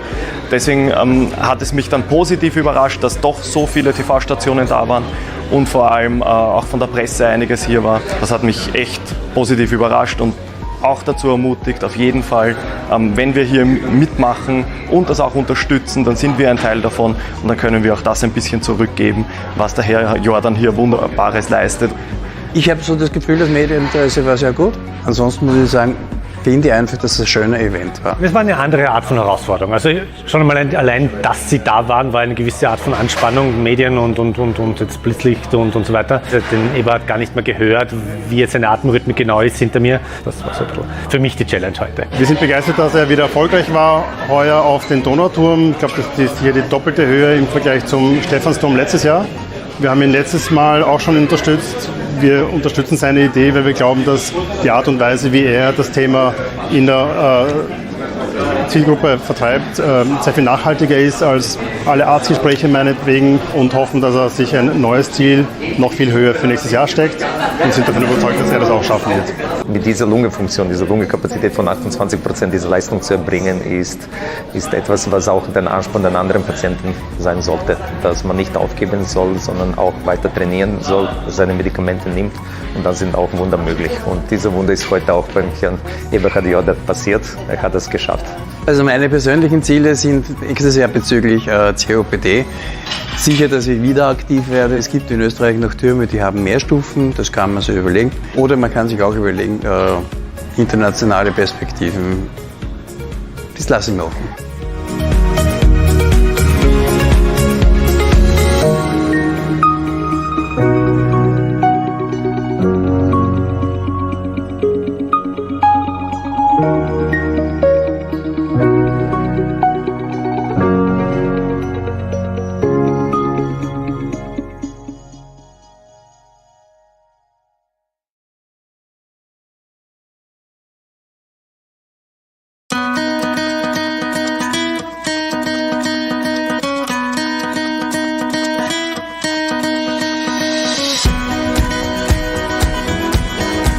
Ich habe gestern schon trainiert, dass ich um 5 Uhr aufstehe, weil das ist für mich nicht ganz die normale Zeit.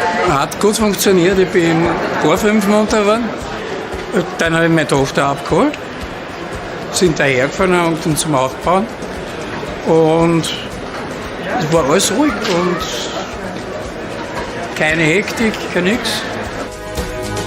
Wir verfolgen den Herrn Jordan ja schon als Sponsor seit Beginn, also seit 2018 mit dem Stephansdom, wo er seine ersten Treppen sozusagen gemeistert hat in dieser Challenge. Wir sind ein international forschendes Pharmaunternehmen. Für uns spielt natürlich die medikamentöse Therapie eine große Rolle. Wir hoffen natürlich, dass es viele Anhänger gibt, die auch schon kleine Schritte meistern können. Und das ist genau der Punkt. Ja, also wenn man kleine Schritte schon meistern kann, sich bewegt, zusätzlich zu einer entsprechenden Therapie, einer medikamentösen, dann bringt das einen Erfolg und das sieht man auch in unzähligen Studien. Auch die Rehabilitation zeigt es so und Herr Jordan macht es sehr, sehr positiv vor. Wir versorgen täglich Patienten wie den Herrn Jordan und wir sehen, wie diese Patienten zu Hause leben, was sie machen, was sie tun. Und in der Aktion, die der Herr Jordan jetzt hier gestartet hat, ist er wirklich ein Musterbeispiel, eine Ausnahme von dem, was wir erleben. Und wir möchten das fördern, weil wir anderen Patienten auch einen Mut machen wollen, so wie es der Herr Jordan macht und denen zeigen wollen, ja, es geht auch mit COPD, auch wenn ich eingeschränkt bin zu Hause und mir geht es nicht so gut. Mit diesen kleinen Schritten, so wie auch der Herr Jordan begonnen hat, ist wirklich ganz, ganz viel möglich. Der Sauerstoff, den wir liefern, der hilft, aber am Ende des Tages hängt auch sehr, sehr viel vom Patienten ab. Selbst wenn jemand nicht auf den Millenniums Tower raufgeht, aber spazieren gehen, rausgehen, Freunde besuchen, vielleicht wieder ein soziales Umfeld zu schaffen, ist auch ganz, ganz wichtig. Und das ist der Grund, warum wir dieses Projekt unterstützen. Wir freuen uns sehr, als Böhringer Ingelheim dieses Jahr das erste Mal als Sponsor mit dabei zu sein. Wir wollten eigentlich letztes Jahr eben schon mit dabei sein, jedoch wegen Covid wurde das Event abgesagt. Wir sind sehr glücklich darüber, dass Herr Jordan so viel Aufmerksamkeit für das Thema COPD setzen möchte und dies auch als Testimonial großartig macht, da wir seit 100 Jahren im Atemwegserkrankungsbereich und in der Forschung tätig sind. Und das freut uns natürlich umso mehr. Ja, ich finde es ganz wichtig, dass die Veranstaltung eben stattfinden darf und vor allem stattgefunden hat, weil gerade in der jetzigen Covid-Situation ist es für mich wichtig, dass COPD auch einen Highlight bekommt und auch nochmal die Awareness bekommt, dass man auf dieses Thema eindeutig nochmal hinweisen kann. Und wenn ich sehe, dass 70% der bis zu 30-Jährigen nicht mit dem Thema COPD anfangen weiß, ja, dann ist für mich das ganz, ganz wichtig, dass wir hier nochmal am Welt-COPD-Tag auch stehen können und dazu reden können und vor allem der Herr Jordan mit seiner Leistung das nochmal untermalen kann. Ja. Wie in so vielen Beziehungen gibt es für das Zusammenleben keine allgemeingültige Regel. Kein "So ist es richtig". Aber dieser Ratgeber kann Ihnen weiterhelfen mit Erfahrungen, Gedanken, Ideen und möglichen Szenarien. So viele Stiegen und so viele Stockwerke hinaufzugehen, ist keine Selbstverständlichkeit, wenn man eine so schlechte Lungenfunktion hat. Daher auch von meiner Seite herzliche Gratulation zu diesem großen Erfolg. Und ich glaube, das ist eine wichtige Motivation für viele andere Patientinnen und Patienten, die auch an COPD leiden, die sich vielleicht schwer tun, im Alltag mobil zu sein, aktiv zu sein und auch Angst haben, hinauszugehen. Und Ebert Jordan zeigt mit dieser Kampagne und mit dieser Initiative sehr gut, dass man mit COPD trotz schwerer Erkrankung gut leben kann. Und dafür muss man ihm gratulieren und auch herzlich danken. Ab Stockwerk 40 war klar, da passiert jetzt nichts mehr. Ja, und das oben rauskommen ist natürlich immer schön. Das ist einfach ein Moment, wo man weiß, man hat was geschafft, was sehr lange Vorbereitung braucht hat, das auch viel Energie braucht hat, aber einfach dieser Moment dann, die Leute zu sehen, zu wissen, okay, ja, es war besonders, oder zumindest irgendwas, was vielleicht auch etwas bewirken kann. Ja, war gut.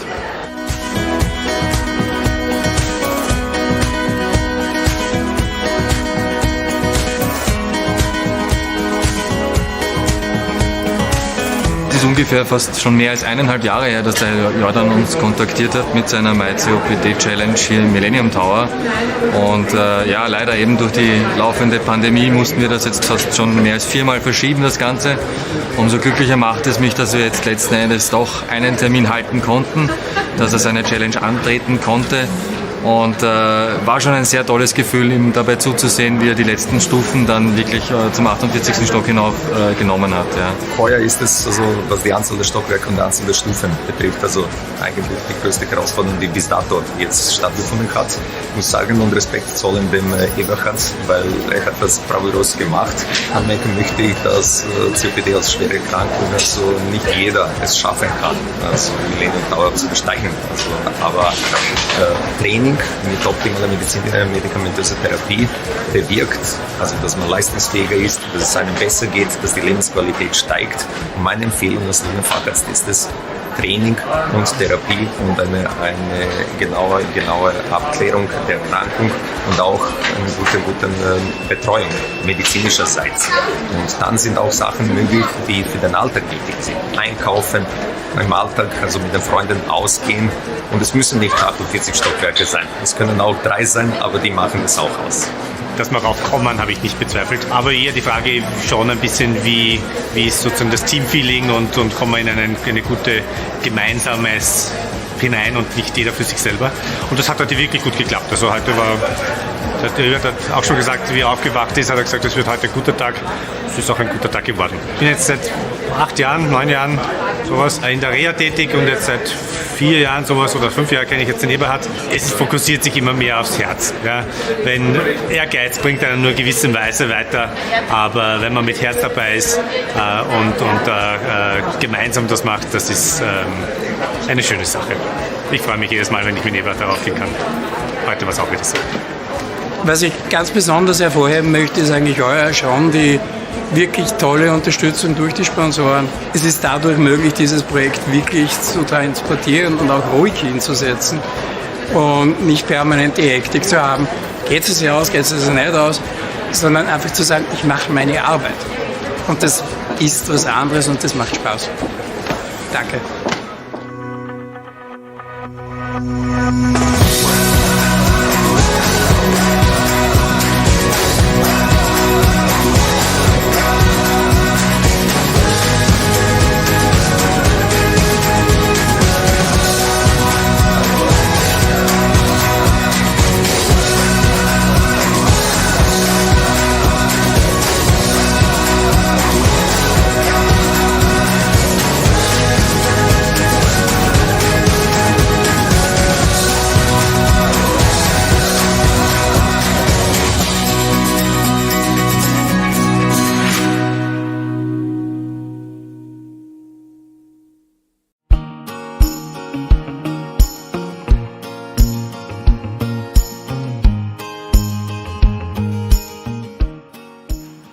Ja, wir sprechen über 2023 und da ist sehr vieles anders geworden, nicht nur privat, sondern einfach auch beruflich,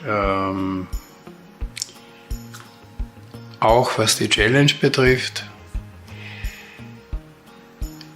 Es gab ganz andere Pläne, die sind leider beides Mal geplatzt, worauf es zu einer Entscheidung kam, das komplette Projekt neu aufzustellen. Mit Zeitverzögerungen, mit allem drum und dran. Was dann noch dazu kam, ist eine Schulterverletzung, die mich sofort einmal die Radtour gekostet hat und in weiterer Folge eigentlich auch aufgrund von ärztlichen Ratschlägen. Wir beteiligen uns an dem Welt-COPD-Tag, der international zum ersten Mal stattfindet, aber ich werde nicht aktiv beteiligen.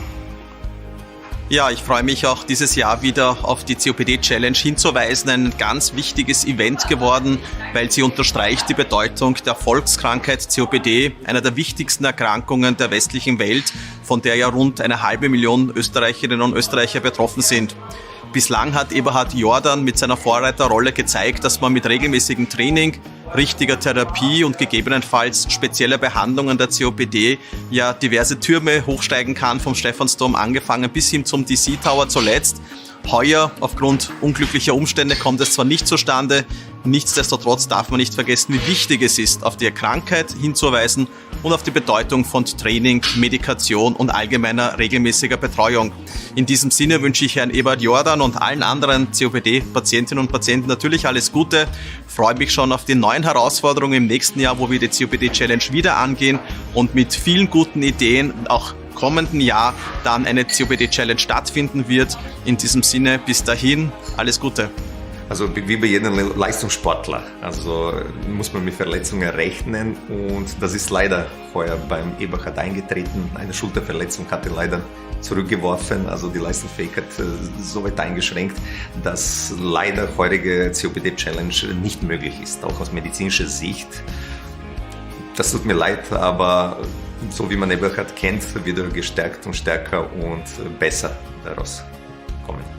Ja, also was sehe ich jetzt dieses Jahr 2023 als ein Pausenjahr, ein Jahr auch mal zum Nachdenken und zum Vorbereiten auf etwas komplett Neues.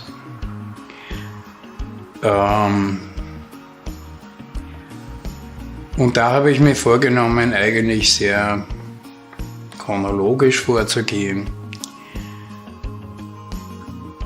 und zu sagen, ein Thema, das alle COPD-Patienten betrifft, ist das Thema Gehen. Und ich möchte es aus verschiedenen Perspektiven beleuchtet haben. Das wird so im Frühling sein. Gefolgt ist es dann von der Tatsache, okay, wenn man gehen kann, dann kann man auch Rad fahren. War für mich eine Überwindung, wie ich mir das erste Fahrrad gekauft habe.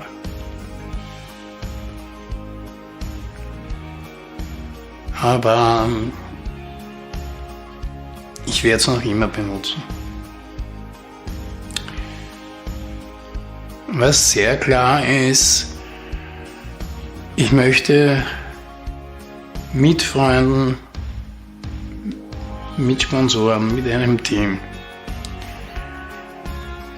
die Donauinsel umrunden mit Infostationen zum Thema COPD. Was heißt Sauerstoffversorgung? Was heißt medikamentös eingestellt zu werden? Einfach weil ich glaube, dass das ein sehr schöner, runder Event den gesamten Tag lang werden kann. Wir starten bei Sonnenaufgang und wir enden bei Sonnenuntergang. Nachdem ich hoffe und auch den ganzen Organisatoren alles Gute wünsche, nehme ich an, dass nächstes Jahr wieder dieser Welt-COPD-Tag stattfindet.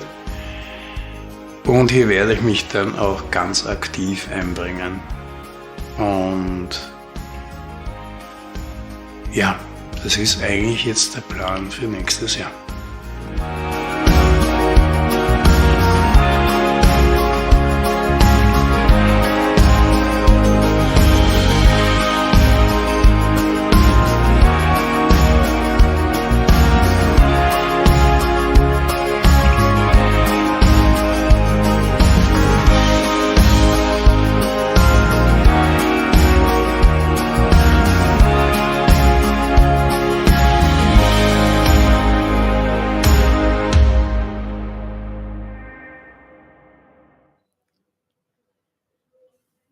So we've just watched our video, which was a tribute to Eberhard, and he did actively participate this year. So we hope that was a fitting piece for him.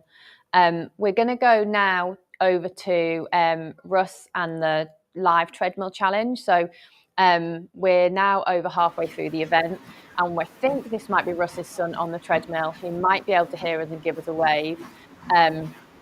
If not, so Russ has been going for nearly 13 hours on the treadmill, and his family and support crew doing the event have been going for a long time, and they've done over 105,000 steps. So, you know, just over halfway, they've overtaken the 100,000 steps marker. So they're looking at doing over 200,000 steps on their challenge.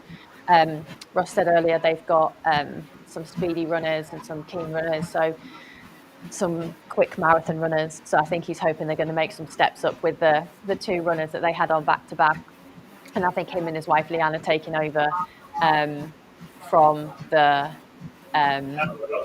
event. So yeah, hopefully, have we got Russ there? I don't know whether we have. You have. Somewhere. We have. How is it You going, have. Russ? We can see your speedy runner on the treadmill. Yeah, so this is 100,000 steps. This is one of our boys on the treadmill. So it's been quite interesting the last couple of hours because the kids have started to get a bit competitive. So we want to go up and run so many kilometres at such a speed, and then the next one will come along and go, what did they do? And so we've had a bit of competition, which has been good. Because yeah, so the step count has sort of got up quite nicely. That's right. So Curtis, my son's, he's just about another 5 minutes and he's done his bit. And then my oldest brother hops on then. He's got an hour to do, and then it's back to me for 2 hours. Yeah. And then we've got our sub 3:30 marathon hopping on for 2 hours. Who's going to get competitive, is he? He's going to get competitive. And then we've got 2 hours where myself and my wife Leanne will be on. And then we've got another sub 4 hour marathoner coming on for an hour as well. So we're hoping with those quicker runners that our 200,000 step total will be achieved. But well, you might anyhow, have we've got a long way to go there, Russ. Sorry? You might end up with a negative split if you've got a back end of faster runners. That'd be good, wouldn't it? Yeah. Be the first best time way in my to run life. anything, isn't it? We know that that's the best way to run it. Absolutely is. What we are crossing our fingers is the treadmill does not get too hot. Have a problem. Yeah, exactly. Yeah. We're actually going to stop it in a minute for about 10 minutes just to give it a little bit of rest. We've had to lubricate it several times, so it's showing some sign of fatigue. So, some signs of fatigue and wear and tear. a bit like myself, really. Yeah, almost more than the runners who are giving it a go. That's yeah. Well, they only have to do an hour at a time. Yeah, so whereas it has to do different going the whole hours. time. Yeah. That's exactly So we've right. got we're going to touch base again in a little bit. So hopefully when we touch base again, we'll hear how you're ramping up the competitive nature to do your negative split. We're going to go next live to Annie Pritchard. So I think Annie's on live, and I hope she's ready and raring to go. I know she's had a busy morning. She's been coordinating lots of sites. So we'll bring Annie in and we'll hear a little bit from Annie. Hi, Annie. How are you? How's your morning been? Oh, Annie, we've got no sound.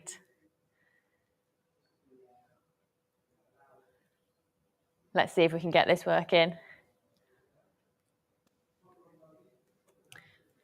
Should we try and get the sound working, and should we play the video that you recorded, Annie, and then we'll come back to you and figure the sound out?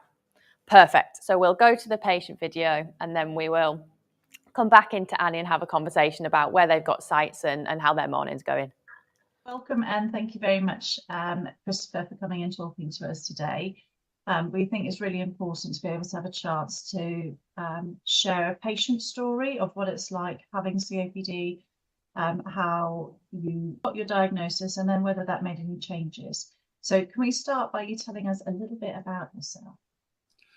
Yeah, okay. I'm an 80-year-old man. I've been suffering from COPD for over 30 years. I enlisted in the army in '59. During this time, spent several weeks in hospital with bronchitis, pneumonia, pleurisy, and which was really the start of the lung concerns. So I suppose in retrospect, I've been suffering from COPD since 1962. Exacerbated by the fact that I've been smoking since I was about 7 or 8. And my dad was also a smoker, as well as an asthmatic. Basically, apart from that in the family, yes, there's been other cases of asthma, which is passed down, obviously, from the dad. But apart from that, the health is fairly good in all the family. So what led you to go from being someone who had some chest problems in your sort of younger years to actually thinking this wasn't normal anymore? Whilst in the army, I remained totally, utterly fit and, of course, exercising all the time. Mm-hmm. Came out in '78, and it was sometime after that, ironically, it was on a golf course when I was walking and I just could not breathe. And I thought, this isn't right. So 2 things. 1, go and see your doctor, and 2, I bought a golf buggy. That got around the problem of being breathless on the golf course? Yes, it did. I thought Anyway. golf was a walking sport anyway. You just, it's a walk in the woods finding balls, isn't it? Unless you play golf. Actually, it wasn't one of the comedians who said golf is the way to ruin a good walk in the countryside.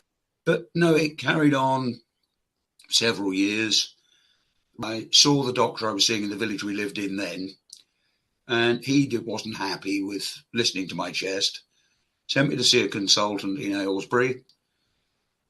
He just said, "You've got COPD, I'll probably see you on the autopsy table later."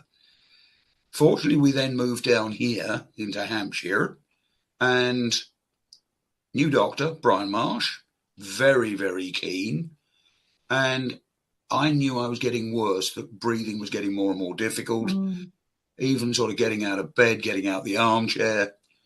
My weight ballooned from about 12 to 16 stone. And then I had a really bad flare-up into Lymington Hospital for a week.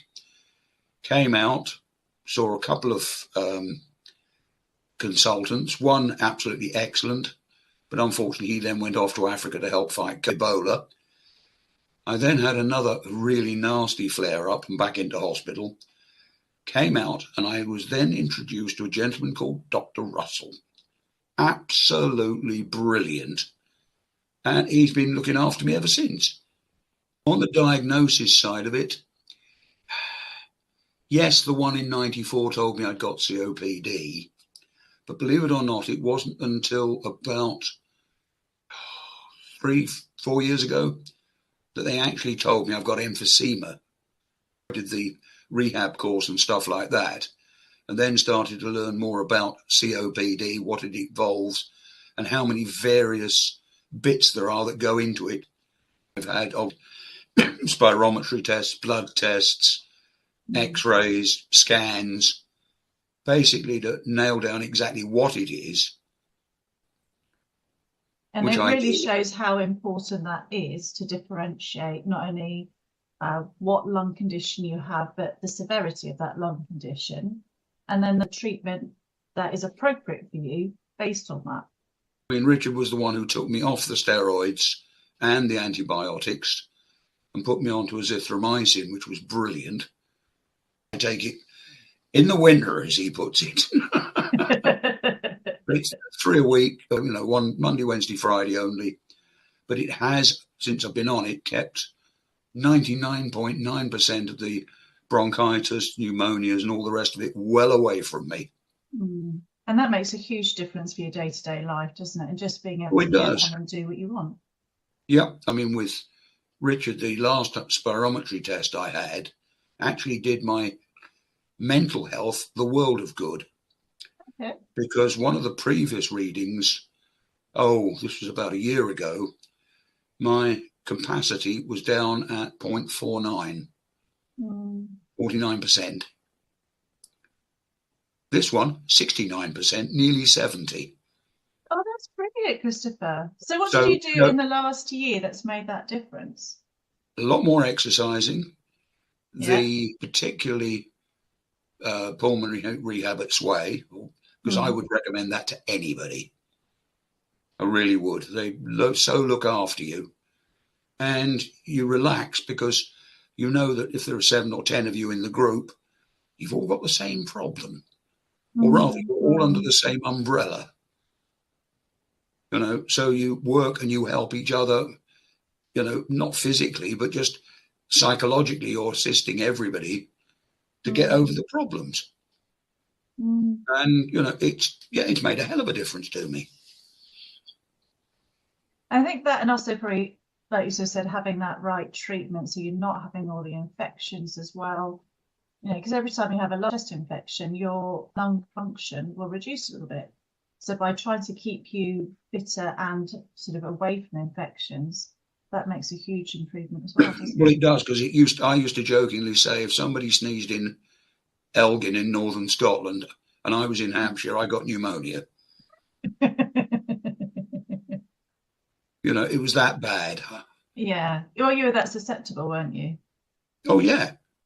So is there any sort of advice you'd have for some other people out there who's watching this, who are also, they might have smoked in the past, or they've had work that's exposed them to dust or metals or chemicals, and they know that their breathing's not quite right, but they just thought that's part of getting older? My advice, go and see your doctor or a nurse. If they fob you off, keep going and going and going, because at the end of the day, it's their life. It's their future, and it's the future and life of their family. And therefore, don't be put off. But, go and insist until you are either seen or until somebody does something about it.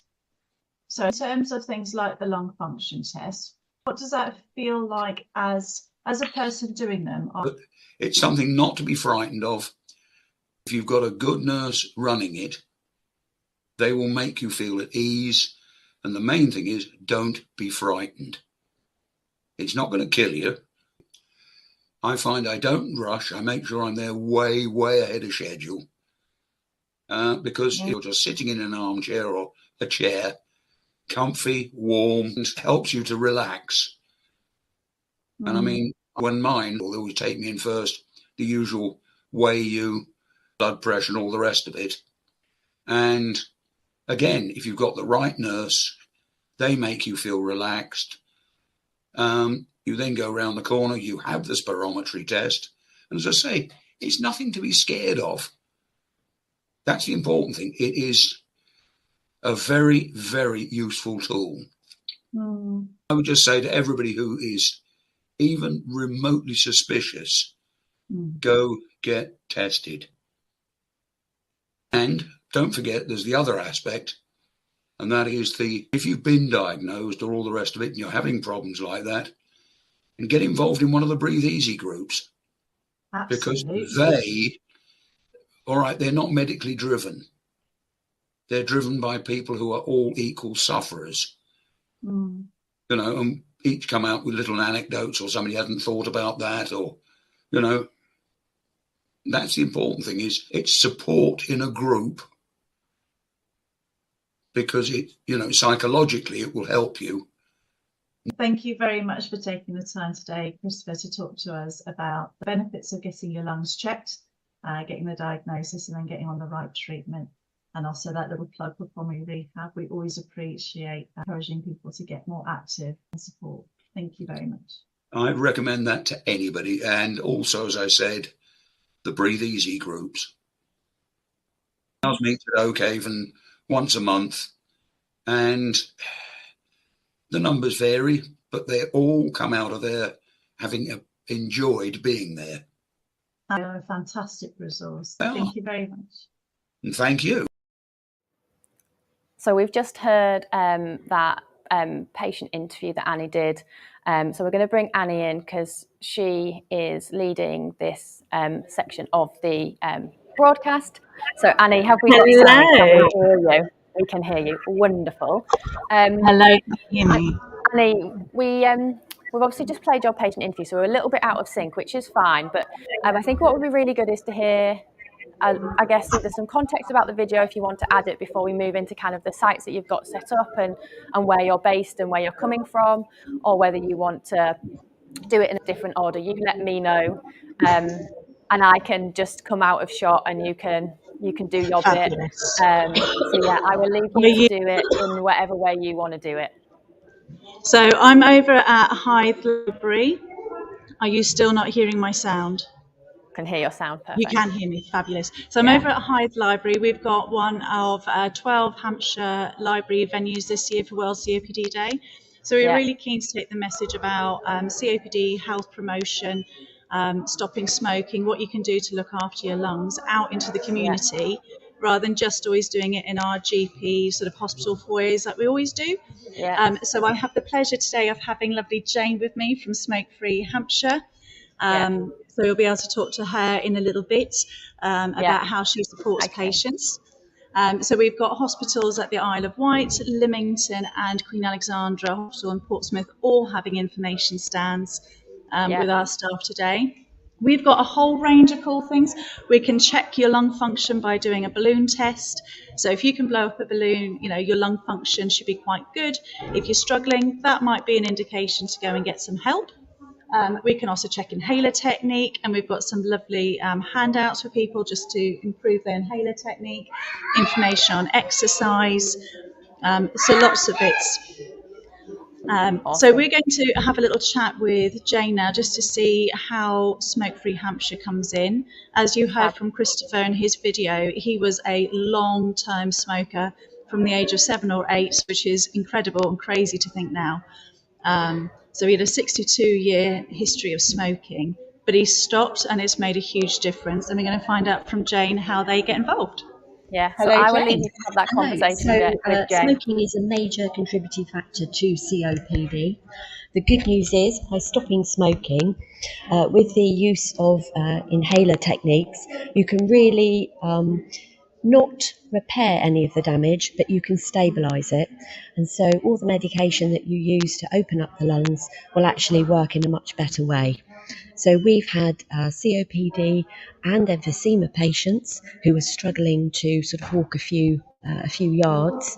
After a couple of years of not smoking and the use of the medication, making the lung capacity much better, they are less breathless, and their quality, it's all about quality of life. Absolutely. And their quality of life is improved enormously.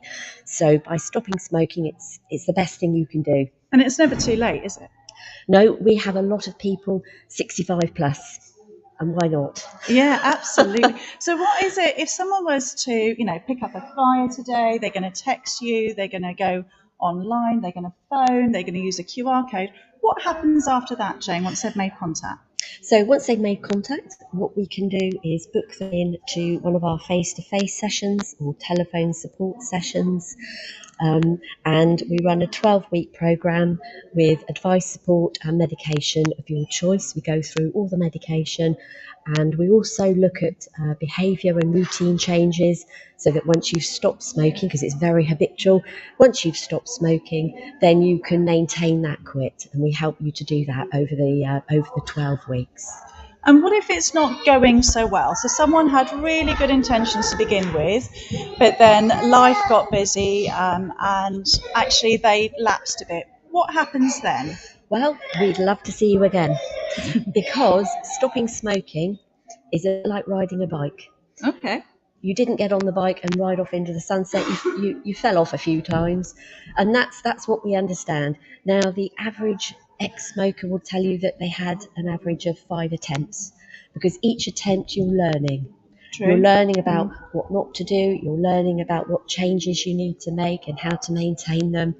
And you can come back as many times as you like, because each time you've learned something to move forward each time. It might even be the medication.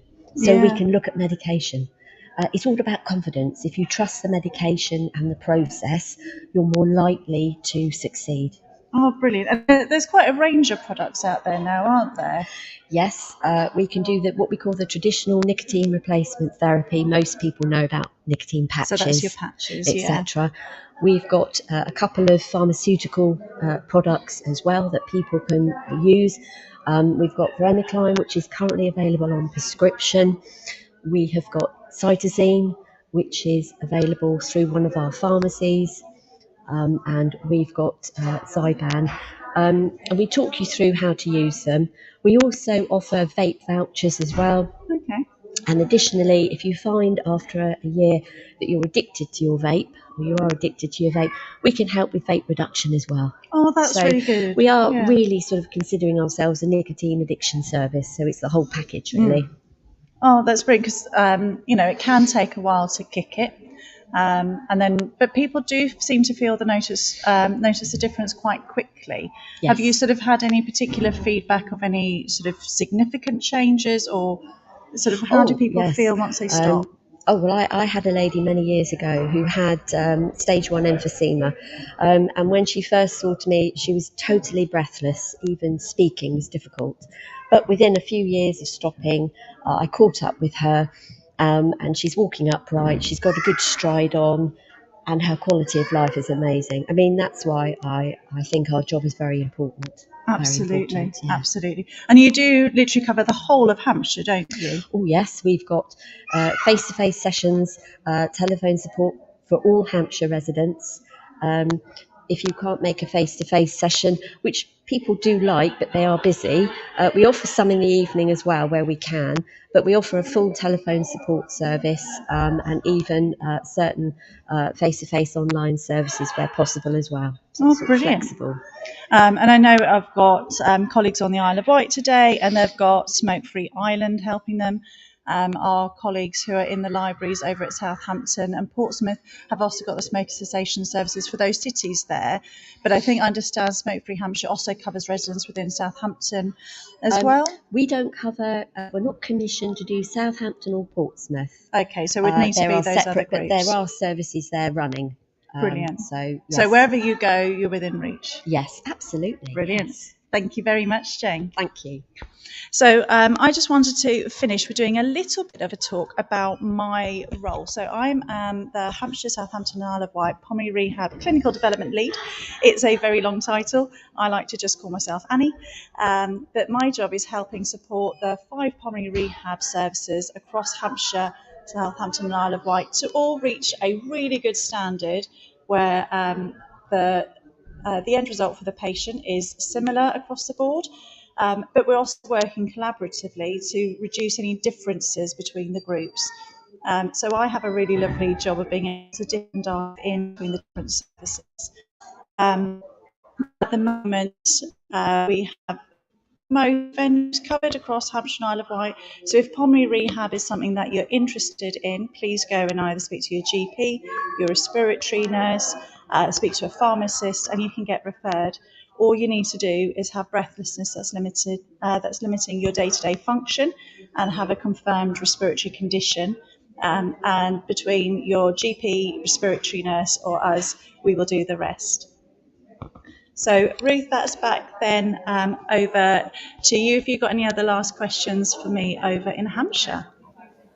No last questions. Just I think one of the things we haven't really touched on is the venues that you're coming from. They're kind of warm spaces. So Absolutely. We haven't really spoken about that because I think that was part of the decision making when you were picking your sites and your locations. Was you were going to try and target some key spaces. So I think I know why you picked them, but Yes. it'd So be should I really tell good to you why kind I'm of here? yeah, because you told me why you picked them, but yeah. No, absolutely. So the libraries are now hosting warm spaces throughout the winter period. Most of those start around November and will go on into January and February. And what we recognise is that there's a huge cost to heating. I don't think I need to tell anyone about that these days. So what they offer is a chance for somewhere in the community where you can come. You don't have to put your heating on at home. You can come to the library and it's warm and it's safe. There's plenty of books, there's activities, there's community groups. They also do coat exchanges. Quite a few of them have food donation points. But what it does is it draws in people who may be of a demographic that's more likely to have smoked, that's more likely to have had lung problems. So we're trying to take the message to the people that actually matter. And we're trying to link and build more connections with community resources and hubs so that patients aren't having to come into the hospital. They're not having to come to the GP. They can find out in their community where it's quite safe and hopefully find something that will help them. Yeah. So I thought that was really helpful overview of why you picked those spaces because you've picked a really nice array of spaces, but yeah, the reason is really important to make sure we kind of explain. Annie, that's great. Please thank Jane as well for her session. I hope you have a really good rest of the day across the 12 locations that you are set up from, and yeah, we'll catch you next year after our last year. Indeed, bigger and better next year. Bigger and better next year, indeed, Annie. Still wearing my top. Still wearing your top. Good. Fab. I look forward to it. So now we're going to go into another live session. So we have Sian Williams with us. So I will let Sian do an introduction and intro her session herself. But this session Sian's going to lead is on dance and Tai Chi. So Sian, welcome to the World COPD Day Big Baton Pass. It's an absolute pleasure to have you. We know we've got slides, so just let us know when you want us to load those and play those, and we will leave it to you to host and lead us through the session that you've got planned. Great. Thanks, Ruth, and thanks to everybody who's gone before and those who are coming after. So I want to tell you a story. I have been doing sessions for dance with people who are breathless since 2017. And I'll show some slides telling the story, but then really the idea is to get us dancing, okay? Ruth, if you've now moved rooms and are able to share the slides, it'd be great to have the first slide up, please. Okay, so here I need to say here's the crew that we started with, and I just need to honour those people because some of those are no longer with us. COVID took a few. So a great thanks to our original team. And that's Hornsey Health Centre in North London, where we started out meeting. Next slide, please. So I'll explain a bit about why we think dance is a good thing, offer some ideas about what to consider, and then let's dance. Next slide. So way back in 2017, I tried to combine my interest in respiratory health. I'm a public health manager and work in the UK and globally with my love of dance. And so I did a dance diploma for dance for older people, but I needed as part of my diploma to choreograph a solo dance and a group dance. And I approached my COPD support group, Breathe Easy, in Haringey in North London in the United Kingdom to help me. Next slide. One of the things that we concluded was that many of us have danced in our youth, whether it's going to ballet classes as a 4-year-old, whether it's going to dance clubs in our adolescence, whether it's keeping going, clubbing later on in our lives, weddings, parties. There are many occasions when we dance, but for many of us, there are fewer opportunities now, particularly if we're breathless. Next slide. So we decided to actually reflect on that. So here are some pictures of the clubs that people used to go to, the group I work with, when they were young. And they'd never had these conversations before. People went, we used to go to this big club in Tottenham in North London where there's a big football club. That's the Dave Clark 5 band playing there. Others say, we used to get the bus to the Athenaeum, and another big dance club, which is now a supermarket. It's now a Sainsbury's supermarket near us. Lots of people said, well, you know what? We all got the bus. And some of the guys said, well, when we got there, we didn't really dance. We sort of propped up the bar. But I'd love to have a go at dancing now. So we heard all these stories, and we've tried to incorporate some of those stories. And over the 400 or so hours that I've now been teaching dance, more stories emerge. Next slide. After COVID, or during COVID, we went online, and after that, actually, some people are still less keen to come back. So I now run an online dance class, but also run Teach the Teacher programs, so we can have dance groups around the country. So I'm in a different room today because I wanted to be really sure of the internet connection. So it's a slightly smaller room, but that's what lots of people have at home. So the key thing is that you take up any bits of carpet that you may trip over, have flat shoes. You may want a bit of water or something to drink around, but just be sensible. You know your own front rooms better than I do. Next slide.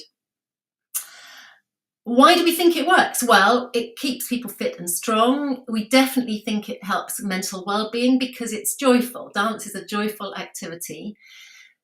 You feel less alone, and we know isolation is a problem for people with breathlessness. You're doing something together, whether that's online or in person. It also improves balance, which is often a problem for people with COPD. Music, not just having music in the background, but music to dance to, triggers all sorts of memories and creates memories as well. So somebody said to me the other day, I was going around the shop, and one of the pieces of music came on that we danced to, and I started dancing with my shopping trolley. And that's what we want, to help people feel active all the time. And rhythm in particular motivates. So next slide. There are 4 things we think about. So firstly, the music, it brings connection. When I started, I thought it had to be music coming from a certain era in people's lives. But people with their grandchildren, with their children going to the shops, they hear music of different eras, so it doesn't matter.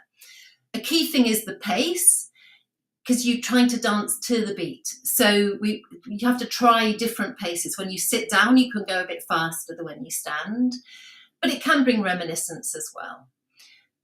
If you're doing it in person, then you can use circles, which is a really good way to involve a lot of people in a limited space. And lots of people know circle dances from their past, and certain cultures use a lot of circle dances. It's about trying to bring some emotion to the dance and try and go forwards and backwards and to the side, which uses different muscle groups. It's a way of socializing. When we've been together, I check out whether people are happy touching each other. Some are, some aren't. So you just have to take that into account. But it does bring a bond. If you're moving together, it creates a bond. And then we try and think about all the senses. So for the physios listening, it's about proprioception, exteroception, and interoception. That's to say the balance, your sense of your body in space, your senses. So we try and do a sort of meditation with the Qigong at the beginning, and also then noticing inside what's going on about that sense of breathing. So we try and bring all of that into the dance sessions. Next slide. So what I'll do is a warm up, just show you some bits and some main dances, and let's have a go in whatever space you've got. And I've got my music here, which hopefully you'll be able to hear clearly enough. Next slide, I think, is just to show you that there are a number of publications on this. So for those of you who'd like some more references about our work, those will be available afterwards. So let's dance. But before we do that, I just wanted to show you briefly some things that may be helpful. So if people are online, one of the things we miss is the sense of touch. So I sometimes start with a hand massage, where we just warm up our fingers by rubbing the bones of each hand and squeezing the hands and squeezing each thumb and finger. And then one of the nicest bits to feel is taking one thumb on the fleshy part of the other thumb and just really trying to massage that part, and then press along the palm up to the base of each finger. And then right up the outside, which is a bit of a forgotten part of the hand, right up to the tip of the little finger. And then we do that on the other one. And that's the nearest we can get to holding hands when we don't have that chance. Right up to the tip of the little finger. I'm going a little bit fast just so that we've got time for the dancing. And then when our hands are a bit warmer, we also do something called tapping, which is again trying to just start to connect to our bodies. So I'll just do this once, but it's and it's used in post-traumatic stress disorder therapies, but we just do this. So this is called the karate chop. You take these 3 middle fingers and you just tap here, about 7 taps. And then you find the crown of your head, which is just here. Imagine if your spine came right through your head, and you tap here. And then on your eyebrows you tap. And then on the sides of the eyes. And then under the nose, and you might notice some breath coming in there. And then you find the cleft in your chin. You might notice the breath coming out there. And then you find your collarbone, this big bone here, and there's a little dent underneath it, and you tap there. And then you tap under one arm, where if you're a woman, you might have a bra strap, and if you're a man, you have to imagine where the bra strap is. And then the other side. And we normally do that about 3 times, and people find it very calming, and also just helps people just go, okay, I'm going to pay attention to my body for the next hour or so. And then we start by warming up the joints. So I talk about this in terms of circles. So what we're trying to do is imagine that each joint has got sort of thick honey in it. And you know, when you stir honey, it becomes a bit more liquid. And that's what we're trying to do, stir all the joints so that they become a bit more mobile. So we start by doing this. I'll just show you some of it to get an idea. So this is the music is to Pata Pata by Miriam Makeba.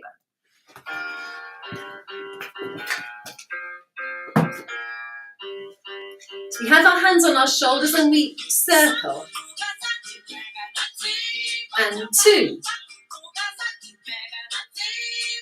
3, 4, and then we reverse up. Touch at the front if you can. 2, 3, 4. And then we raise our arms and circle our hands. And back down. And then we put our hands on our hips to circle our hips slowly.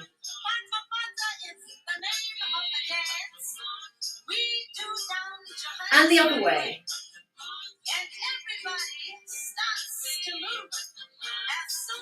And then we try to do a figure of 8, leading one hip, which is good for our brains. Then the other way. And then we put our hands on our knees and we circle our knees.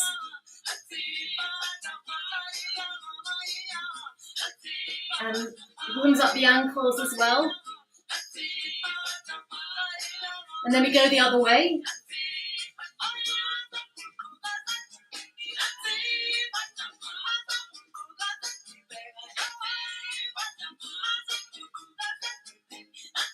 Then we stand tall and either put your foot down or lift it up if you can.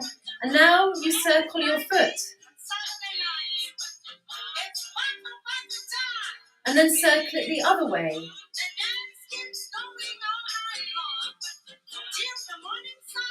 And put your foot down and change. And circle. And the other way. You can put your foot down if it's easier. And then pad through your feet to warm up your toes. So just on the spot.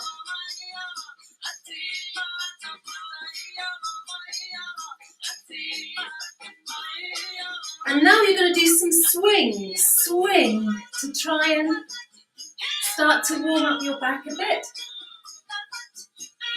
And if you can manage, you can imagine you're flinging a scarf around your neck. And hopefully,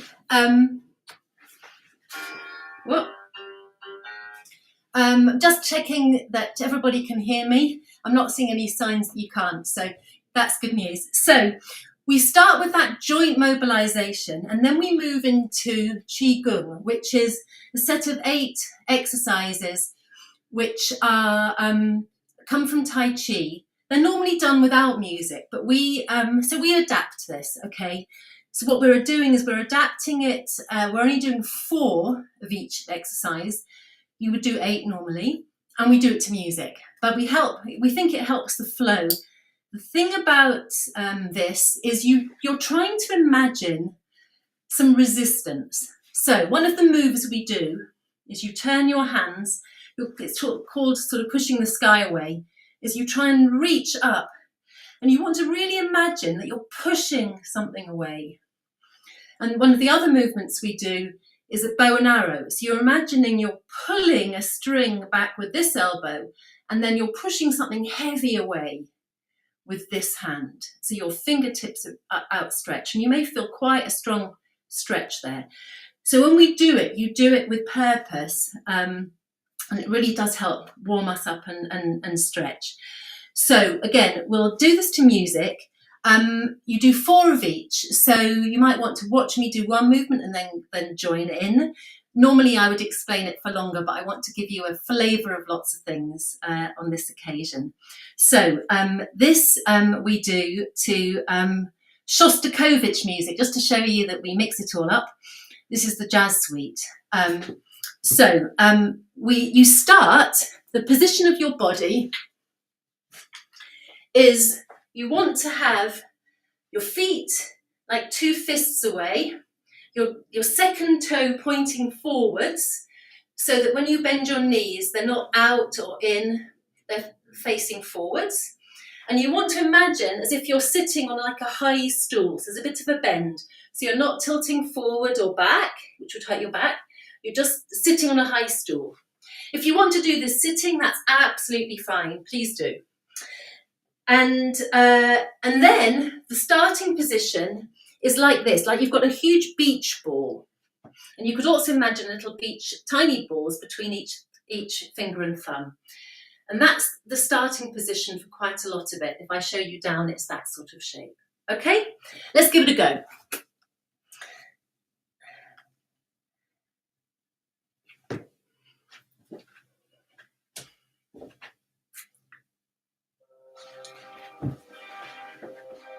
and we push up and down and push and down, push and down and push, and then release down.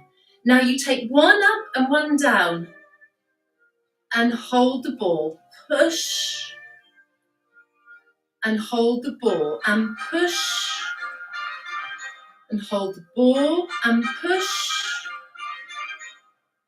hold the ball and release down. This is called cow gazing at the moon. Up, twist at the waist, push against something and come back. Turn at the waist and push and come back. Turn at the waist and push. Come back to the middle and the other way. Turn and push. Come back to the middle and release your arms down. And now the bow and arrow. So you come up, pull out with one elbow and push away with the other. And come back. Pull away and push out. Fingertips reaching up to the sky. And pull and push away. My hand disappears into the yellow wall. Hopefully you can see. Push and pull. And now we do a side bend, but we reach up first out of our waist, tilt over, up and down. We reach up out of our waist, tilt over, up and down. Up first, over, up and down. Reach up and over, up and down. Now imagine you've got a big thick piece of elastic caught between your thumbs, and then you wrap your fingers round and you punch forward and you pull back with the other elbow and then bring it back in. Repeat the other way, punch forward and pull back. Punch forward and pull back. One fist is down, the other's facing up. And the other way again, punch forward and pull back. Now we're going to do a squat. So you reach your hands forward as you bend down. Reach and down. Push up through your legs like you're a weightlifter. Reach and down. Push up. Reach out and down, push up, and one more, reach and down and push up. Then you take the backs of your wrists into your back and you just do a little bounce like that. So hopefully that shows you how to do the Qigong. Oh. What we normally do at that point is we normally do standing like a tree, which is another Qigong exercise, which I won't do now, but is really great for strength. So you hold that same position. So again, those two fists between your toes, second toe pointing forwards. You stand, if you can manage it, as if you're either hugging a tree or hugging a beach ball. You're still imagining you're sitting on that high stool. And we try and do the same piece of music, which is about 4 minutes. If that's too long, you can move your arms down here or here, but try and not let them sink, just because even that's, good for strength. And we normally do a meditation then. So we're normally on a Caribbean beach with a beautiful white sand, and our feet are sinking down into the sand, and we're looking out at this beautiful, calming scene of the sea. But I haven't got time to do that all today, but that's how we go next. We then start stepping because we know that's important for pulmonary rehab. So with the stepping, we do something to two pieces of music. Either Hit the Road Jack, or we try it to Dolly Parton 9 to 5. And I'll show you a little bit of each, show you the different feel, but you could choose any music. The key thing here is how we do it. So you imagine a clock, and you stand in the middle of the clock, and then you're going to walk along the hands. So you're going to walk forward along, imagine the hands at 12 o'clock. For those of you who can remember analog clocks, my kids only know digital. But anyway, you walk along the hand, and then you walk backwards along the hand, back to the centre. Then you walk out to 1, forwards, and then you walk back. You walk to 2 and back. And the step pattern is very simple. Let me just change my camera angle very slightly. We go step, 2, 3, and touch, and back, 2, 3, and touch, and forwards, 2, 3, and touch, and back, 2, 3, and touch.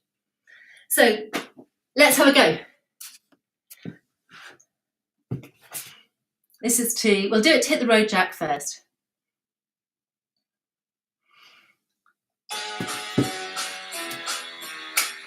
This is the beat. Forwards, 1, 2, 3, and touch, and back, 2, 3. Now to 1. Now to 2. Now to 3. Now to 4.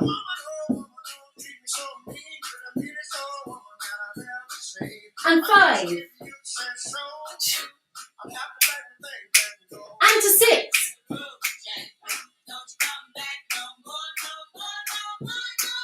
And to 7. And to 8. And to 9. And 10. 11. Now we then do low or high, but I'll stop there and take a pause. So that really gets us moving. And depending on the space, depending on how much energy you have, you can make those movements bigger or smaller. So when we do that in person, we can really cover the gym. So then some people have had enough of that piece of music. So then we also tried it to Dolly Parton. So it mainly fits, but you have to have a pause bit before, because of the phrasing of the music, which is something you have to do quite often. So just so you get a sense of what it's like doing it to 9 to 5.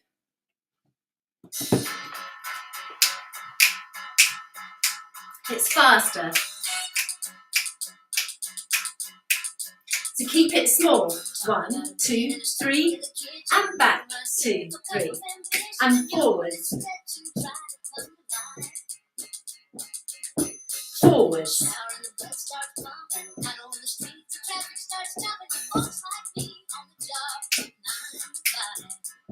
Forwards. 1, 2, 3. Forwards.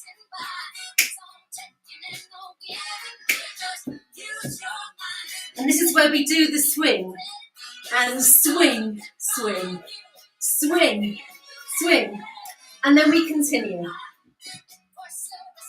So you can see how we have to change it, and that's faster.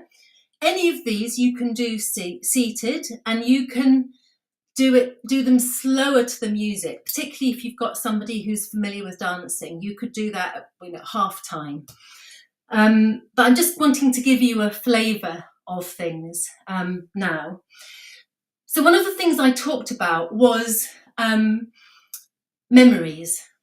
So when I interviewed the Breathe Easy group in Haringey, and they talked about going dancing, we thought, how could we incorporate that into the dance? So firstly, we chose a piece of music, which is December 63, which some of you will know, I hope. And then we incorporated some of the moves. So one of the moves we incorporated was taking your glove and coat off, ready to go dancing. So that movement is we just do this.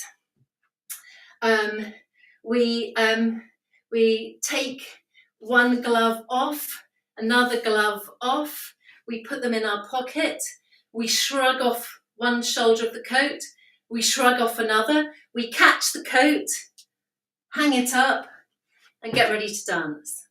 So you can incorporate little steps, and we also try and do a jive, which of course lots of people is what they knew really well, and there are some brilliant videos of people in their 80s and 90s jiving. Their body memory is just amazing. It's just such a glorious thing to watch. And we therefore do a move which is like this. Out, being swung in by your partner. So you can incorporate it, I won't do the dance, but just so you know what the music sounds like, for those of you who... It's a season of firsts. John Glenn is the first American to orbit the Earth. The very first step we do is a sideways move. I'll do that bit. So you get the beat again. And that night, I wrapped up a personal first. And we start by doing step, close. And then we do 2 steps.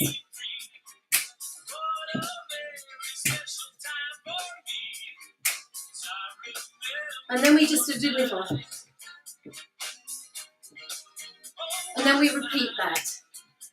So you get the idea of the speed. And the idea is, again, to bring back memories. And incorporate things like jive and so on. So that's looking back. But I thought one of the dance forms that works really well are movements from line dancing. Line dancing is brilliant because people learn the steps quite easily. You can fit loads of people into a room, and that's why it's so successful. And it's fun. Again, doing something together. It's walking to music. So then I thought, I wasn't very familiar with American line dancing myself or the music, and I also wanted this to work for my audience, which is in the UK, and some of it felt a bit too unfamiliar.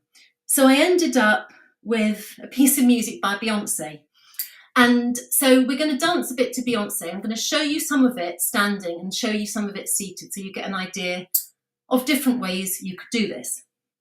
So have a go. The first bit is just walking for 2 steps forward, 2 steps back, 2 steps forward, 2 steps back. Then we do a sideways walk. And then we do some clapping. So it's pretty easy to follow. So let's give it a go. Okay, this is the clean version. Here we go.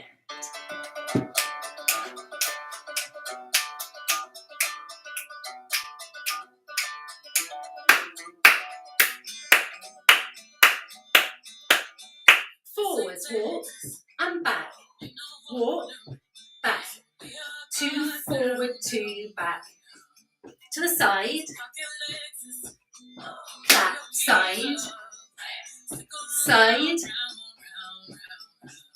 Now we do heels. Heel, heel, heel, close. Heel, heel, heel, close. Pause and repeat. Forward and back. Forward and back. Forward and back. Forward and back. To the side.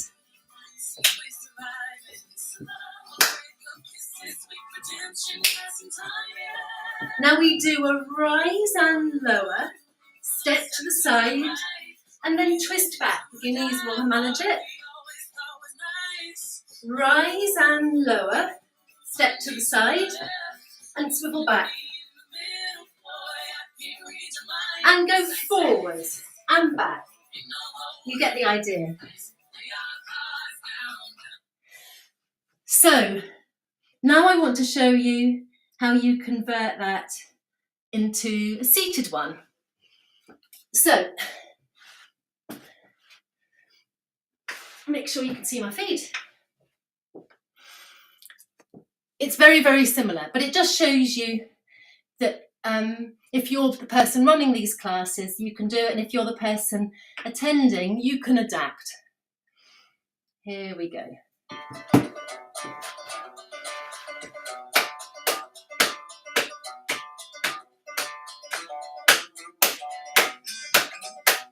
Get ready to walk. And walk back. Make sure you use your arms if you can. Now to the side.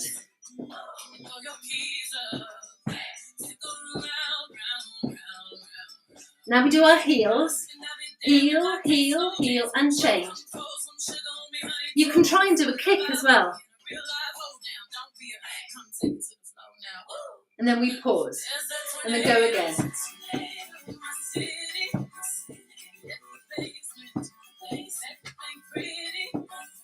To the side.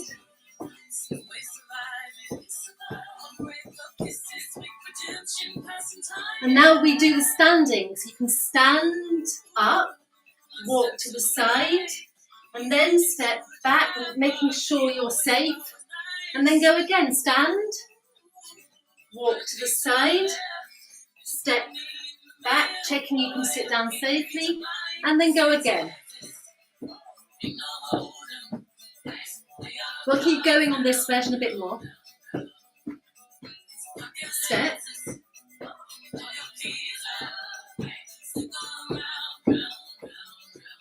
And then do the heels again.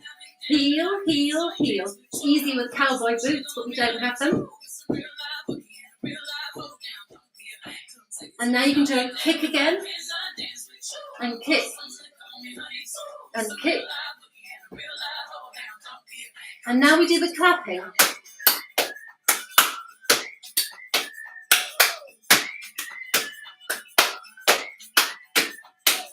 And so on. And the reason I wanted to show you the clapping was because at any time, if it feels too much, we just build in things like clapping or other things so we can all get a breather before we go again. So then what we normally do is something to do balancing and to start to move into a cool down. So this is the last thing I'll show you. And this is a Pilates movement, actually, which is about balance. And so you imagine you're on a tightrope.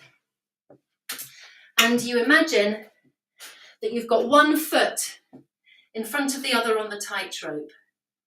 And if you're looking to the side, you want to make sure, so she's falling over, you don't go too far forward or too far back. Your weight is equally spread between your 2 feet. Now, if you're doing this, hopefully you're giving it a go, you might feel a bit wobbly. That's absolutely fine. Hopefully you're on level ground, so you're not going to fall off anywhere below you. If that's too difficult, you just move your feet a bit apart.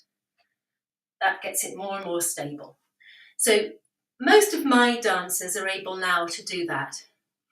But then to make it harder, we move our arms. So we put our middle fingers together and we lift our arms up. And that means you can't use your hands to help you balance. So if that's too difficult, move your hands apart.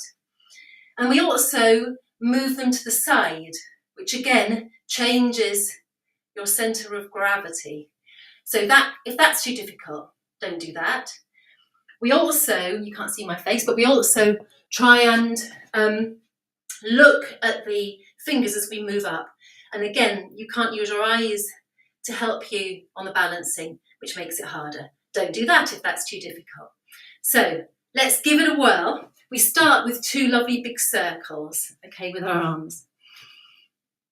Here we go. Big circle. And go wide, wide, wide, wide. The middle fingers go wide. And again. And go wide with your arms. It's a new dawn, it's a new day. And now step onto the tightrope and find the middle.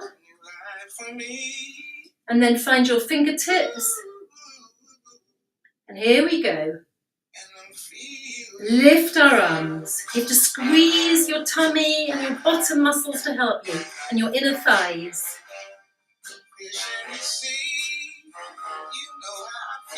And back.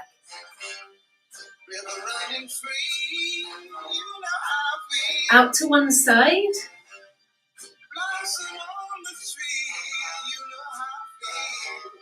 And the other way. Those wobbles are good. They're strengthening us. And change feet. I'll come back a bit so you can see my feet. So one foot directly in front of the other. Here we go.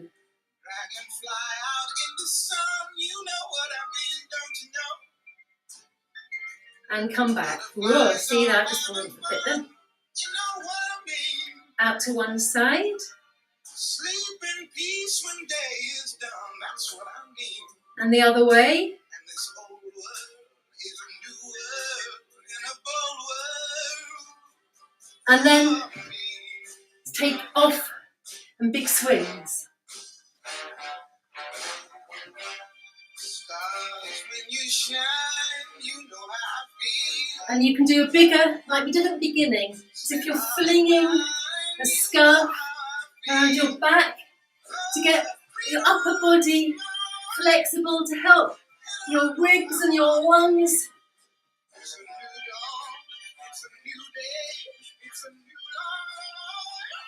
Then let your arms go.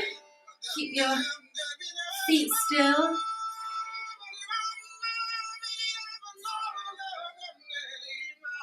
And then get ready to scoop up your hands again. And a really lovely big circle to finish.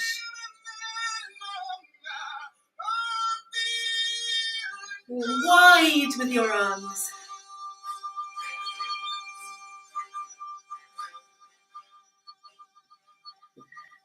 And there we go.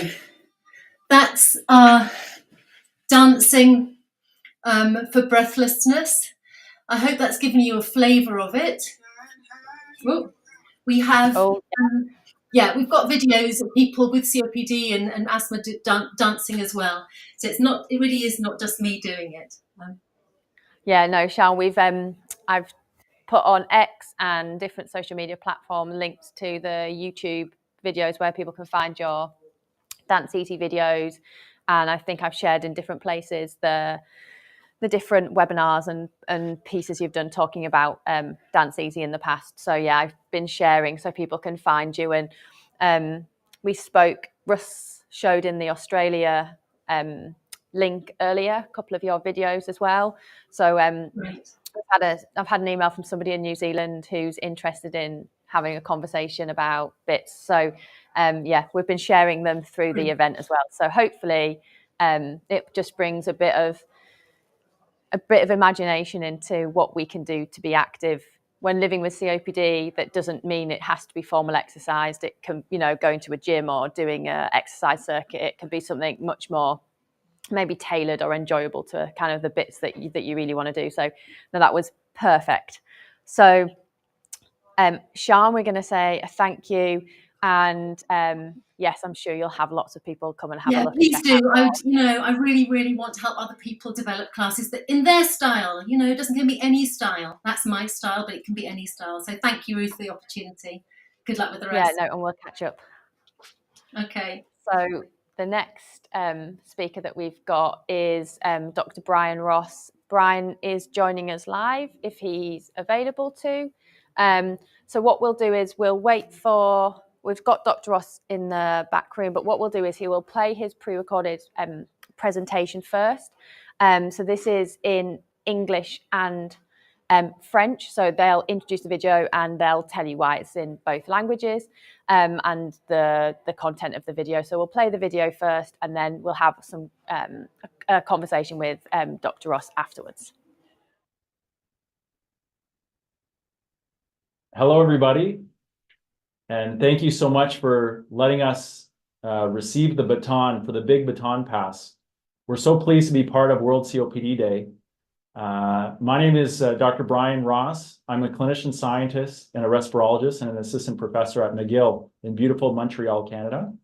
And my name is Claudia Leblanc. I'm a respirologist from Quebec City and currently a COPD and pulmonary rehab fellow in McGill University in Montreal. And Dr. LeBlanc is going to be giving us an excellent presentation covering why patients with COPD feel so breathless, including a couple of very interesting interactive exercises. I'll just start by saying, bienvenue à Montréal, Canada. I moved here as an outsider and I now call Montreal home, and it's a beautiful place and we embrace bilingualism. So Dr. LeBlanc is going to be giving these presentation slides in English and then in French as kind of our unique contribution to the Baton Pass. You can see that we're out of the Montreal Chest Institute of the McGill University Health Center, and we're pleased to give this presentation today. So without further ado, I'll give it off to Dr. LeBlanc. Thank you, Dr. Ross. So to start, so why are people living with COPD breathless? Here you can see a picture of someone breathing through a straw, because it's something it's often an analogy we will tell patients or people to try to understand how it is to breathe with COPD. So we will be creating this exercise later throughout the presentation, but just think about it at the beginning of this presentation.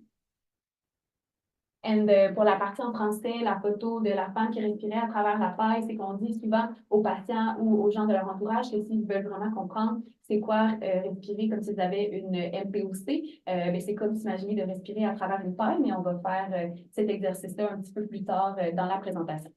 So what is COPD, chronic obstructive pulmonary disease? So there are two major aspects of COPD. The first one is the obstructive chronic bronchitis, where your inflamed, swelled bronchus are narrowed, and where you have a lot of sputum, a lot of gunk in these bronchus. There's also the other part, which is emphysema, where your lung alveoli, the alveoli is where the gas exchange occurs. These lung alveoli are destructed by the smoking, by the pollution, or anything else, so that the gas exchange are abnormal in COPD. Donc, c'est quoi la MPOC, la maladie pulmonaire obstructive chronique? Il y a deux aspects. Donc, le premier aspect, c'est vraiment l'aspect de la bronchite chronique obstructive, où les bronches inflammées, enflées, vont être rétrécies et remplies de mucus, de sécrétions épaisses qui sont difficiles à sortir. L'autre aspect, c'est l'emphysème. Je vous invite aussi à regarder un petit peu pour les pneumologues à l'écoute les scans. Mais l'emphysème, c'est vraiment quand les unités alvéolaires où ont lieu les échanges gazeux vont être détruites par le tabagisme, la pollution, autres expositions toxiques au niveau pulmonaire. Puis les échanges gazeux vont se faire de façon anormale. Sorry for that. So the many reasons for breathlessness in patients with COPD. So the first reason on your left, when you look at the screen, is the fact that when the radius of the bronchus is decreased, there is a big impact on the resistance of the airway, because as you can see in the equation, the radius is up to 4 in this equation. So this is why a small impact on the bronchial radius will have a big impact on the airway resistance. You can also see that with the emphysema in A, you see what a normal bronchus look like. In B, you see that with emphysema, all the alveoli, the lung around is destructed, so the tethering is reduced. So the bronchus will be more malleable. And the effect of the emphysema, it will all the gunk in the bronchus. This is what would cause the increase in resistance, all of that. So for the second aspect, the big pump that helps you breathe is what we call the diaphragm. It's a muscle, and when you have COPD, because of the gas retention, this pump is less effective because it's more aplati, sorry, no English word came to my mind. Flattened, yeah. Flattened, yeah. Thank you, Dr. Ross. So this is what happens. So the breathing is less effective. And on the for the last part, well, we talked about it a little bit, but it's when the alveoli is disrupted, and this impacts directly the gas exchange.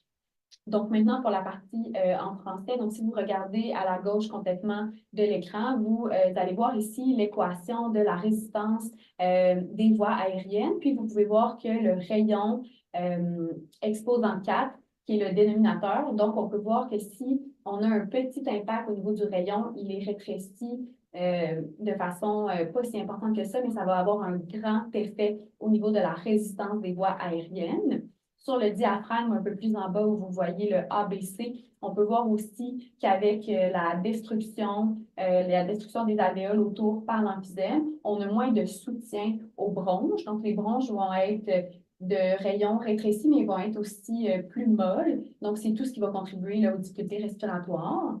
Le diaphragme du milieu, ça vous montre vraiment que la pompe principale qui aide à respirer, qu'on appelle le diaphragme, qui est vraiment le muscle principal de la respiration, quand on a une MPOC et qu'on a de la rétention gazeuse, eh bien, le diaphragme va être plus aplati, ce qui fait en sorte qu'il est dans une configuration moins favorable pour vraiment une respiration optimale. Ça contribue à l'essoufflement. Puis finalement, le dernier diagramme, là, à votre droite, on en a discuté un petit peu tantôt, mais c'est vraiment quand les alvéoles vont être détruites, donc les échanges gazeux vont se faire de façon moins efficace. Donc, ce processus moins optimal-là va également mener à de l'essoufflement. Very sorry about that. Okay, so now on this slide, what I would like you to do, Dr. Ross, and all the people attending this big Baton pass. So for the first exercise, I would like everyone to take a straw, if you have any around, and try to breathe through this straw. We have a few more for people in the room. Breathe to that straw and have really a feeling of what happens if you have COPD and restricted bronchus. So let's all do this.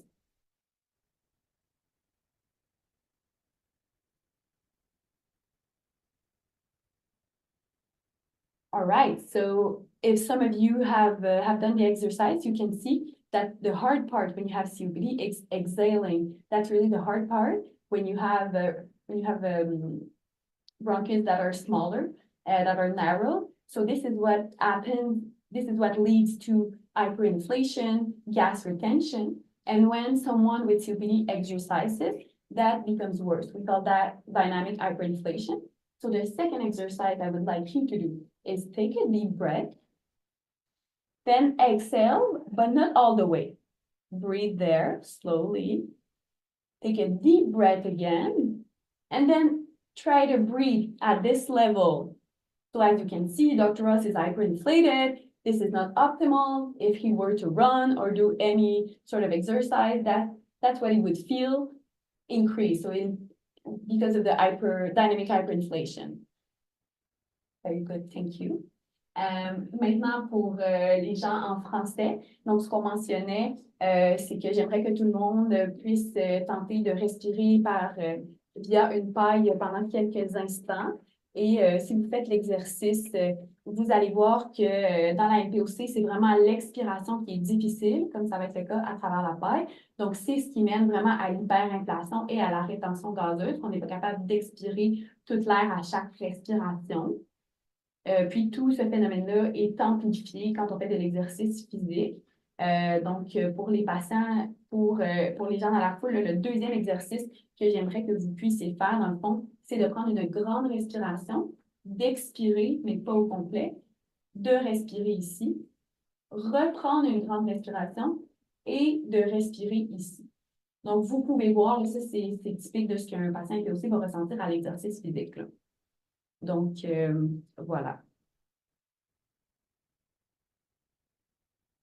Donc, finalement, ici, ce qu'on souhaite vous montrer, c'est que le fait que dans la MPOC, il y a une limitation au niveau du flot respiratoire, ça peut mener à de l'hyperinflation, de la rétention gazeuse. Ça peut mener aussi à des attaques de poumons, ce qu'on appelle communément, mais ce sont des exacerbations. Tout ça fait en sorte que les patients, que vous-même, allez être moins enclins à faire de l'exercice physique. Moins on fait des exercices physiques, plus on est essoufflé. Plus on est essoufflé, moins on veut faire d'exercice physique. Donc, c'est un cercle vicieux qu'en équipe, là, nous, les médecins et les physiothérapeutes, toute l'équipe multidisciplinaire, là, essayons de vous aider à ce niveau-là. So what I was saying is that when you have airflow limitation, this leads to lung hyperinflation, as we've seen. It also leads to COPD exacerbation, so what we commonly call lung attacks. So all of that will lead to dyspnea. When you're out of breath, you don't want to do physical activity, so you're more sedentary. So then you have exercise limitation, and because you don't exercise, you get more out of breath. So this is a vicious cycle that we, as respirologists and the whole team, physiotherapists, nurses, we are trying to act on that with the bronchodilators, with the physical therapy that we call pulmonary rehab, with all the medication we can to make sure that you have less lung attacks and less breathlessness.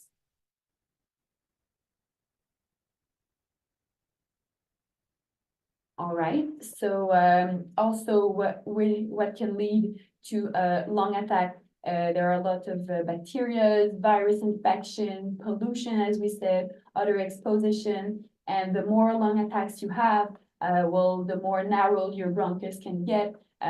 So this is all of the concepts on which we're trying to act as a team. Donc, pour terminer en français, il y a plusieurs déclencheurs qui peuvent être identifiés là, pour une attaque de poumon, que ce soit une infection bactérienne, virale, la pollution ambiante, l'humidité quand il fait très chaud ou autre. Puis, tous ces déclencheurs-là peuvent mener à une exacerbation où les bronches vont être encore plus rétrécis, il va y avoir plus de mucus. Donc, encore une fois, là, vous allez vous ressentir comme si vous respiriez à travers la paille, mais de façon amplifiée. C'est ce qu'on essaie en équipe de prévenir. So I don't know if you would like to add a few things, Dr. Ross, to that explanation, and I hope you found it clear of why COPD patients feel out of breath. No, I think you did a fantastic job, Claudia. Thank you very much for that.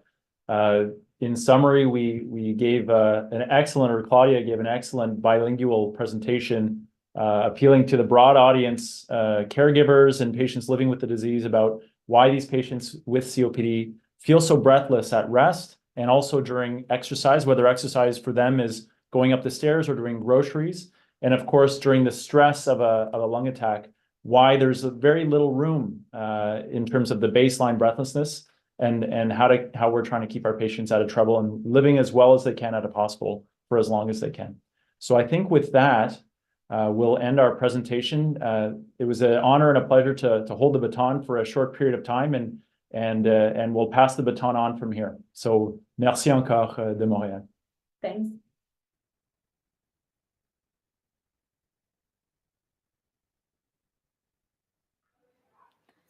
So we've just heard from Dr. Brian Ross. We have Brian in the back room, but we're just sorting out some of the technical side. So while we get Brian sorted, what I want to do is link in with what we kind of are hoping to have a bit of a step up in our challenges that we run next year as part of the big Baton Pass, and have them running through the course of the event. So we're hoping that we can have people living with COPD, and we can have the other people who are helping coordinate the event, so healthcare professionals, and we have different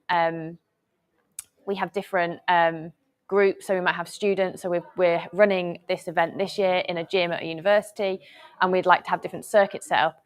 But we're kind of thinking we would like to do that so that the people who don't have COPD have that mimicked sensation of that all of the things Brian has been talking about. So, and actually have that sensation of breathlessness. So either altitude masks or doing an exercise challenge with a straw.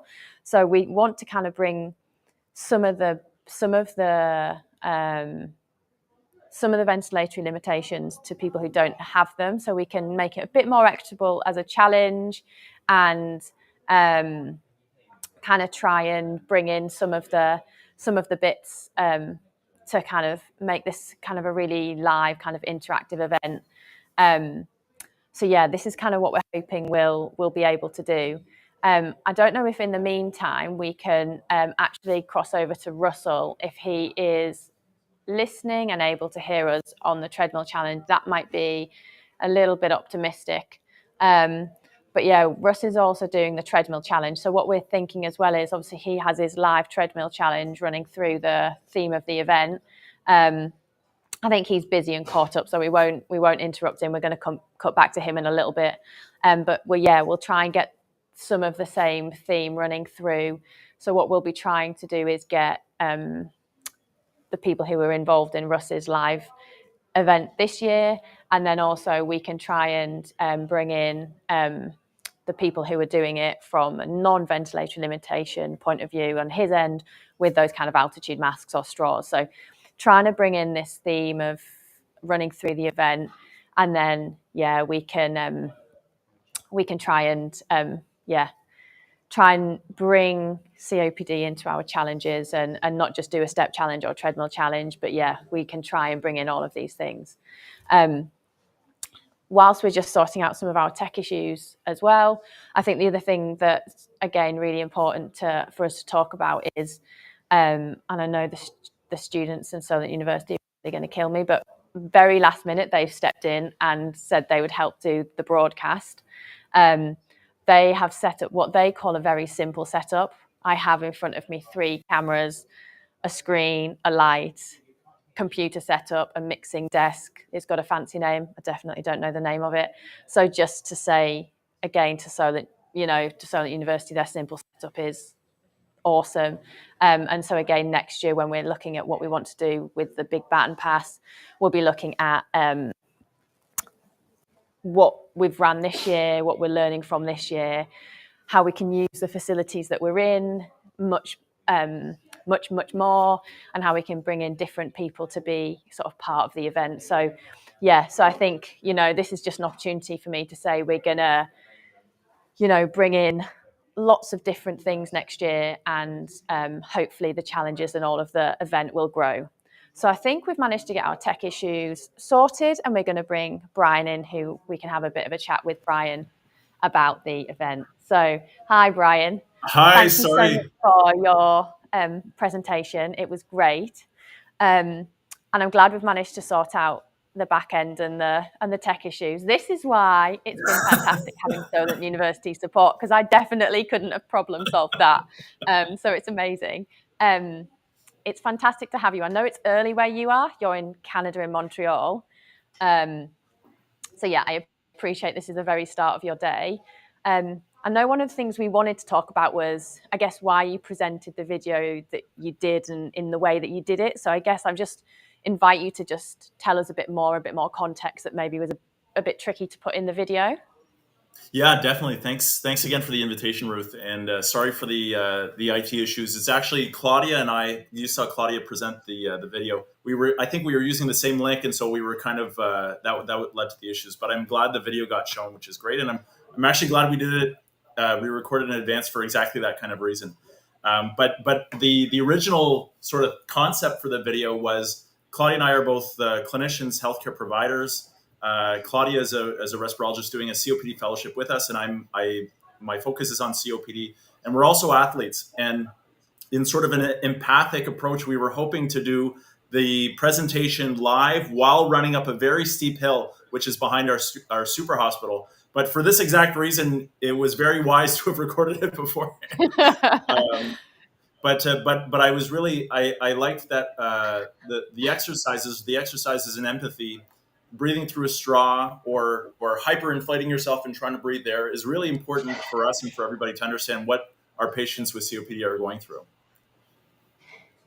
Yeah, and I think like just talking through why we're getting you in. That's how we kind of want to try and do that next year, because I think it will really it'll bring a degree of kind of extra understanding to the event. And I think, this is an awareness campaign. It feels really important to be bringing that, that conversation, that dialogue in.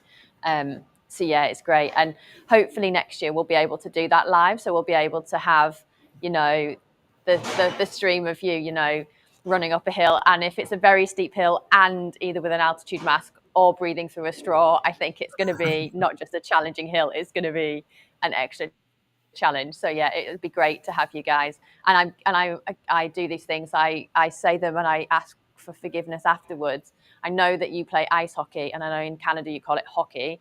So again, it's things like trying to rope in your team or like do bits outside of our respiratory community. So again, it'll be really great to try and bring in some of those things with a bit more time to bring those into the challenges as well. So as I say, I'll ask for forgiveness afterwards and rope them in before they even know that they're being roped in. But yeah, it would be great to bring those in and bring these communities together. So yeah, Brian, thank you. Yeah. Thank you so much for having us, guys. Your Organizing your presentation. Thank you for pre-recording it. It's really great, and I know you've got a really busy clinic today, so I appreciate that you're doing this at 7 o'clock in the morning before you start a really hectic day. So thank you for receiving the baton. Thank you for being like so supportive of the event, and yeah, let's make next year as good and better.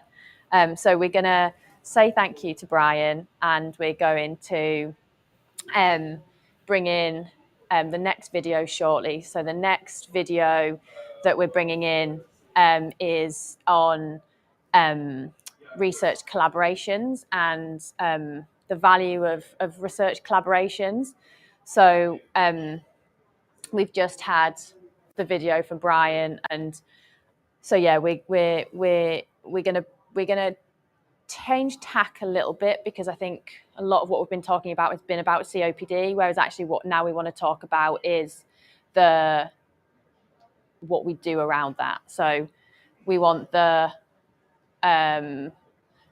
short video to play, and then yeah, we will go live, and then we can have a conversation about that afterwards as well.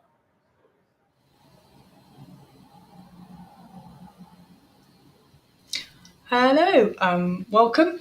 It's a real pleasure to be talking to you all again. I'm really pleased to be invited back to talk about World COPD Day and the Big Baton Pass, and it's great to be here.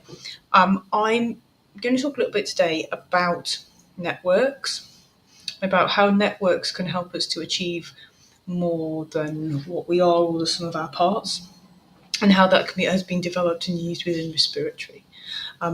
So you've all been listening and hoping, and you've been joining into different bits of the Big Baton Pass and seeing how we're passing the concept of respiratory awareness across the globe. Lots of people working together to say, actually, we do this too. We look after respiratory patients in this way, and this is what we do. Or I have this disease, and this is how I prefer to be looked after, and this is the type of exercise I can do and achieve. But by working together, we've been able to do more. By pulling together, we've been able to achieve more. This is within just I say one day event, it's a 24-hour event across the globe, and it's been really successful. And it's really great to raise awareness of respiratory disease in this way. We can do the same in research. So how we understand illnesses, problems, and health services, we all have similar ideas across the globe and in different professions and in small hospitals or in the community.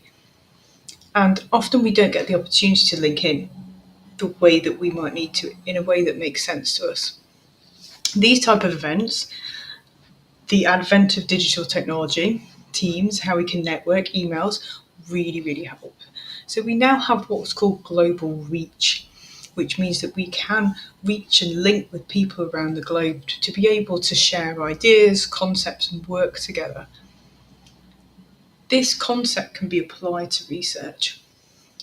When we research something, we're trying to find out more about it. We're trying to ask set questions and find answers. We have clear aims and objectives and goals that we want to deliver on. We might want to evaluate a process in a particular setting, but actually that context might change, or it might be different if you apply it in a different place or within a different healthcare system. Furthermore, people in different countries and different places in the world have different ideas about how that might be delivered, and there might be cultural nuances that are important to describe or consider. Therefore, building networks for research is really fundamental to, number one, being able to ask questions on a broader scale, number two, to be able to deliver on a global scale, and three, to be able to share ideas and work collaboratively. And collaborative working in research enables us to really benefit the people who need the research. And that's why that collaboration is important. Excuse me. There's several different types of networks that were set up. One of them is the International Primary Care Respiratory Group, internationally looking at primary care and resources, and how we support clinicians delivering respiratory care across the globe. A similar type of research network is one called ARA, which is the Academic Respiratory Research Alliance. Referred to as an alliance because the aim is to work together to sustain and support and mentor each other to be able to deliver best research with people that are interested within the same field. Although ARA, the Academic Respiratory Research Alliance, started as a UK-based group, it's grown in momentum considerably over the last 2 to 3 years. And nurses and academics and healthcare professionals from across the globe are joining to be able to link together and look at papers, research, and actually join together in a multidisciplinary capacity to look at some of the key questions that we might want to ask and consider that are going to make the biggest difference to respiratory care. The way we consider respiratory care is changing.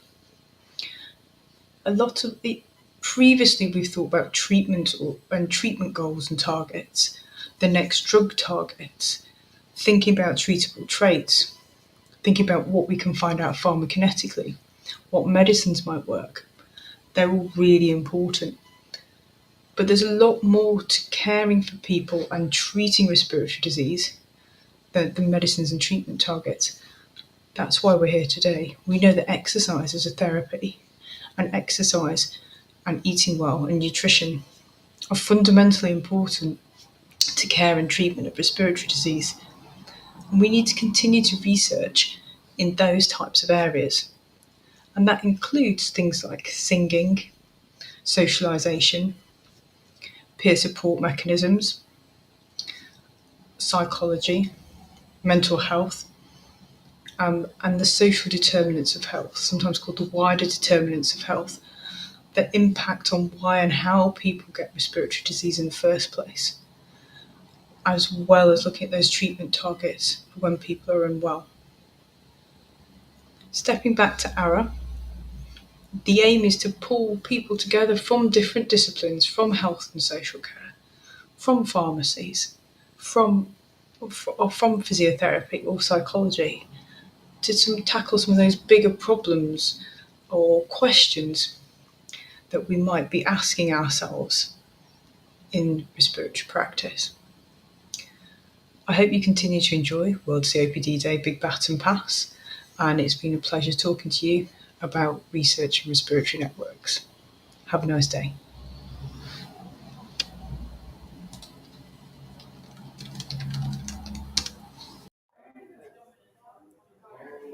So I hope that was just another presentation talk, just with a bit of food for thought for people thinking about, you know, how we think about research and the work we do to improve the knowledge and enhance the knowledge we have related to COPD, and how we can offer the best care and treatment and management for people with COPD.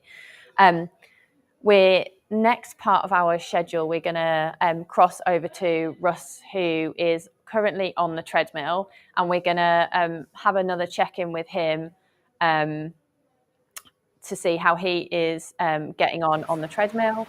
And yeah, we're going to just catch up. Russ, how are you getting on? How's the step count? I saw you running a second ago. So yeah, how are things? Things are good. The treadmill is still functioning, which is good. I think we're just approaching the 130,000 steps. So the last four runners have certainly picked up the pace for us, which has been good. So now we've had me, Mr. Slow, for the next hour or so, and then we've got a marathoner coming in up there in between to pick up the pace again. So no, it's going good. I think we're still on target to get over 200,000 steps throughout 24 hours. Yeah. It's been good. Yeah. And you're pacing yourself as you've got a fairly long stint now. Yeah, that's it. So it's not all family have come and gone. We've got two runners coming in between now and the next. We've got 6 hours. We've got two more runners coming in. So myself and my wife Leanne will be doing the bulk of it before the morning. So that's good. That's what you were in for. So looking forward to see what we can do. Yeah. I think you'll get your target. I think if you've got some competitive brains coming in, you'll get your target. It's good to keep touching base and keeping up to speed with how you guys are getting on. So we will leave you to your challenge and keep running, keep moving, keep pacing yourself. Well done. And so as we've seen from the each time we've touched base back with Russ, we've seen them like doing their increased steps or their step counts increasing that they've been doing through the day. So people who are just joining us, they've been going since the start of the event. So they've been going, they did 8 hours, then they've done 6.5 hours on this link, and then they'll do another 8 hours. So they're doing the full 24-hour challenge on the treadmill. So coming live after up next is a video from a group in the UK. This is some patient stories and some content that they've recorded and shared with us. That's patients telling their stories. So we'll bring the next video in to hear from those patients from that group now. It's where your lungs don't work properly and they don't expand enough, or your little sacs inside your lungs become stiff. It's a lung condition that some people get it worse than others. Mine is like emphysema, and I find it really hard over the last 15 years to do my job at work, but the work has been really good and kept me on and give me limited duties, so it limits your capabilities of actually doing things or walking any distance. When did you first realise you had COPD? What was the diagnosis process like? What were the symptoms that you experienced sort of in the direct run up to being diagnosed? Right. Do you want to start? Lots of infections, lots on one after another, and breathlessness, and obviously progressed and got worse, but that was my sort of diagnosis. And I don't think I came here, I'd been diagnosed, but I don't think I came here for a while. But then once I came here, I were ill. I had respiratory failure 3 times, so that's what people need to be aware of. Yeah. And I was just carrying on with my life and ignoring it really, and thinking that I could, and that weren't the case really. I became seriously. Yeah, I think what happens with, I don't know whether it's our generation, it's your generation or previous, but what happens is we're all made, aren't we, to carry on. If you've never been ill in your life, if you've never took an headache tablet and you've got to 50, 60, and you just put it down to age. And I'm not bothering doctor because it's my age. My circumstances are probably a little bit different to Barry's. I think potentially I could have been in denial that I got COPD, and I found myself doing less and less, certainly exercise-wise and also at work. Mine came to fruition a couple of years ago when I had a routine CT scan for a chest infection, which then showed, like Barry, I got emphysema. Very lucky in my circumstances that I got a referral to hospital where I got put through a process of lung volume reduction surgery. That enabled me for on one side of my body, I got a functioning lung again, which has then developed through more and more exercise. Mine started, I was a keep fit instructor. Honestly, I used to do weights, all sorts, and then I just had a big massive heart attack, and then afterwards something wasn't right, and mine was not being able to breathe, you know. I like that. We sound like that. This is what gets us angry, isn't it? Because we sit here like this and we look fabulous, don't we, boys? But you know, in reality, once we get up and start doing anything, we flatline practically, don't we? I think we want above flatline. I know that sounds silly, but you know, you're struggling all the time. It's work. I'm a pipe fitter welder. I work in a steelworks, which is like a vast area to cover, like when you're having jobs to do and things to repair. So, and there's lots of stairs. So work is like trying to keep me more workshop bound. But even in the workshop, with it being a steelworks, there's grinding, there's welding fumes, there's everything in the workshop that still aggravate my lungs. So since February this year, I had operation on my hand, which put me off work, and then since then I haven't been back to work, and I'm waiting. Hopefully Jackie's trying to get me an operation on my lungs, which is different to Andy's. Like these are like, I can't remember the name of them. Zephyr valves, I think. Yeah, they put valves inside your lungs because there's areas in your lungs that are expanded but don't contract. So these let the air out that's trapped in these sacs. So that gives your lungs more room to move into. So it stops you from being out of breath as quickly. My mum had COPD, and she, oh, of course, but she didn't smoke. She never smoked, my mum. But hers was medication that caused it. And in that time, I didn't believe it. You know, I thought my mum were going crackers, and so I was like, "But mum, it isn't that," you know, that kind of thing. So I sort of ignored it because I'd seen my mum a long time with it. And knowing that my mum carried on with life because she was pretty strong and brave. And so I did the same, really. What kind of things did you struggle with? So, for example, if you had to go up a flight of stairs, would that be a struggle? Absolutely, oh, that was a struggle. Even just walking outside and stuff, and the weather's made it different if it were cold, if it were hot. Yeah. And that's always been the case. I were a rusher with everything that I did, you know, just all my life, so that were hard.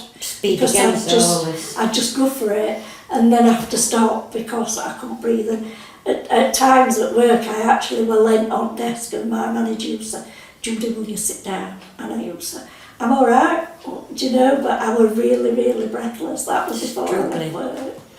And that was more, I exerted myself much more than it's teaching yourself I didn't slow down. to slow down. Yeah. And you won't slow down from experience until you've made yourself a little bit more ill. And then it shocks you into saying, well, it's time to stop, you know. Mine were really steelworks. I think with all the dust and that in the atmosphere, my breathing started getting, it must be 15 to 20 years ago when I realised that, and I went to my own GP.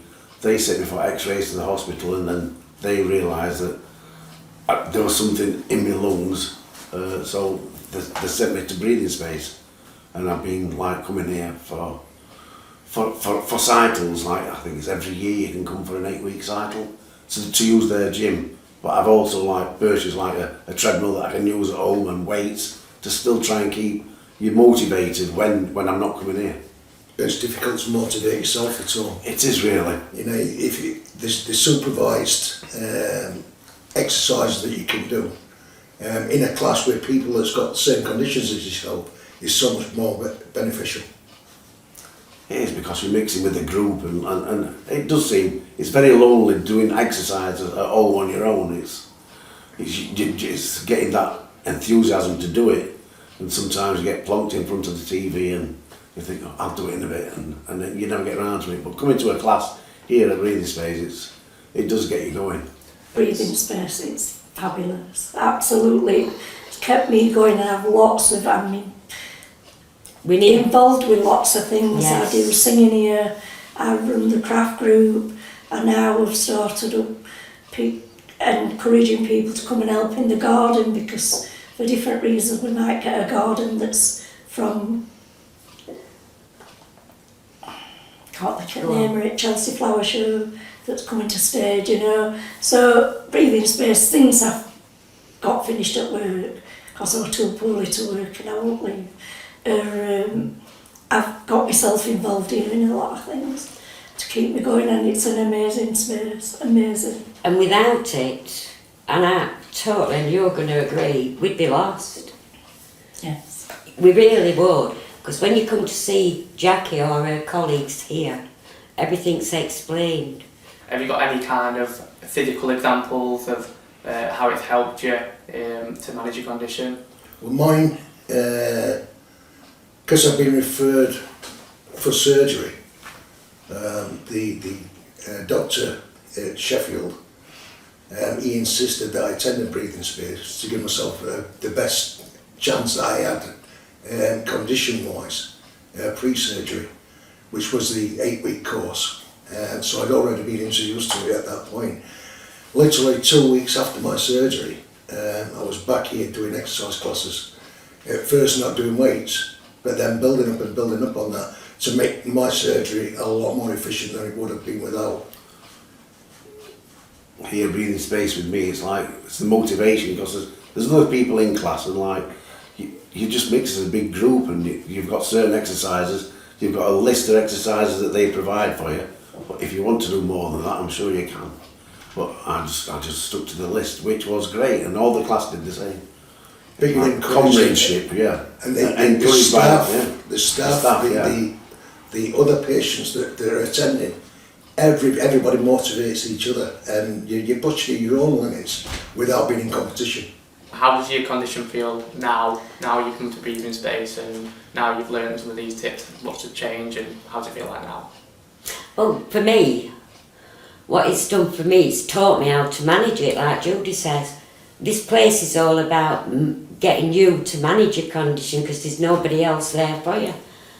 And you've just got to, now, when I have one of them episodes, I just automatically go into diaphragm mode and I call it belly breathing.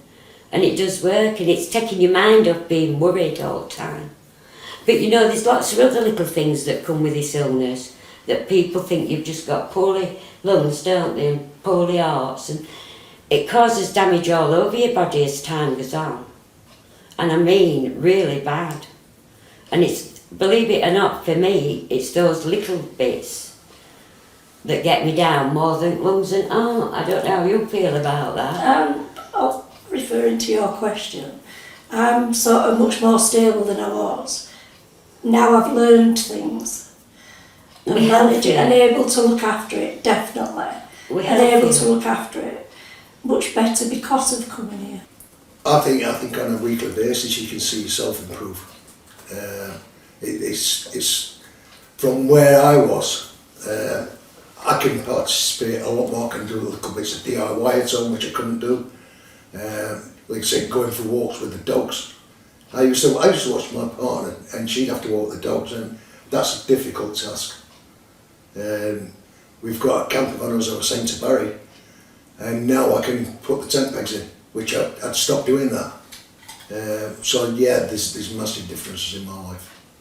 With work, I mean, work got me motivated, but coming here on the treadmill, you can walk. I can walk a little bit further, but no vast amount. But it does get you motivated to use the weights, that got arm strength in my arms, and the other different exercises where you're squatting, you're standing on your toes to stretch your muscles at the back of your leg. All them have really helped coming here. I've also done pulmonary rehabilitation several times, which it does help, definitely. Thanks. But it's that constant teaching, we get out of breath easy. Isn't that a good example how we sound? Trying to breathe. And we get taught how to breathe. And these breathing, I call it belly breathing, diaphragm breathing. Well, it is, yeah. And that is a lifesaver sometimes, don't you think? Definitely, I've just been sat doing that. Do you know when you can't breathe? get control and do that. But as doctors don't tell us that, hospital don't tell us that. It's these lasses here, isn't it?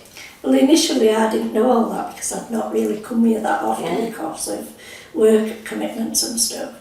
And so, hence when I had respiratory failure, I insisted on carrying on moving at home and doing things, which really I should have sat down and done breathing exercises, shouldn't I? Yeah.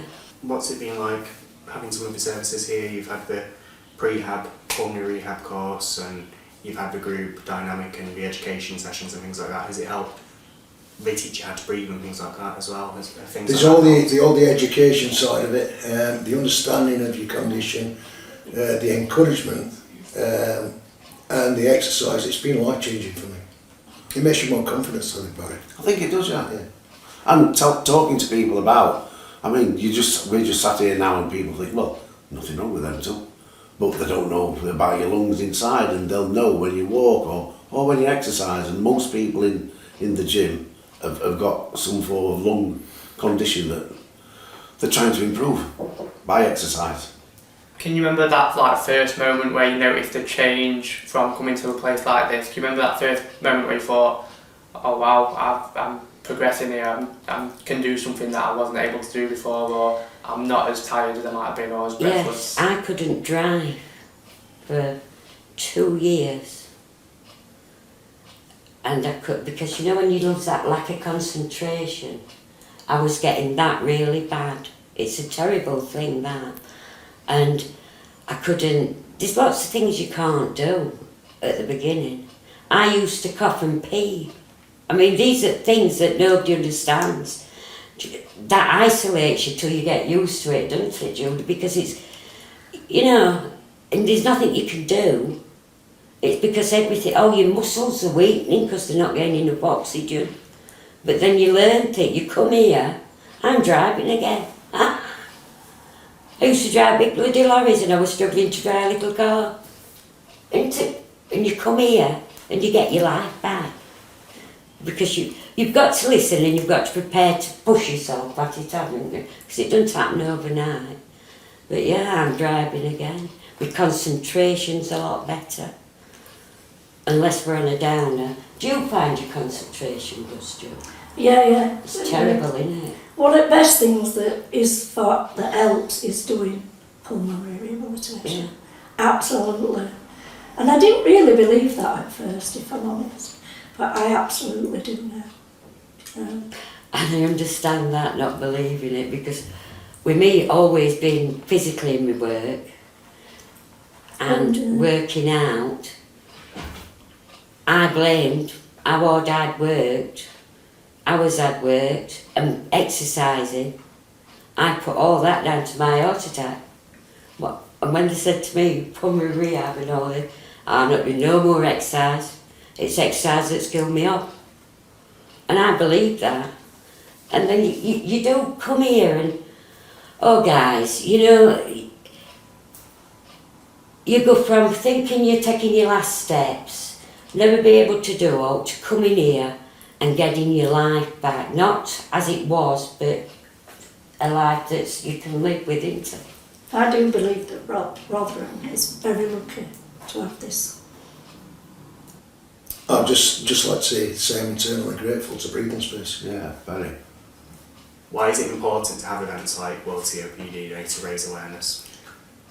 Literally to raise awareness for everybody that's out there, to recognise that you're not alone, and if you've got a condition, it's something that you can improve on.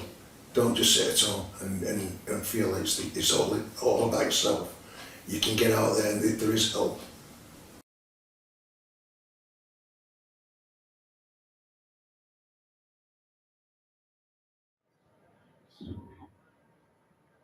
So we've just watched a video of the patients from a centre in the UK based up in Rotherham, talking about their experiences and also their experiences of the care they've received from the centre. So it's really fantastic to hear patient stories and patient experiences of real exemplar care.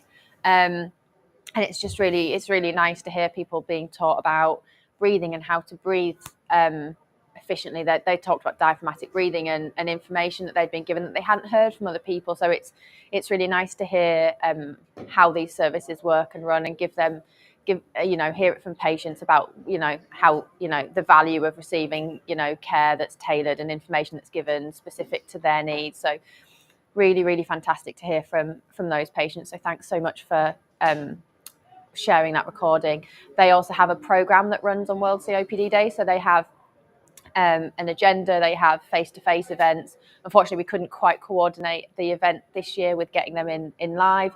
But again, we're hopeful in future years we'll be able to bring them in live and do join some of their live content. So the next video that we're going to go to is a video we played earlier. It's a video of a bit on the same theme as what we were talking about with Sian, and about the value of dance and being kind of creative about how we can be active, not just thinking activity is exercise in a gym or a very formal space. So it's just a nice example to give people some opportunities to think about what they might want to do to be active. So let's hear from Melissa. Hi, my name is Melissa. Welcome to the Big Baton Pass. Today we're focusing on drumming with Callie. Here's the why. Think RPM. 1 is R, so that's respiratory. As people who can't breathe, any amount of motion and exercise can be really good for you and make you stronger overall. The other, now after R, is P for posture. When I drum, I think very hard about standing straight and opening up. This helps open up your lungs, and it helps to keep you from hunching over and tightening up your body, which is also what's really good about the movement we're going to do today. We are not just going to drum like this. Callie's going to get you moving in all directions. So try as much as you can to really open up your body. And this will help you so much, because as people who can't breathe, we know how hard it is to take a shower, to scrub a floor, a bathtub, even move laundry from the washer to the dryer, which at my worst, my husband had to help me with. I could not do that. And today I'm drumming for an hour, and you can drum as long as you can too. Here's how you do it. We're going to use a bucket with a big exercise ball on it. But if you don't have that, no problem. What I suggest you do at home is take a pillow, put on the back of your couch, take some sticks, take some spatulas, and you can drum. If you can't stand, sit, put the pillow on your lap, and do what you can do. Now, the other important thing to do is to remember to rest. Callie is fabulous, and she's so fit and coordinated. Every part of Callie will be moving at the same time. Number one, I never could do that. Number two, we'll often be using our arms and our legs. So if that's too much for you, just use your arms. If you can't reach the whole way, if it's makes you breathless, reach as far as you can. And remember, hit the pause button if it gets to be too much and you want to get your breath.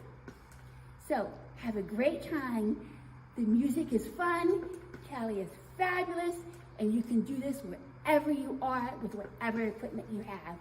Enjoy! Hi, I'm Kelly. Welcome to cardio drumming. Cardio drumming is a fantastic exercise that is great for not only your heart and your physical health, but also great for your mental health. Just remember, like Melissa said, you can adapt and modify this to meet any of your needs. You're welcome to do the upper body or just the lower body. You can also be seated and do these exercises. And trust me, it doesn't have to follow, you do not have to follow me perfectly. If there are certain moves you can't do, just hit the ball and have fun. It's all about singing and dancing and getting a nice exercise in while keeping all of those things in mind that Melissa said, making sure that you're resting and taking your time, opening up your body, having that nice posture. So please join me and have a great time. Please hit pause. I'll remind you to pause, take a breath. You can even just try and work up, maybe do 3 songs this time, and then next time you try and do 4 songs, the next time you try and do 5 songs. Just have a wonderful time doing this. I'll remind you when to pause, drink plenty of water, okay? Thanks for being here. So I have my bucket, my ball, and my cardio drumsticks. Like Melissa said, you can use spatula, you can use pencils, you can use anything around the house, you can use a pillow. Anything that you have, you don't have to have the big fancy equipment. All right, turn that music up and let's have some fun. Let's march. Marching is too much, you can just tap.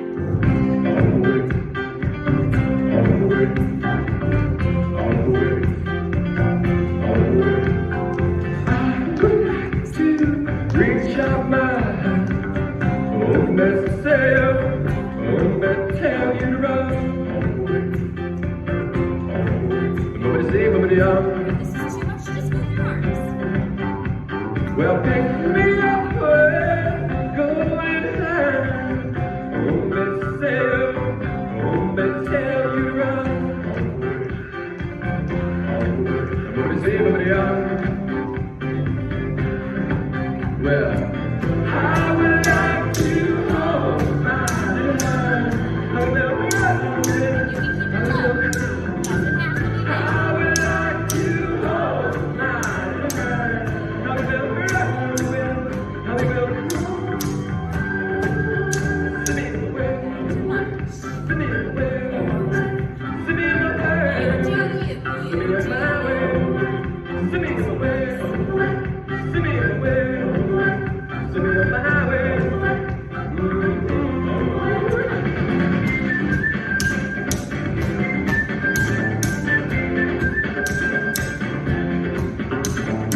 run all the way from anybody else. You did it. You did your first cardio drum song. Let me just put in some reminders there for you, okay? So if I'm marching and I'm up here and I'm full energy and that's not for you, just remember, this is your workout. You can make that a goal. Just do what's best for you. If it's just moving your arms, if it's just moving your legs, or if this is too fast, slow it down, tap it. Okay, so you make it work what's best for you. Also with my drumming, if I'm going up too high and that range of motion is a little too much, keep it low. Okay? So that's the amazing thing that I love about cardio drumming is it's all inclusive and it's adaptable and easy to modify to meet your needs. So you do what works for you, okay? All right, on to our next one. Get some water if you need it. Hit pause if you need to. That's the great thing. Hit pause, get some water, come on back.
Thank you so much for drumming with me today. I hope you found something new that you love just like I do. It's great because you could take it at your own pace and hopefully you had some fun doing it. Hopefully it was good for your endorphins and brought your stress down a little bit, bring down your anxiety, just help you have just some fun while you work out. I mean, you can burn 300 to 600 calories just doing this fun class. So thanks for being here. Proud of you. Have a great day. So we've just done our penultimate session of this link. So what we're doing next is we're going to link across to a group up in the northeast of England based at Teesside University who have been doing work in walking sports. So the theme is being active when living with COPD and how important that is as part of care. And actually, you know, we've talked about pulmonary rehab as interventions, we've talked about dance, we've talked about different ways to be active. And one of the kind of novel ways that Teesside University have been getting people to be active is getting people to take part in team sports or sports that they would have done before they had COPD, but actually get them to to just do it at a slower pace, so walking. So we're going to hear from Professor Sam Harrison to give us a bit of an overview and a bit of a feel for walking sports. Then we've got some kind of updated videos that were taken last week of patients who were at the walking sports and who get involved in them week in, week out. So we'll hear from Professor Harrison first, and then we'll hear from the patients. We've invited members of Breathe Easy Darlington who all have chronic breathlessness to come and take part in a taster session of walking football. So we're not expecting people to run, so people can walk as much as they like, or they can be standing and practice their ball skills. So it's an activity that everybody can take part in and hopefully just have fun doing so. I'm amazed of how well it's gone. Everyone's really took to it. Be surprised what everyone's capable of as well. And yeah, really happy with it so far. It's brilliant. So the benefits are such a wide range. You're talking physical, mental, social. I think the social part is a big aspect that people might not have had when they're at rehab. You come, you have a laugh. So many people in rehab, they finish rehab and then they stop. This is a way of maintaining any benefits you gained from that rehab. So here today what we're trying to do is see, is it safe? That's a huge part of it, which I think we found it relatively is. And if you do feel breathless, if you do feel uncomfortable, we just stop. I think everybody here has enjoyed it because it's something different, out of their comfort zone. Kept them exercising and doing it together. There's a social aspect to it all. I thought it was a very interesting and enjoyable session we had. It really makes an improvement to your body. Best thing really was my getting 3 goals. I was rather pleased about that. Altogether, I think it was a big success. Didn't know what to expect really. I didn't know whether I'd be able to manage because I get very out of breath doing anything. I feel like we've been looked after really well, and the staff have been really considerate, and I haven't felt under any pressure at all. I feel quite proud of myself that I've coped, and I've enjoyed it.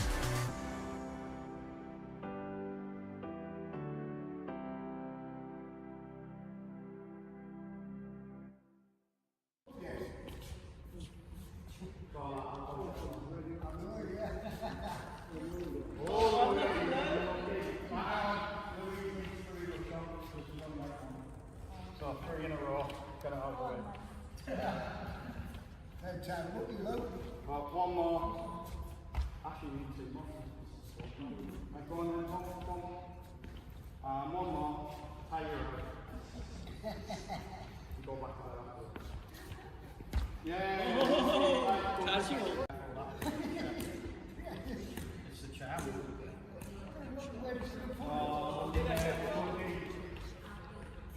Who's next? Who's sure? She wasn't filming, no? Oh! Yeah. Have you done, John? Have you? Yep. Red won that one. Well done, Red. Well done.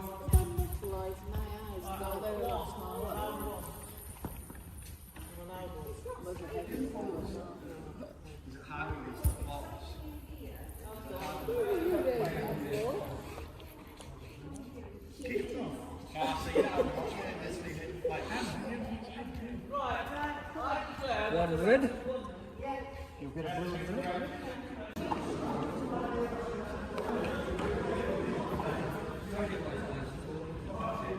Keep going, guys.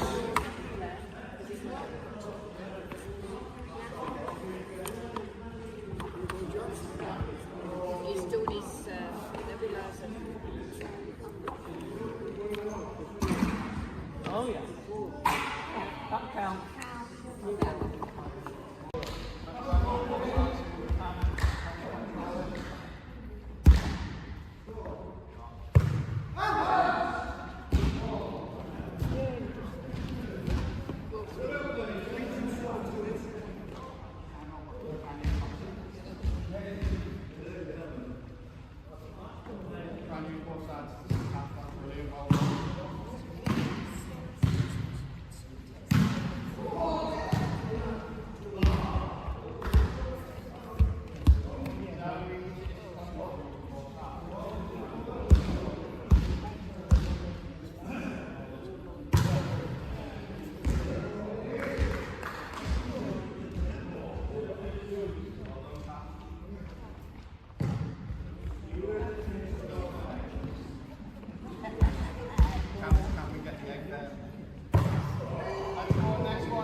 So I'm hoping you've just seen some different types of sports, so hockey, football, bowls, and the variety of people who go. I think it's really important that we recognise there's people there who are using oxygen.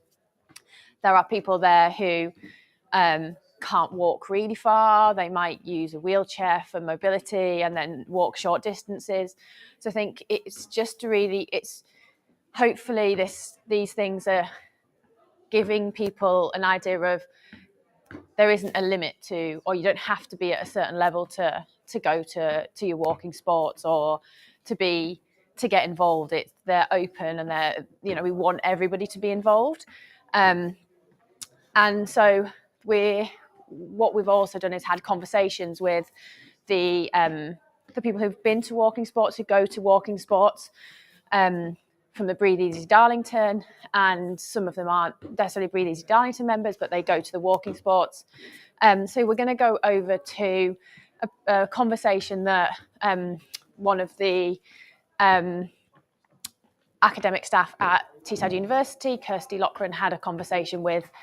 So yeah, we're going to hear from the patients about the value of the walking sports, what they get from it, you know, what they did in the past, and yeah, just hear it from their voice. So yeah, let's go over to them and hear from them.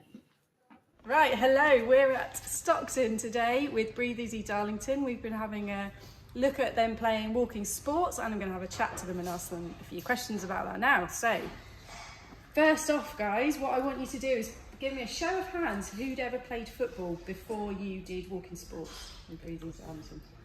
Yeah, and where did you do that? Was it for a team? Was it school? School, yeah. So school. And some of you never before. Well, I've never played football since I went to school, like that's all. Yeah. So, what did you think when you were first asked to try out walking football? Trepidation. Trepidation? Yeah. I was interested, but I didn't know whether it was for me and whether I could even do it. Mm-hmm. Did everyone feel like that? Or did Yeah, it was a mixture, wasn't it, of like a fear. I thought like I hadn't kicked the ball since I was at school, like 50 years ago.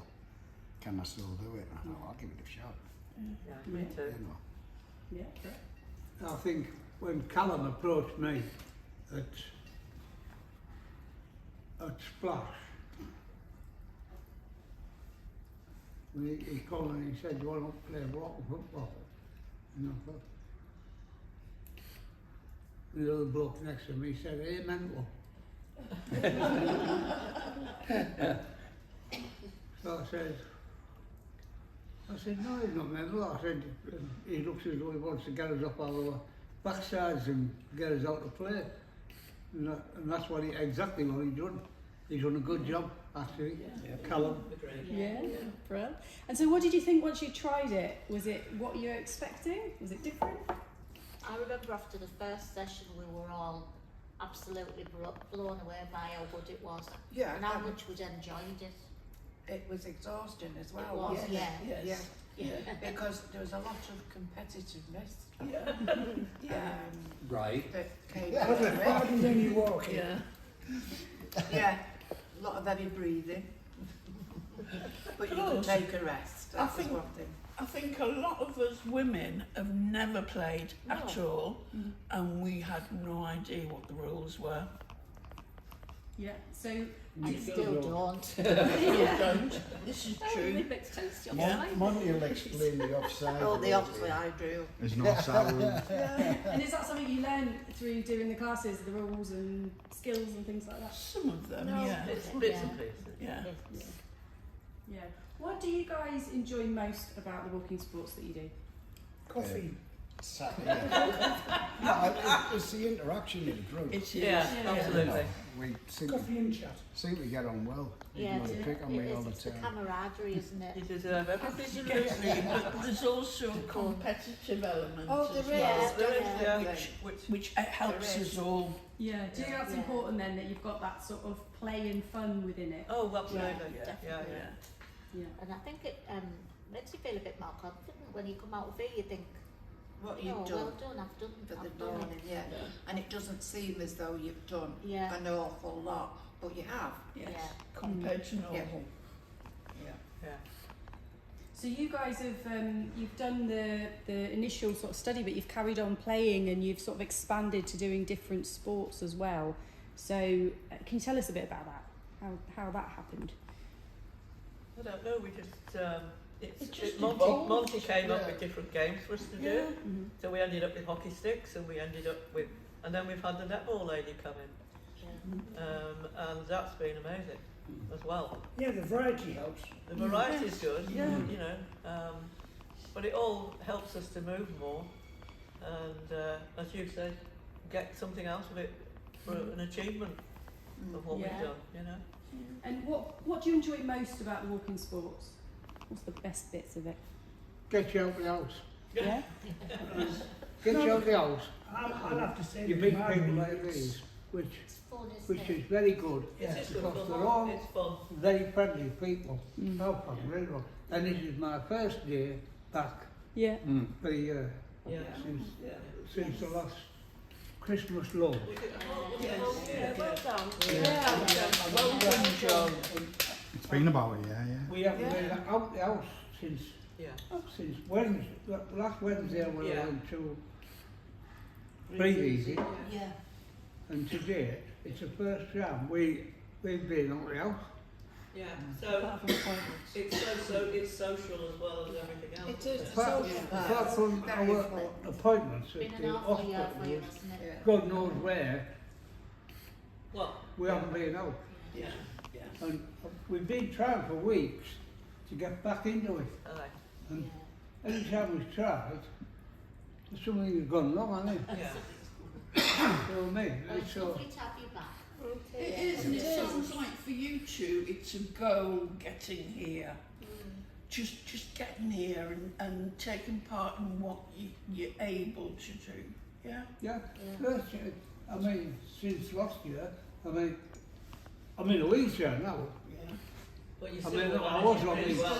I was on me You're still walking making the sticks, effort. me crutches when I first started, and then the walking football, I thought it was great. Guys love it, didn't they? You were very creative with those crutches, weren't you? Yeah, I can still walk right now. Good job nobody was bent down.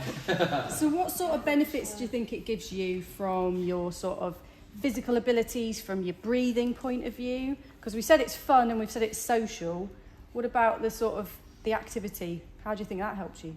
A lot of the activities are good. A lot of things like breathing, you get going. Balance. The job. Balance. Balance is a good one. But you don't realise you're doing You don't leisure You're out, doing yeah. these activities. Yeah. You don't realise it's helping you. Yeah. And no, you get until you're coming off and you're thinking, God, I'm out of breath. Yes. But you have a few minutes to sit down And you feel and you better, start don't you, again. later? So you do. It's very good for balance as well, as you say, and your breathing and exercise in general. Yeah. And there's a variety of exercises that benefit different parts of you. So, you know, like, if it was just football, it would be kicking and your breathing, but we're doing all sorts. Yeah. We're using muscles that we Yeah, haven't no. used for a long time as well. Yeah. And how would you, some of you sort of, you've different sort of abilities, how would you adapt what you're doing for your own abilities? What sort of things do you think you do? Well, you've got to adapt, haven't you? Yeah. I mean, like, if you've got crutches and things like that, you've just got to go with the flow, got to adapt. Yes. Because if you don't, you just sit there and rot. You know what I mean? I know I joked about John before. Huh? I know I joked about you before, but you're a bit of an inspiration to all of us, the way you did stuff. I was quite amazed with the football and a lot of the things you did. I thought absolutely fantastic. Thank you very much. Yeah, absolutely. I mean, I didn't come here like to sit about and do nothing. I come here because I enjoyed it. And now we had a laugh, being Ray and Brian what have you. Well, we all did. Yeah, it did, yeah. It still does. We still do. I mean, apart from the other muscles, the chuckle muscles have got all sorts as well. Yeah, because that helps you breathing. Yeah. We were like a bunch of kids let loose in the playground. Well, some of us, yes. Some of us more than others. Right, so what I want to do now is I want to go around to each of you and tell me what's your favourite sport or sport drill that you've done over the course of your walking sports. Starting with John. Go on then, John, you go first. Well, to be honest with you, I like tennis. I mean, when I first played tennis with Callum, I really enjoyed it. I thought it was one of the best things I've ever done, and I've never ever done that before. And Callum used to say to me, "Where you get these backhanders from and all this, that and the other?" I said, "Oh yeah, what the hell are you on about?" You're good. It's a new skill, isn't it? And I just couldn't understand it. You know what I mean? It was just batting the ball against the wall and that was it. But I enjoyed it. Yeah. It was really good. How about you, Dave? I enjoyed the curling, of all things. I'd never done anything like that before. Bat and ball sports, footy, that sort of thing. But no, it was different because different concept of trying to get judge distance and things like that. And it was competitive, but no, it was good fun. I enjoyed that part. I did quite like the table tennis, but I do enjoy the bowling. I enjoy that. Or any of the games where you have to hit a target. I seem to do all right in, and I am not sports-minded at all and never have been. So, and I'm one of the ones that didn't come to walking football because I just didn't like football and that put me off. But when it evolved,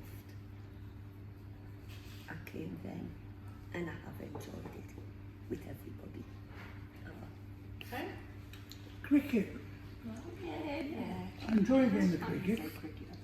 Oh, yeah.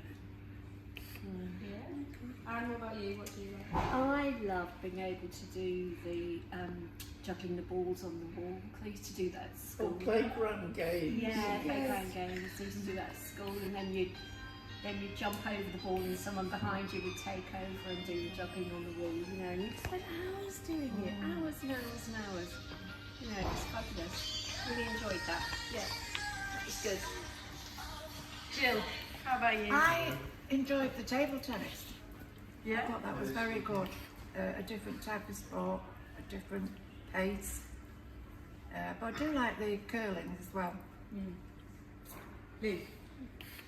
It depends how energetic I'm feeling. But if I'm having a good day, I'll like the netball and the Oh, yeah, I forgot and to say I that. really enjoyed the walking football, even though I wasn't that good at it.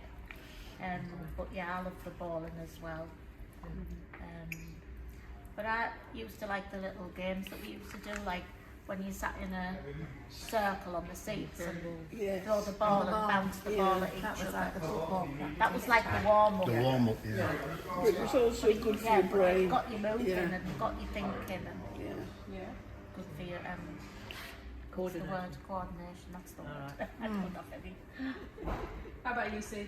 I just enjoy it all, basically. I've always been sporty, so anything that we do is a joy because that's all that was finished with. And the fact that we have the opportunities to do stuff, recapture some of our youth, we might. But no, I'm joking. But I like the badminton particularly, and I also like the curling. Because I can do that sitting down, which is really quite nice. But yeah, and it's the camaraderie and it's everything we've said so far, really. Yeah. Well, how about you, Helen? I love the curling and the bowling, but I also quite like the tennis and netball. Yeah. Cricket too. You know, I've never sort of been able to, well, as a young person, been able to play, and I've thoroughly enjoyed it. Ray, you've taken over as cameraman, but maybe behind the camera you could tell us what Yeah, netball. Yeah. You're a wizard. You're a wizard. Tracy does push it, and it's great, but it gets me breathing, it gets me moving, helps my balance, helps everything. Right. Yeah. Got it right. Can you see who you are? I was going to say, I'll hold it for you. So I finished. You can't possibly finished. I've just said on. No. So no, really, yeah, just like the netball, brilliant. Yeah. Okay. Brilliant. Right. So I've got a couple more questions for you. Next one: who's got the best football skills now? Yeah, who's the best football player? Got to be John. Well, I think it used to be Malcolm. He was very good. Malcolm was, but I then never he was played extremely football with Malcolm. competitive. Yeah, and he overdid That's it where we got the sometimes. problems. Brian's Brian's good. Oh, Brian's good. Yeah. Good. Yeah. Brill. I thought we'd get a bit more controversy over that one, if I'm honest. I Okay. think Brian, Skippy and Jerry all very good. I think the people who've had the experience of playing football for a while. When John gets the ball, when he was there with his sticks back, he couldn't knock that ball. Yeah. You had to stand out of the way when he kicked it. Your penalty shootouts were always spectacular to watch. Okay, so last sort of question or questions. What would you want to tell someone who'd never been to walking sports, never heard about it? What do they need to know to have the confidence to give it a try? Fun. It's fun. And you can rest. Yeah. I would say give it a try. Just give it a try, come along. Everyone's friendly and welcoming. And there's no pressure on you. Exactly, no There's no pressure. pressure at all. If you're tired, you just sit out. You just do what you need to do, have your inhalers or have a rest and join in when you can. Yeah, a lot of people think, oh, I'm not fit. But there's no shame in walking to a seat and having to get it done. No one bats an eyelid. It's the norm, isn't it? It is the norm, and we all need to do it at different times. Like today, I'm doing something and a rest. And then you came up to me, didn't you, and you said, through the nose, out and out, through the nose. And I did, and back lane again. You know, everyone looks after everyone, I think. That's a good way of putting it, yeah. And I think credit to Monty as well, because he has adapted to us as a group very well over the period of time that he's been coaching us. Definitely. Learned about our personalities, our abilities, our favourites, our not so favourites, and our limitations, and he has adapted things very well. He has, hasn't our he? needs. Yeah. And I think that makes a huge difference, because I remember Brian tried walking football at Spennymoor Leisure Centre, and he just couldn't keep up because it was veteran footballers who were doing the walking football game, but they were still very fast, you know, because it wasn't for people with breathing difficulties. This has been adapted especially for us, and it does work for that reason, and it helps people's confidence hugely to know that, you know, and I think that's a big plus point. Great. Well, thank you all so much for letting me come and join you today and picking your brains afterwards. And we're going to say goodbye to everyone and finish our tea and biscuits. Bye. Thank you, Kirsty. Thank you, Kirsty. Thank you very much.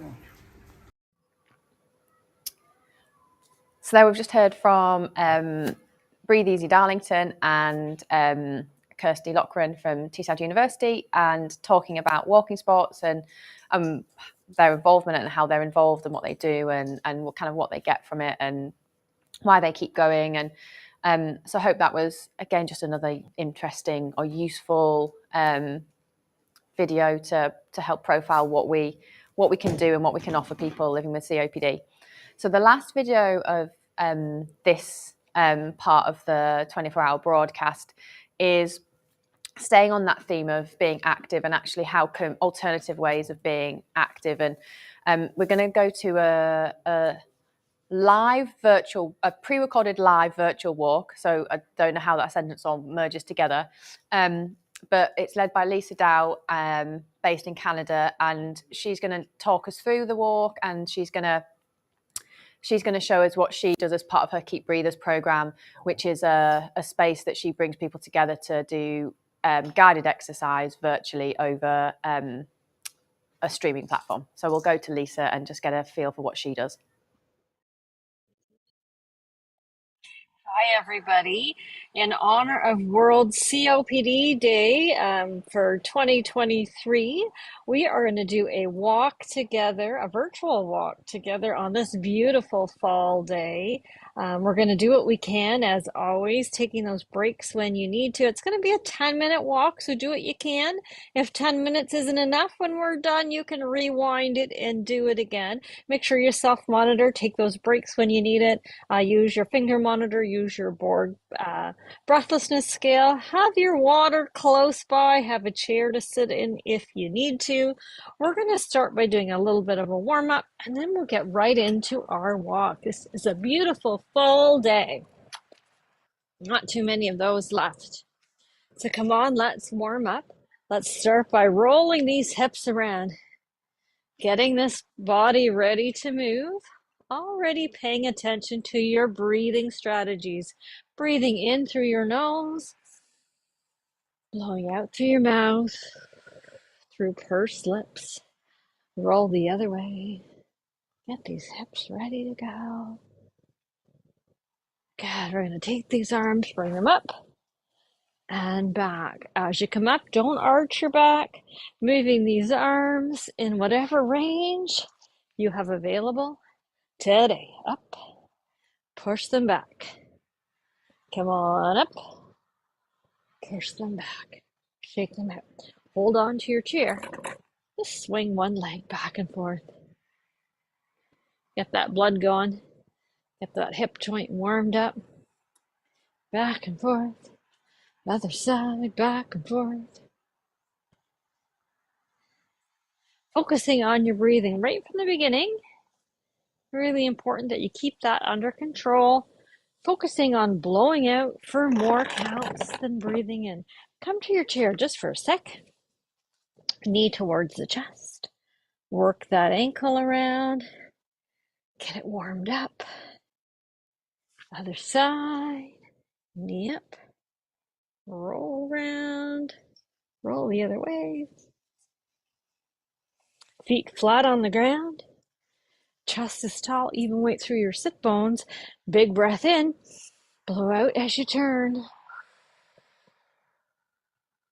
Come back to the middle. Big breath in. Blow out as you turn. Back to the middle. Let's do one more each way. Big breath in. Blow out. Turn. Middle. One last one. And blow out. Face the middle. Roll these shoulders. Good. One foot comes forward. Back a little bit. Bring that toe up. Hinge forward. Get that nice long stretch through the back of that leg. Don't lock the knee. Keep it a little bit soft. Stretch out the back of that leg. We're going to switch to the other side. Blowing that air out. Remember, stretching feels uncomfortable. Don't hold your breath. We're going to tuck one leg underneath. You're going to lean back. Rest through those elbows if you can. Blow that air out. Stretch the front of that leg. Come tall. Other side. Harkin says hello. Well, this is not the kind of walk he likes. Blow it out. Good. Come on up. Tap those feet out. Come and stand. Roll those shoulders. Roll these hips once more. Walk those feet out. Step those heels right down. I'm going to move my chair out of the way. Keep it close by in case you need to sit. Got leaves on it. Going to start our timer. We're going to do 10 minutes. Changing activity every 30 seconds. Every other one's going to be a march. Little sip of water. We ready? We got this. We got this. Thinking about everybody around the world with COPD that is going to join us, hopefully today, and maybe some other days too. Here we go. We're going to march. Come and march with me. Marching on the spot. Whatever that march might look like for you. We're going to make sure that, no, we're going to make sure that those heels come down each time.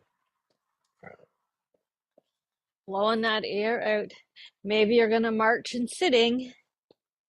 Maybe you're going to just march with your arms or march with your legs. Here comes our first change. Heels come forward. Push them forward. Focus on that breathing. Blowing out.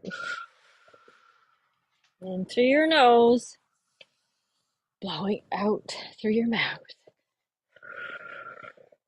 Doing what you can. Try and keep those shoulders relaxed. We're moving our bodies in whatever way we can. Here comes our march again. So again, you could just be moving your arms. You could be just doing your legs. Or you could sit and do it. Whatever you need to get through it. In through your nose. Out through your mouth.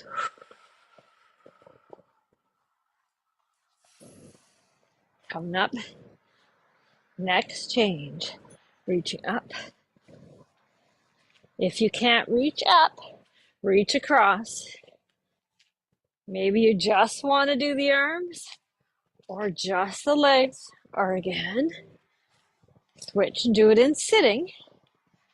If that is what is right for you. Going at whatever pace you can. Remember, the goal is to move. Move how you can on the day that we've got back to our march. As you're marching, heels come right down each time. You're not staying on your toes. Elbows are back. Shoulders are relaxed in through your nose. Blowing out. Enjoying this sunshine. You can see some of the colors on the leaves. We're lifting. 30 seconds of a knee lift. If you can't lift, do a tap in front. If you can, though, lift. If you need to keep the arms out, or if you need to hold on, that's okay too. Whatever works.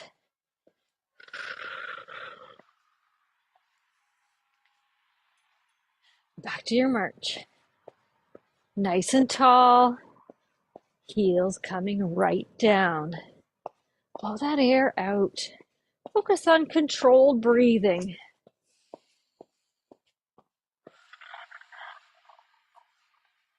If you need to, take a break. Maybe drop the legs, just do the arms. Or just do the legs. Whatever works. Next one, tap back. Arms in front, feet behind. If you can, a big stretch. If you can't, littler one. Whatever's right for you. Blow that air out. Good work. Back to our march. You guys are doing great. Heels are down. In through your nose. Blowing out. We're marching along. We're marching along together. Makes it so much easier when we have people to walk with, doesn't it?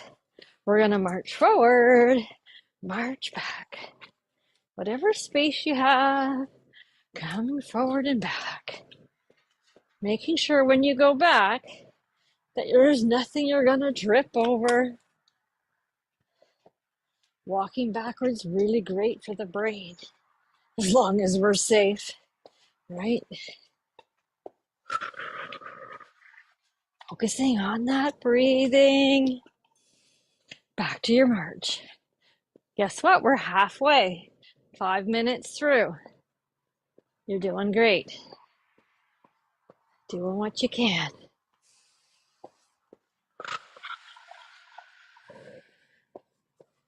Relax those shoulders. Make sure they're not coming up to your ears. Get them down. Shoulders down. Heels down. Each time. Here's a change. Tap, tap. Little side tap.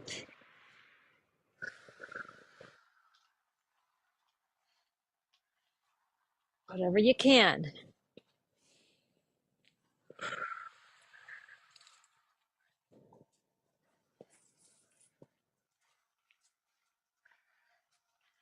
Coming back to our march. Heels down. Shoulders relaxed. Blowing out. If you need to go faster, you can go faster. If you need to go slower, go slower. We got this. Make sure those heels come down each time. I need to remind myself, so I might as well remind you guys too. Little jumping jack, modified. If you find this is too much, do one arm at a time. Or just do your arms, or just do the feet. Working on whatever level is good for you today. Blow that air out. Back to our march.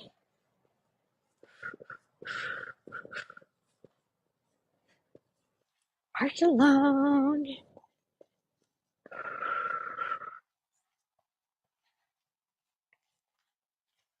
Feel like Snow White whistling. We're marching along. We got this. Feeling good. Enjoying the sunshine. Enjoying each other's company. We're going to reach up.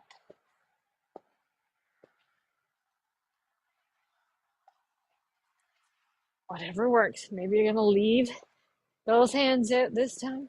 Or just do the hands.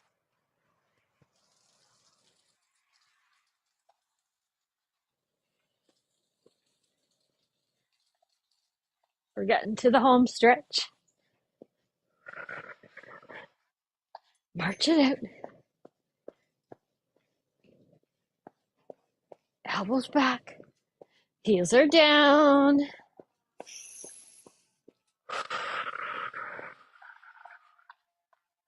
We got it.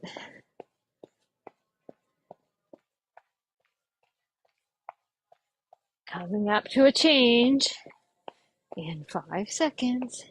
3, 2, 1. We're gonna squatty walk. Bottom is back. Make sure your heels come down each time. It's like walking through mud.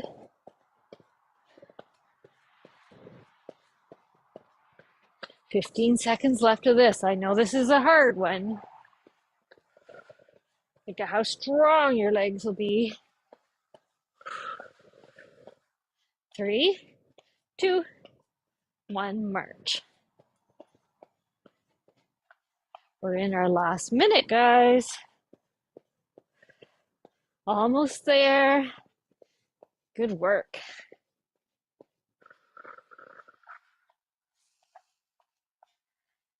Go so much faster when you're got some music, got some company, nice scenery. 5, 4, 3, 2, and 1. Heels come up, work those hamstrings.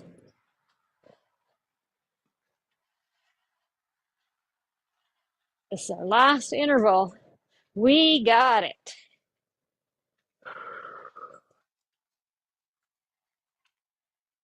Last 10 seconds. Now, if you feel like you can keep going, you can rewind, do it again. If not, great work. That's going to slow it down. Don't completely stop. Roll these hips out. Bring this breathing rate back down. Still focusing on blowing out. Roll the other way. We are almost there. Little bit of a stretch. Come on and sit. Oops, knocked down my water bottle. Bring that knee up. Roll that ankle around. Roll it the other way. Other side. Roll. Knee is up. Good work. If you can, bring that ankle up to your knee. If you can't quite bring it up, you're going to bring that back. Bring the leg out. You can bring your ankle on top of your other ankle. If you can, though, get that leg back up. Remember, this is functional position. You're going to hinge forward through the hips. Chest stays tall. This is a nice deep stretch in that hip, blowing that air out. Good work. Come on, tall. Bring that other side. Ankle up or in front. Hinge forward. Get that stretch deep in that hip. Thinking about working in this position so you can always access your feet. Function. Good work. You're going to bring one heel forward. One heel forward. You're going to hinge down, and if you can, look up towards the sky. And back down. Other side. Hinge forward, come down. Look up towards the sky. Make sure you're not holding your breath. Come back to the middle. Feet flat on the ground. Even weight through those sit bones. Roll those shoulders back. Bring those hands together. Push forward. Scoop the air in. Take a big breath. Turn those hands over. Blow it out. Push forward. Bring those hands to your knees. Stretch out your hips. One hand. Other hand. Push yourself up tall. Hands together. Stretch forward. Blow that air out. Scoop the air in. Big breath. Hands forward. Blow out. Rest your hands on your elbows. Working through those hips.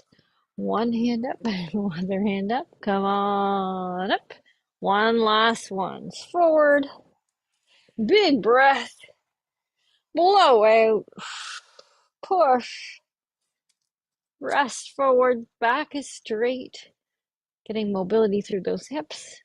Come on up. Great work. Great work. So if this is your first day doing this and you're celebrating World COPD Day with us, hooray. Hope that we've inspired you to do some exercise and to keep active despite of your breathing condition. It's being active, getting some exercise can only make things better. So we've just heard from Lisa Dow, who did a virtual walk for us. That was a video from last year's event. It was a bit of a preview into what's coming in the next 8 hours, where we'll be spending a lot of time in Canada in the US. And Lisa has some really great new videos for this year that she's created for the event. Before we go over to the next event, what we're going to do is come back to Russell and catch up on the challenge. And then we're also going to just have a bit of a recap of this link that we've just done. So let's see how Russ is getting on. And Russ, how are you? I hear you've got your next runner ready and waiting in the wings. Yes, I have, Ruth. Quite eagerly waiting me to get off this treadmill because he's keen to rack up some kilometres. So I'll be hopping off here soon after my little sit. So it's gone well, and the treadmill's still surviving, so that's a plus. Yeah. Win one. How many steps are you on now? Last time we checked in, you were ticking them up. Yeah, I think and I'm going to do a calculation when I get up. We must be getting close to, I think, 145,000. Yeah. So I think we're going to get our 200,000 steps in. Yeah. Which is good. Yeah, and you've got another runner coming in who's going to get competitive and try and run some speedy kilometres. Well, yeah, because we'll see what Craig does in 2 hours. A half marathon. He's going to do a half marathon, he reckons, in 2 hours. So that's good on the 30. That'll get your steps up. We've got a young fella coming in about 4 a.m. And if I tell him that's what the target is, that'll be interesting. Yeah. Nice. So yeah, so you're teeing everybody up to do some hard work. I'm just down. That's exactly right. Yeah. So you're going to hand over the treadmill to somebody else, and what we'll do, Russ, is we'll just do a bit of a wrap up of this link. So Russ, thank you. I'll leave you to get sorted and ready with your next runner, and we'll catch up with you in the next Thanks, 5 Ruth, minutes. and congrats on your link. Your 8 hours has been very interesting, and I've thoroughly enjoyed it. Great, and we'll catch up with you shortly, Russ. So Russ is clearly doing really well on his step kind of count. They've got a really good crew coming through, so that's awesome.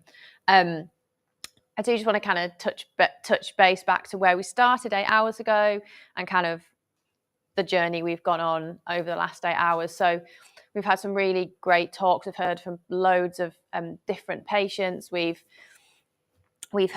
started off sort of in Uganda, and we heard from Dr.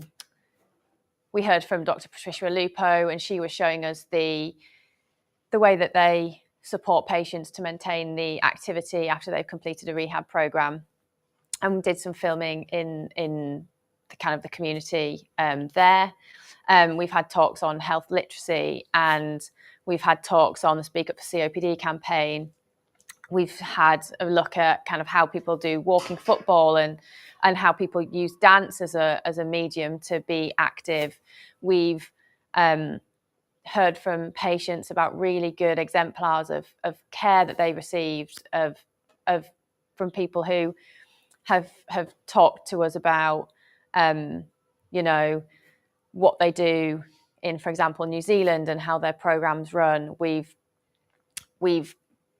heard from the International Primary Care Respiratory Group on the magazine that they produce, and actually the translations that they produce that in, and all of the resources that they generate and prepare that are freely available for people to use to support their patients and give really good quality information to patients. So I think in terms of, hopefully what people are taking away is there's all of this information and resources and all of this peer support and all of this healthcare professional support and so many places to go and learn and do the best we can by people living with COPD. And there's lots of ways we can support them to be active, and lots of ways we can try and be creative to help them be empowered and want to really look after their health. So yeah, I think just as a bit of a wrap up, I think hopefully that's a bit of a flavour of what we've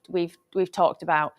I think we're going to do a bit of a pan around the room, because for people who didn't tune into the event last year, it was our inaugural year last year, and we really just were working out what we could do. This year we've had a bit of growth, but really consolidated the idea.